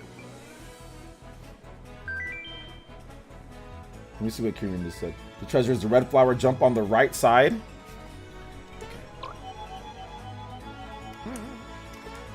Wait, the right side? Is it this red flower, Kirindis?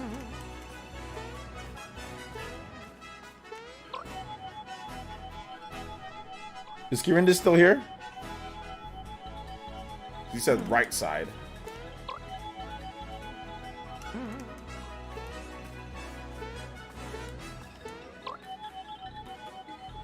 So is it this red flower or a different red flower?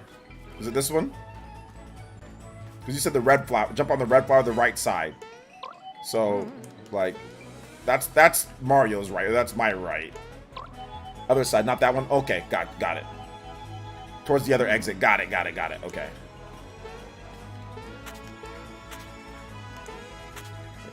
Yeah, I don't feel like spending all day remembering where all these are. All right, this one.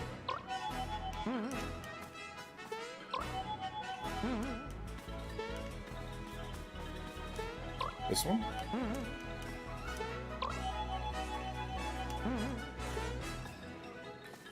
Right side of the room. Oh, okay. But where's the flower at, though? Oh, the purple flower. Okay, towards the purple flower. There we go. Got it. Coca-Cola. All right, guys. Thank you for letting me know about that. Oh, you're a persistent pest, but I'm 100 miles ahead of you.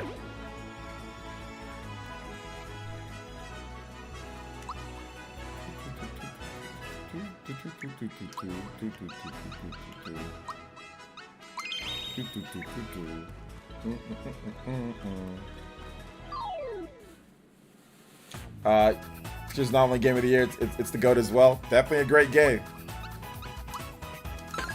Bonk!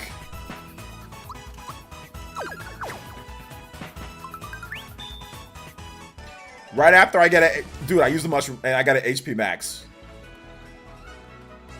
Dude, I love this game. My God. I freaking love this game. I cannot wait to play it on my OLED tonight. I freaking love this game. It's simplistic and it's simple, but it's just...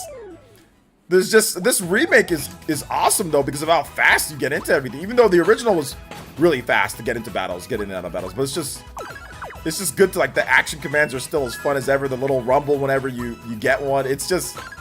The music, everything just... makes the game flow, man.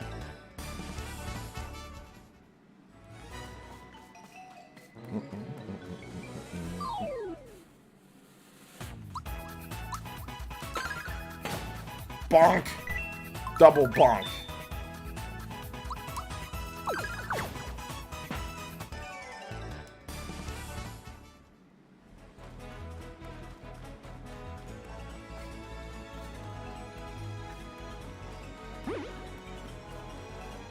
I'm gonna body this wolf. Really want to get into the game. It's late. Been delivered tomorrow, though. Yeah. Yeah, you gotta wait sometimes. It's all good. Oh, who's attacking me? Okay. Oh, let's try out Mario's Fireball. Fireball, I'm gonna freaking roast this. Let me roast this frog.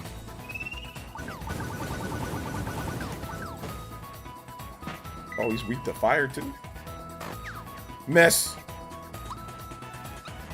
Thunderbolt. No, I'm not gonna use a Thunderbolt. I'm just gonna attack.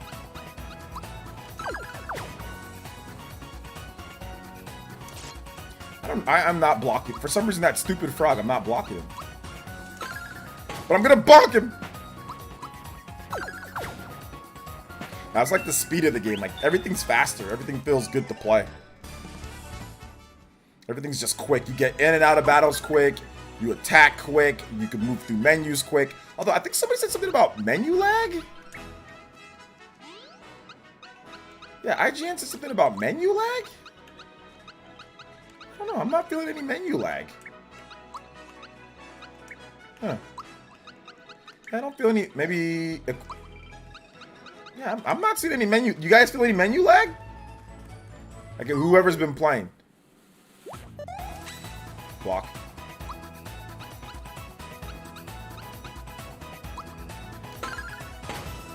Get bonked. Bonk. Yeah, not yet. Maybe there's some later.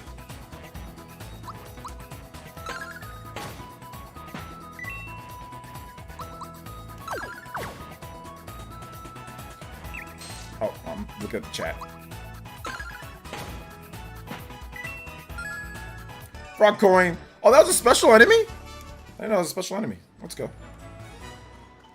Alright. We chased this guy across the whole freaking two areas. Give it up already. That treasure box is tempting, but now is not the time. Oh, now is definitely the time. Oh, here we go. Let's go. Level up. Yes, sir.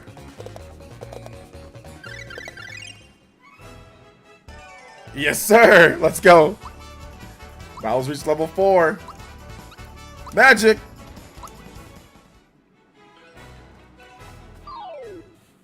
No preemptive strikes, but I'm still gonna do it.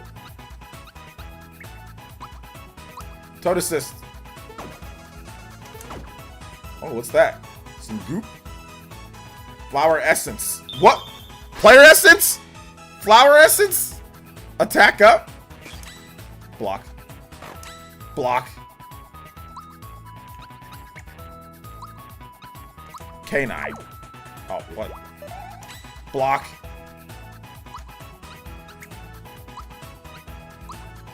Bonk.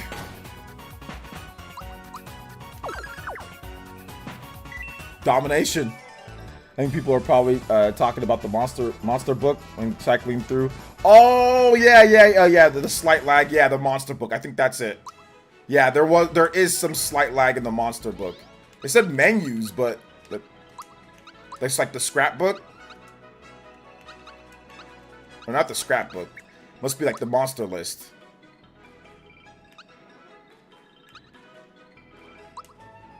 Yeah, I think that's like when you just press it. Is that what it? But it's just loading in the new thing. I mean, if that's it, that's really. Ooh, that's a bit. I mean, I get it. Maybe yeah, it's not as fast, but they're like it loads in a whole different area. But yeah, I get that. I get it. Also, like when you do this, like if you just scroll through it like this, it takes a little bit of time to load in the next thing. But I mean, you can go from here. Oh yeah, that's interesting. It said menu. Oh, I jumped on this dude's head. That should have got me like an attack.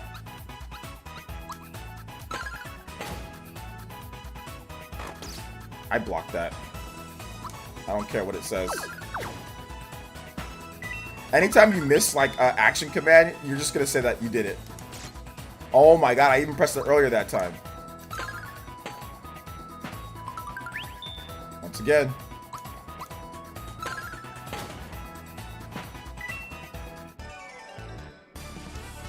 Let's go. That's Paper Mario 1000 Year Door before releasing this game was a mistake. Oh, I disagree. I highly, highly, highly disagree. Disagree completely. What's wrong with announcing? What's wrong with announcing like this game and then us having it this year, then having something to look forward to next year? Like, what is wrong with that? They're two completely different types of games. Yes, they're both RPGs, but the way that the game, like the graphics and like some of the gameplay elements and like the story, all that's completely different.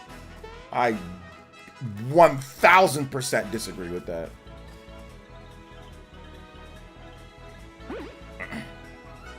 Dead end, and they won't give up. I'll just have to hide. Or at least I need to see some evidence that it was a mistake. That's what I need to see, the evidence that people aren't playing the game or like nobody's buying it on the eShop. Like I need to see some evidence before I say before you say it was a mistake. Like people reviewers reviewed the game.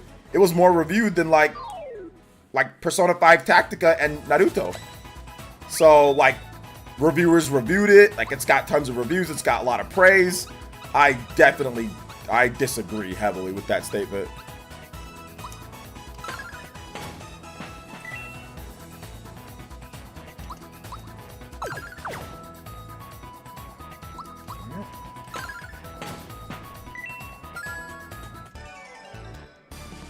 Because the game's coming out this year. So I mean you could have waited, you know? But I think these games were announced like pretty much at the same time, if I'm not correct, right?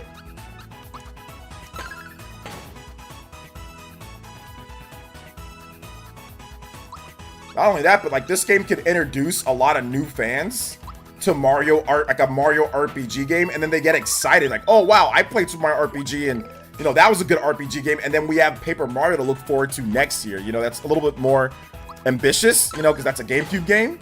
So yeah, I heavily disagree with just saying like they should have never talked about it, or like, nah, if you want to announce it, announce it. You know, just like don't announce it and then it comes out like 3 years later. Like, don't do that. And yeah, I'd agree with you in that sense.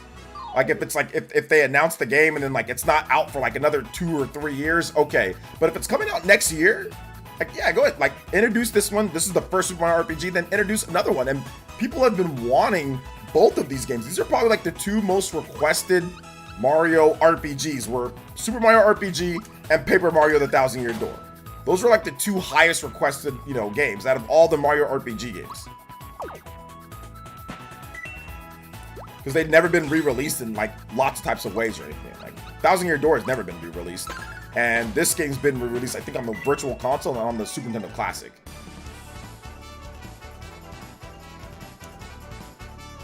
So yeah, I definitely disagree. Oh, level up.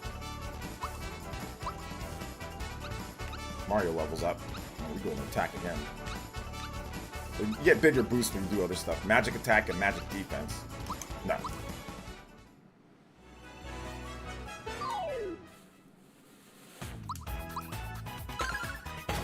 Bonk. Oh, that attack boosted. Mario's about to be broken. Just finished this game, brought back memories from when I was 8. Just loved it. Just finished the game. How did you beat the game already? It just came out. You must have, what's it called? You must have just downloaded it. Yeah, you definitely downloaded it on an emulator or something.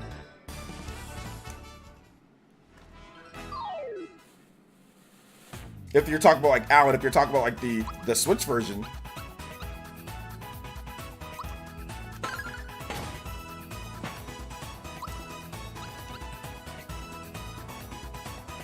Decided to play for the first time. Nice, let's go. I blocked that. I blocked that. I don't care what anybody says. I blocked it. Honey syrup.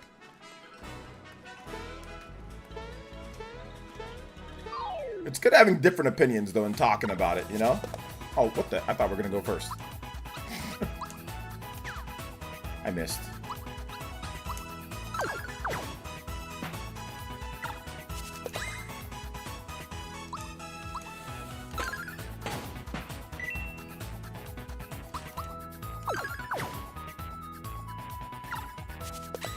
Block. Crazy enough, a lot of people beat the game today on Twitch in one sitting. god, that's crazy. Then again, you know what? No, it does make sense. You can. If you just go straight through and you don't do any of the side quests and stuff like that, you can definitely beat the game in one sitting. If you just go straight through because of the action commands and just, or if you put it on breezy, like you just go straight through the game, just run through it. That's true. You can.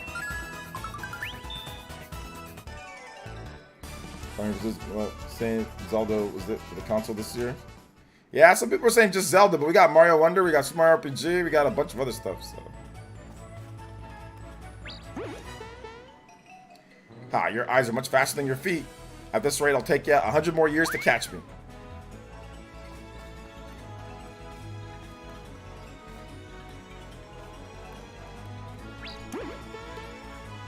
Hi, your eyes are much faster than your feet. At this rate, it'll take you 50 more years to catch me. I should have just went to him. He's gonna turn around. I'm just gonna wait. We'll turn around again.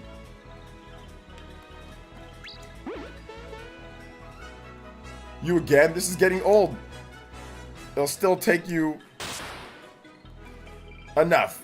You got me fair and square. I'll give you back your coin. Whoa. Did you really believe me? I was lying. Whoa!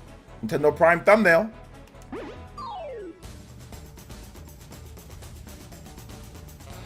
We're gonna finish him off with that. Bonk!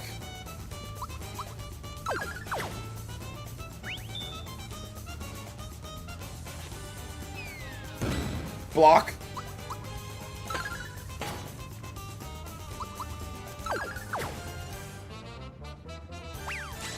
Block. Special fireball.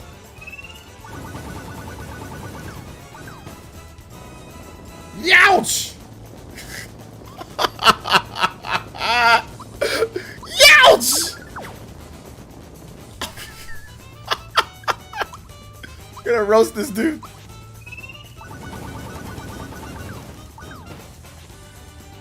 Let's go. Weird mushroom. 60 HP recovery. I don't care. Bonk. I'm gonna do a special. Thunderbolt.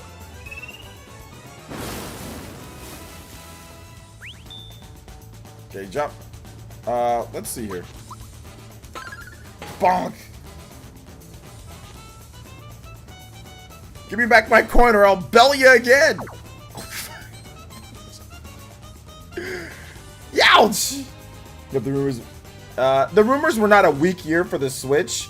The rumors were that the second half was not going to be it. There's not going to be any big games, like really big games. But we got a Game of the Year candidate in the second half, which is Super Mario Bros. Wonder. All right, I'll take that back. Let's go. I didn't even use my what's it called? I didn't even use my I didn't use my my special. Yeah, we did it. We got Grandpa's coin back. I can finish my errand now. Hey, look at that. Look at this. This Croco guy left the wallet. Oh, found the wallet. Yeah. I'm going back to the Mushroom Kingdom's item shop. If you want to join me, we can use the map to go to Mushroom Kingdom together. Alright. Good stuff. Or we can just use the map and we can fight our way back, but we don't need to fight our way back because we just don't need to. Let's just go ahead and go into the map. Mushroom Kingdom. Alright. Oh, everything's all the... Okay. So what we're going to do, guys, we're going to go ahead and wrap it up right here. I think that's good enough. I've played quite a bit. So I'm going to chillax for the rest of the night. So I want to say thank you to everybody who came out to the stream tonight. Seriously, it was so much fun. Super Mario RPG it's goated. It's still just as good as ever. So I do appreciate everybody who came out to the stream tonight. If you haven't seen my video that I did yesterday, please make sure you check that out. I don't know if I'll have a video ready for you guys tomorrow, just because I just haven't had time to really do anything with like any videos. Says DeAndre with the $2 says, not sure if I want this game yet, but it looks cool. if you like Mario and RPGs, then buy the game. If you don't, then it's not for you. But no, the game's really good. It's super, super, super good. But if you're not really into Mario and RPG games, then it's not going to be for you. Thank you for the 2, though. I appreciate it, bro. Thank you for the big 2. It's so super. It's a lot of fun, though. But obviously, it's for like old school. I mean, DeAndre, I think that's, you know, not really your...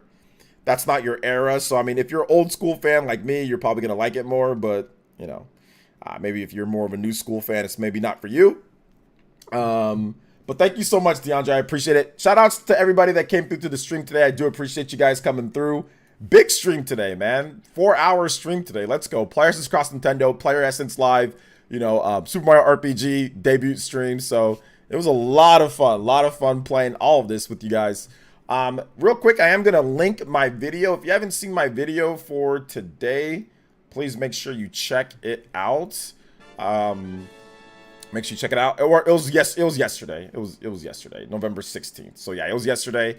10 Switch games to buy now before Super Rare, Volume 13. So if you guys haven't seen that yet, there it is. So all right, guys, thank you so much. Shout out to the Twitch peeps. If you want to check out my newest video on YouTube, it's right there for you guys as well. Thank you guys for the support. Thank you guys for the help. Thank you guys for everything. You guys are awesome. Shout out to all the elite ninjas. Shout out to all the people who donated today, all the members, all the subscribers. You guys are just incredible. Seriously, you guys are absolutely incredible. And yeah, I will see you guys for the next one. So you guys tomorrow, we'll probably be doing the Spawncast pre-show and all of that good stuff. All right, guys. Love y'all. Peace. Oh, and real quick, shout outs to Kevin V. Thank you for the gift bombs, Random with the gift bombs, and Kevin V. Thank you for the big $50. Thank you so much. That's really supported today, so I appreciate that. All right, guys. Love y'all. Bye.